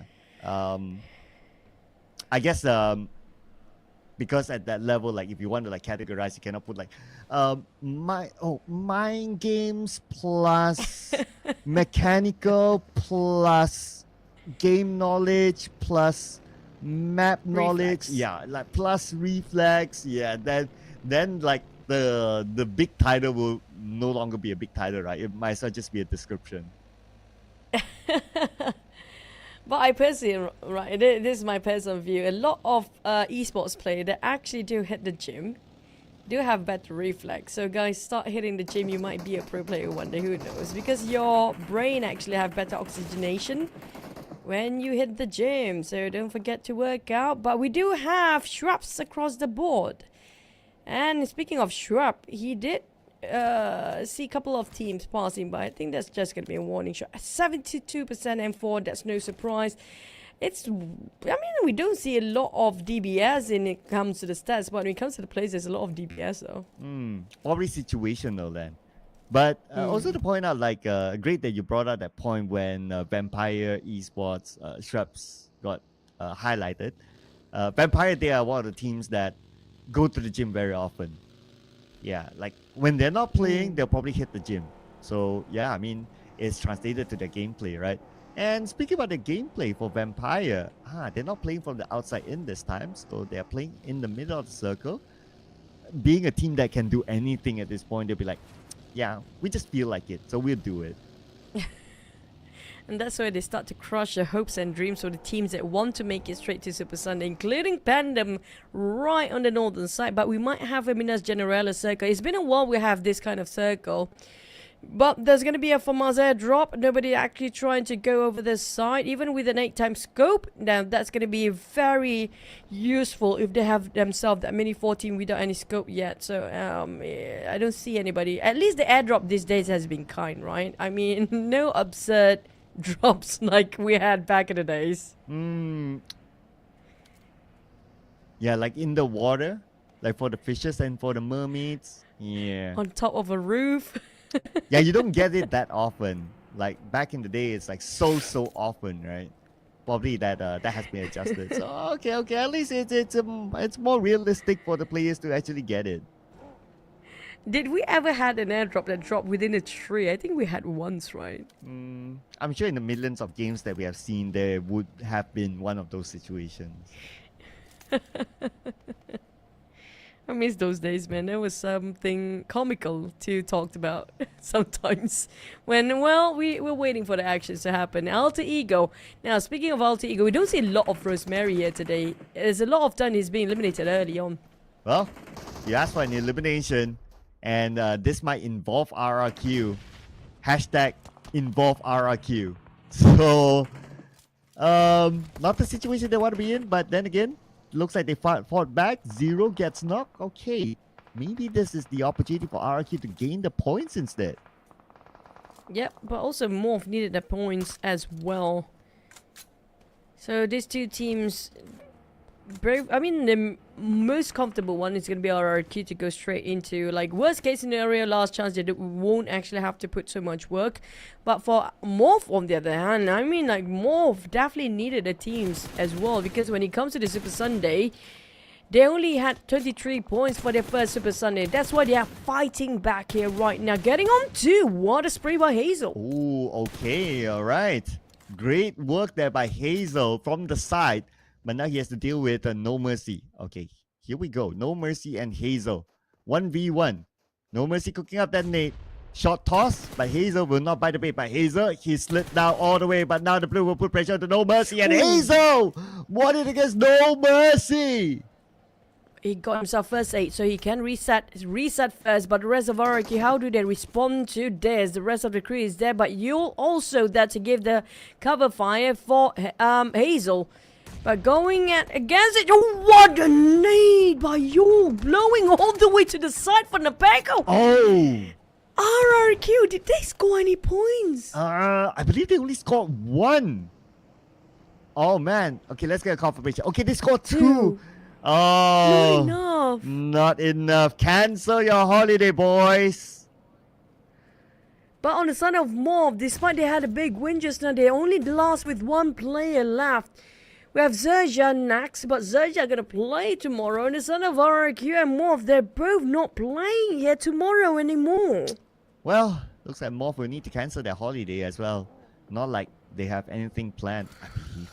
Being realistic, that is. Still spending time in the blue. He should be able to heal up, but one last player. Let's see how many points he can get. Probably not going to be much.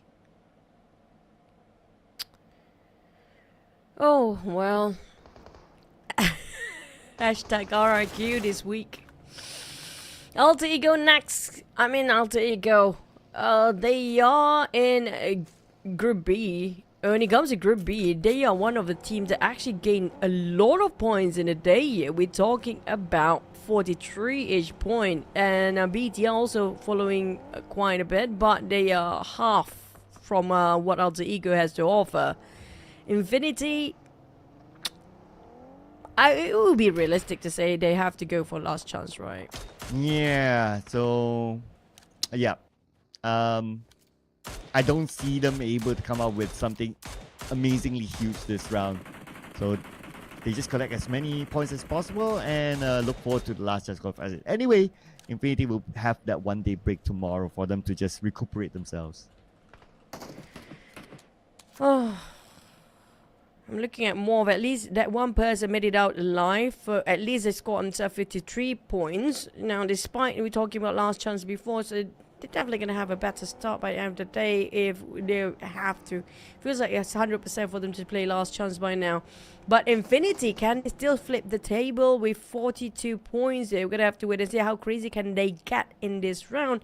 Roy and Infinity seems to be parting ways, but GEEK Fam and Roy, I think, will be next on the south. Wow. Looks like it's going to be XERXIA and TODAK first that we have on screen.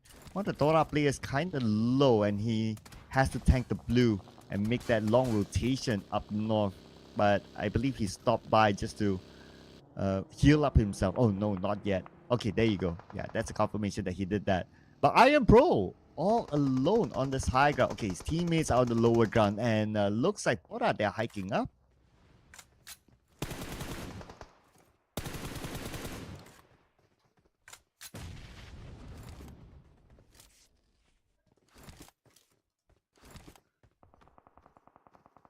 And okay, so looks like Circle went up north. And Vampire Esports, they still got the Circle, but yeah, they can do pretty much anything. But for Iron Pro, let's see. What can he get out of RNJ? RNJ gets away, but he should be able to get to safety. Oh no, not yet, not that clear yet. He gets knocked out by Iron Pro. And now Nui will need to go and save him. Move on to GEEK Fam. in between two teams, Team Secret and FaZe Clan. Both of them try to nade down GEEK Fam together, but they're not going to all in yet, because if they over focus on the GEEK Fam, maybe the other side might cancel each other. So that is something that they need to be aware of. But for GEEK Fam, how are they going to get out of this sandwich situation? Speaking of sandwich, not just that, this is also their last run as well. Mini 14 on Dam Route. This is quite sticky for them to get out. Unfortunately, they don't even have the high ground. So VOIN Donkey taking advantage of it, and Crave VIP taking against the TODAK. Wow, we're talking about high grounds here. I am Pro a bit off from the rest of the team, but Infinity going straight into BTR here, and it's going to be a couple of knockdowns straight away. Tenny K running down Zuxi. Hunter playing around the corner, ring around Rosie, managed to just having a bit of a trade-off. Spotted out Tenny. What a swing by Hunter. Oh, and with that, the Infinity eliminated without any points. BTR managed to survive. And this is a confirmation right now. The Infinity, we will see them in the last chance qualifiers. RQ will have to wait tomorrow still. At least there's some news for them. But for XERXIA, they are in Group B, so they still have tomorrow to play. But not Crit VIP though. Crit VIP, they're at 63 points. You talked about them getting those eliminations. This is the time for them to put into actions. If they can eliminate XERXIA, they might have a shot. Yeah, and I Am Pro will try from the support angle. But we also move back onto GEEK Fam. Now the three teams, they will clash onto each other. GEEK Fam try to defend their ground. Spray by Damroot will not connect on Team Secret. As not only Team Secret, they need to worry. It's also FaZe Clan on the other side. So these three teams, man, three-way war. The worst case is going to be the only one in Group C is GEEK Fam. Team Secret and FaZe, they still have another chance tomorrow. And FaZe Clan seem to be cancelling out Team Secret amongst themselves. So that bought time for GEEK Fam if they want to exit out or take opportunity to be a third party. But Vampires taking on TODAK and BTR O2 Esports going on a different side of the map. We still have GEEK Fam kind of sandwiched between the two. And the fight's not over yet though. The GEEK Fam still in the middle, in between them. TODAK is out. Okay, but anyway, they will be playing again tomorrow. So, 24 points, day one. Okay. See you again tomorrow, TODAK. But we move over to O2. Oh, they just won the fight against BTR. So, BTR is out. Oh, next is going to be still our resume fight between GEEK Fam, Team Secret and FaZe Clan. Now they managed to knock down on one. And I think XERXIA got aimed by two teams at the same time just now. As out of GEEK Fam, Damrit will try to take charge with the DBS already prepared in his hand. I'm going to swap it over, but I think they don't have that much smokes anymore for GEEK Fam. If they can actually drop a couple of smokes, this will be the perfect time for them to push to a side of Secret, then dealing with FaZe Clan for the next one. They have to do one team at a time. Look at this. Okay, GEEK Fam is not really pushing in on the GK yet because they're also aware that FaZe Clan is above them. But speaking about above, the circle actually went away from GEEK Fam, so they had to find a way out somehow.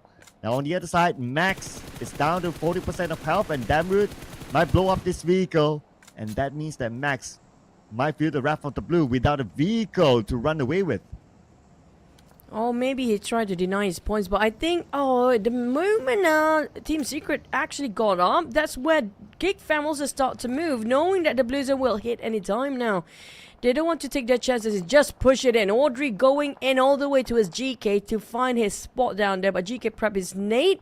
FaZe Clan a bit distracted with another team passing by, which will be O2 Esports right on top of them. FaZe Clan is still one of the better gatekeepers, but oh, wait a second. GEEK Fam could have found a way into the circle. Oh, they did. They managed to slide past FaZe Clan. Okay, FaZe Clan looking at them, going away. Nothing much they can do about that. But Crit VIP eliminated number 10 with 4 elimination points. Anyway, Crit VIP, now they are only at 67 points. Might not be enough. We might see them again in the last chance qualifiers. Yep, see you on Saturday. I think high chance they will be in last chance, of course, but at least with a better point this time. But for Team Secret, They didn't get Geek Fam just now. They tried to go for FaZe Clan. Nonsense! Caught off guard the moment he tried to start the car. Unfortunately, the rest of the team already leave this compound, so nobody else can actually try to redeem his death. Oh man, what a fast reaction from Team Secret just now, trying to make work and make do with what they have. Okay, but they need to react fast right now against VOIN Donkey. Okay, opening up the space. Okay, not clumping up with each other. But still doozy! With AUG A3 knocking out GK. FaZe Clan! Oh, now it's that turn to be stuck. Oh man. How the turns of tides and the flip of a coin can change the fate of a team. The nade will actually give it so much damage on the side of FaZe Clan right now. O2 surrounding them, and lucky for them, O2 didn't actually toss any mollies down there. And Jumper on the other off angle. Amaza's bleeding out. Maybe from Alter Ego the other side. Now this is not just them for O2 Esports versus FaZe. They have to be aware about Alter Ego's position as well. Yeah, now Maza took a couple of shots. So if he continues to bleed out, that point could go to Alter Ego. But we get a confirmation soon.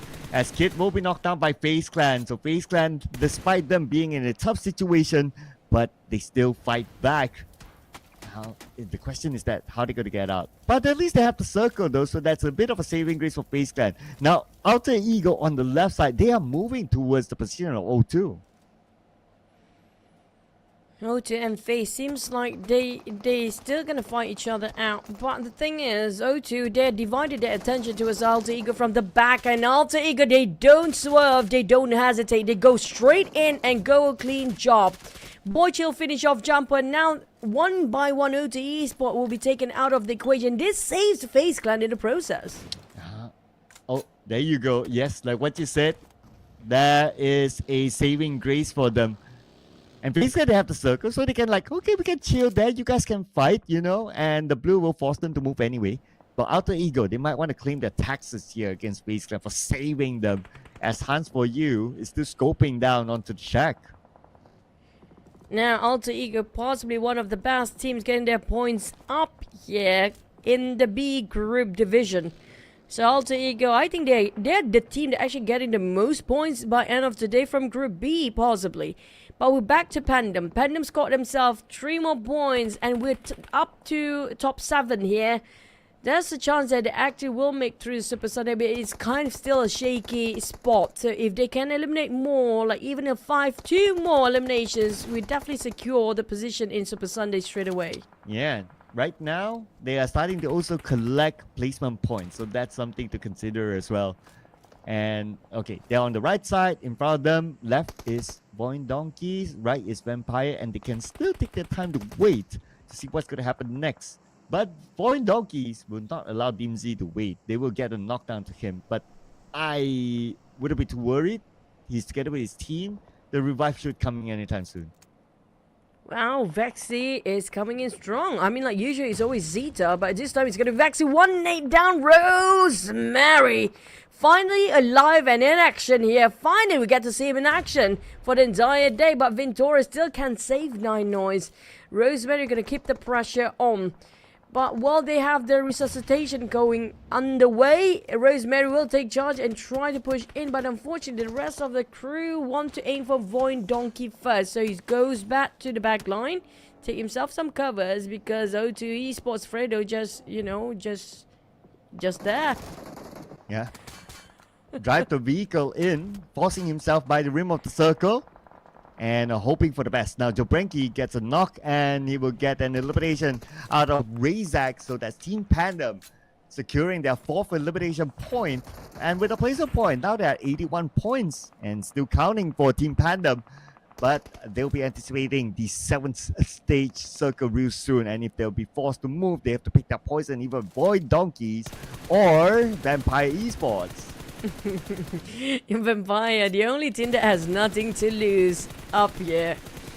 And they're definitely still having a full squad as well. Don't forget about their firepower, guys, because they have no pressure whatsoever. It's a confirmed Super Sunday, and they're just gonna have fun. The more fun they're gonna have, the more aggressive they can be. But Joobrenky spotted out the snake play at the backside.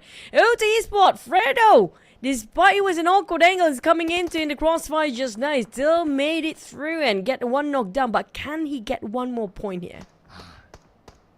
He could use the points though. I don't think we'll be playing again tomorrow, but of course, you have to collect as many points as possible at this stage for yourself.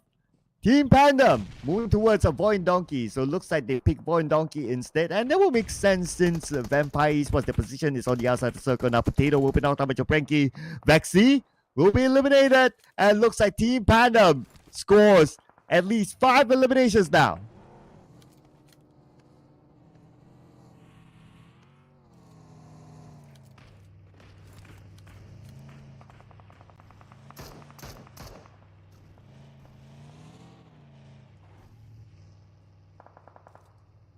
And here we go.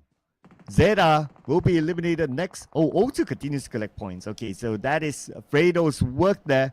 Being the solo low player of O2. Still able to collect those points. Now he doesn't have to circle. Next target could be Vexy. That's the closest one for Fredo. But if he overpicks, PANDUM can see him behind his haystack. So it's a bit of a risk pick for Fredo. Right now, yep, it's a straight line of sight here. Fredo goes straight. It's double down, 2 different teams. PANDUM, I think 100% Super Sunday. Here we go. But next, Vampire is a team that has nothing to lose. They want to score another chicken here. Yeah, they just want to be the party poopers now for Team PANDUM. And Team PANDUM, okay. Looks like a Vampire should be able to finish this one up. And they will eliminate Team PANDUM. But Team PANDUM should have done enough to be in Super Sunday directly. They can kick back tomorrow. But for Hans, for you. Okay. Final active member for Alter Ego. He throws the smoke towards Rosemary. But before he's able to save him, FaZe Clan will eliminate Rosemary, leaving Hans for you alone now. And for Alter Ego, this is definitely going to be a bit of a boost for tomorrow's performance if they can earn it quite big. Even on second place, it's down to FaZe Clan. Can they survive? He's quite an open space. 9 noise, nothing to hide. And as for you, stole it away. Vampire is definitely going to be devastated there. 1 point that they can actually gain here. Another extra one. It will be stolen by the side watchers, which are going to be Alter Ego. For you, next is going to be Vintoris. It's quite a very different angle, but the fire coming up from Alter Ego definitely giving away his position. You can see that a Vampire Esports, they have absolute control of the circle right now. And that's the advantage that you get if you have a full team. Vintoris nowhere to go. Even his vehicle is blown up. But he's by the edge of the circle, so he can still hold on to this stage. Now, how's for you making that move in? He doesn't have any utilities of sort. Not even a first aid at this point. Vintoris is whether Alter Ego or FaZe Clan to go out first. High chance for Hans for you to last longer, but for Vintoris, oh, it's gonna be stone because right now they have no clue whether it's gonna be the same team or different teams for Vampire. So they're kind of worried due to the wide angle between Alter Ego and FaZe Clan. It's kind of it's something that's, you know, unsettling for them. Maybe it's a trap. They're thinking that person is there way wide open because that's a trap. But it's actually 2 different teams. Yeah, it's a fair thought. So that's why Vampire, they're still playing this as if like this chicken dinner is like championship winning chicken dinner, you know? It's like, come on, Vampire, really? Do you really need to like, oh, we're so tactical. Oh, we open up the space. Oh, we be very careful and very disciplined. Oh, come on, Vampire. You got nothing to play for. Just take the Pika and just run at one angle. They want the extra bling in their chicken dinner, perhaps. That's always going to be their motivation. Oh, Tony K. Headshot at that by Vintoris. Down to only 5% of HP. Hans for you is also another trouble for Vintoris as well. And now Hans... he knows. But thing is, it's running dry for Vintoris. He's got nothing else to work with, and the blues have started to hit. Man, I wonder was Vintoris out of bullets in his M4. That's why he stopped. And the blue will take out Vintoris. Point denied there. And now it's all on to Hans for you. Come on. This don't need to play it safe now, Vampire. Come on. 4v1. They know it's not the same team. Yeah. They know it's not the same team. They come in for the rush. And that's going to be it. Newsy going to finish off the goal. And congratulations, Vampires. A team that have fought all their chickens here today just to give a statement. Hey, we won off days for 2 days straight. You know what? I'm going to set a new record here for Vampire. The team What? with the most meh chicken dinner.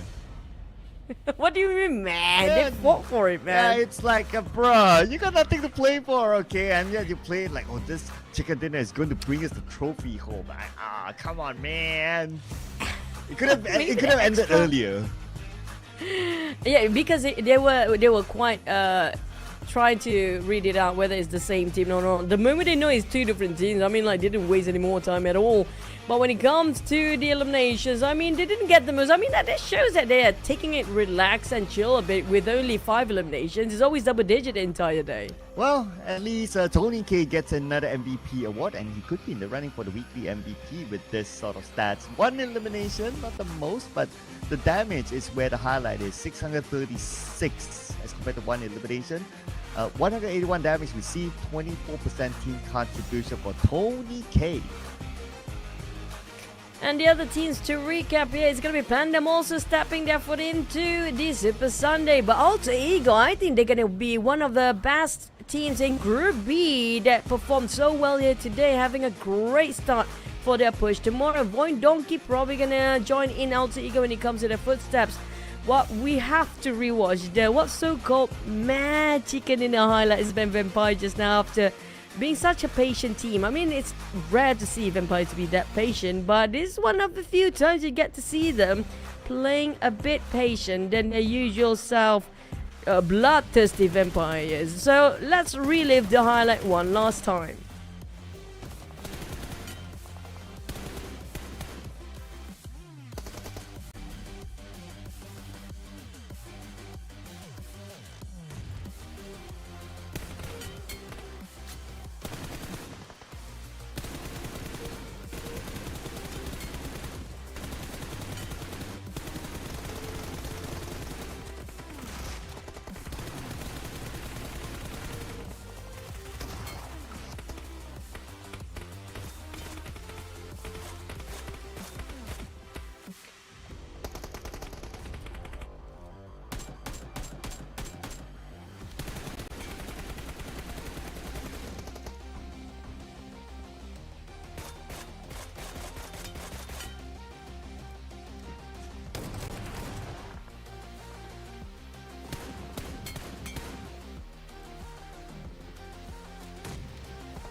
Yay, Vampire Chicken Dinner! The chicken dinner that we've all been waiting for from Vampire Esports. Whoa!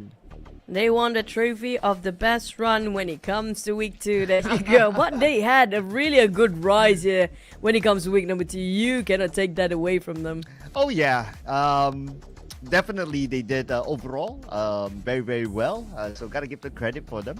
Gotta give credit where it's due, of course. So 15 points for Vampire, followed by Alter Ego 12 points and VOIN Donkey 12 points too, and Team PANDUM 11. This will definitely shoot them straight onto the Super Sunday. And then we have FaZe Clan with 10. But on page 2, TODAK and Infinity.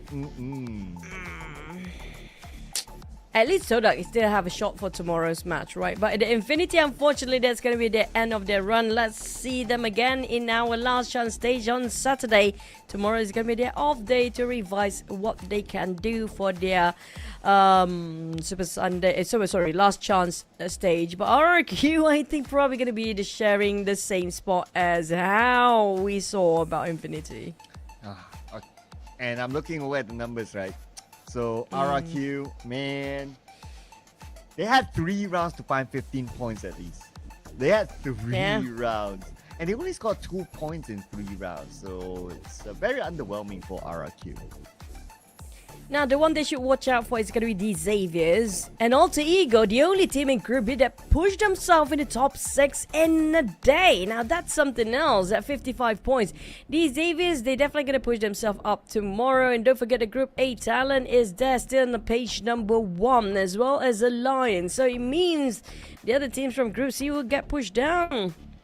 Yep, so whoever's on page number 2 from Group C, or more to be exact, like 9 onwards from Group C, will definitely be in the last chance qualifiers. Then it's a matter of what sort of comfort would they have starting the last chance qualifiers. That will be the second point there.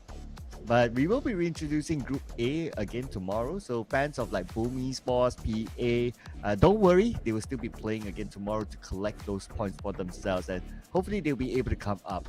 But what's coming up is our MVP. It's not Tony K. Wow, it's Schweppes.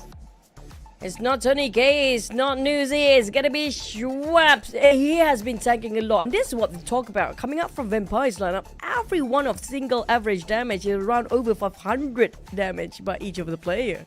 Wow, okay. I thought it was Tony K. But anyway, Schweppes did do very well today. In one of the matches, he almost came out with the chicken dinner with a 1v1. So, gotta give it to him. So, today is the day of Schweppes here. Lots of 1s, lots of 2s, and most 3s. So overall, he's been doing very well. And with the final chicken dinner, that was the icing on the cake for him. So MVP for day 2 for Schweppes. I mean, they definitely got a lot of chickens here today for Vampire. I think they got themselves 3 chickens, was it? Or was it 2 as well? For Vampire? For Vampire, they scored 2 chicken dinners, including the last one.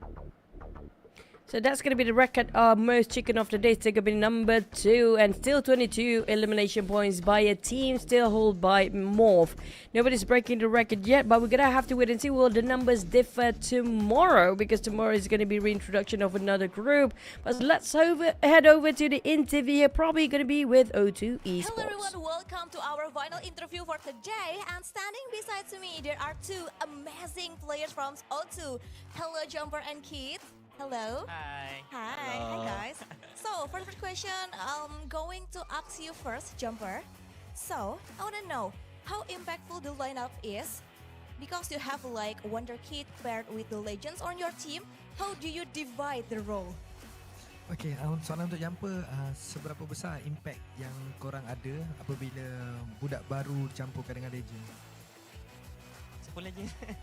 Fredo, Jumper. No lah. You are the legend. Okay, kita lupakan yang tu. Impact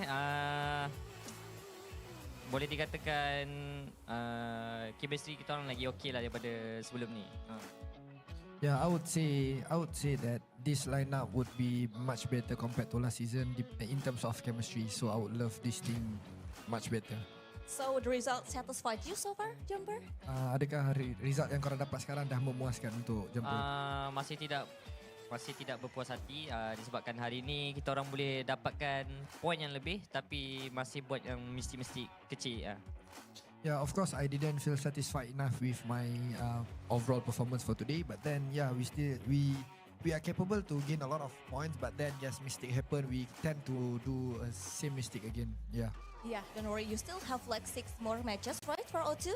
Yeah, And tomorrow. next, speaking of Wonder Kid, you have Amazal as your newest player, and what led your teams bring him onto the teams? Okay, bercakap tentang bocah ajaib, korang ada Amazal, and boleh cerita sedikit tak kenapa O2 membuat keputusan untuk ambil Amazal? Okay, urusan ni semua saya bagi kepada Kit untuk cari new player. Okay, Kit, macam mana kau cari?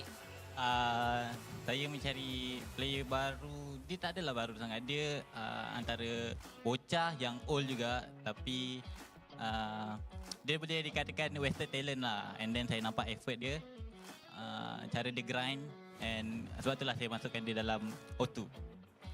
So according to Jumper that basically how he choose Amazal, it really depends on Kid. Kid is the one that find Amazal.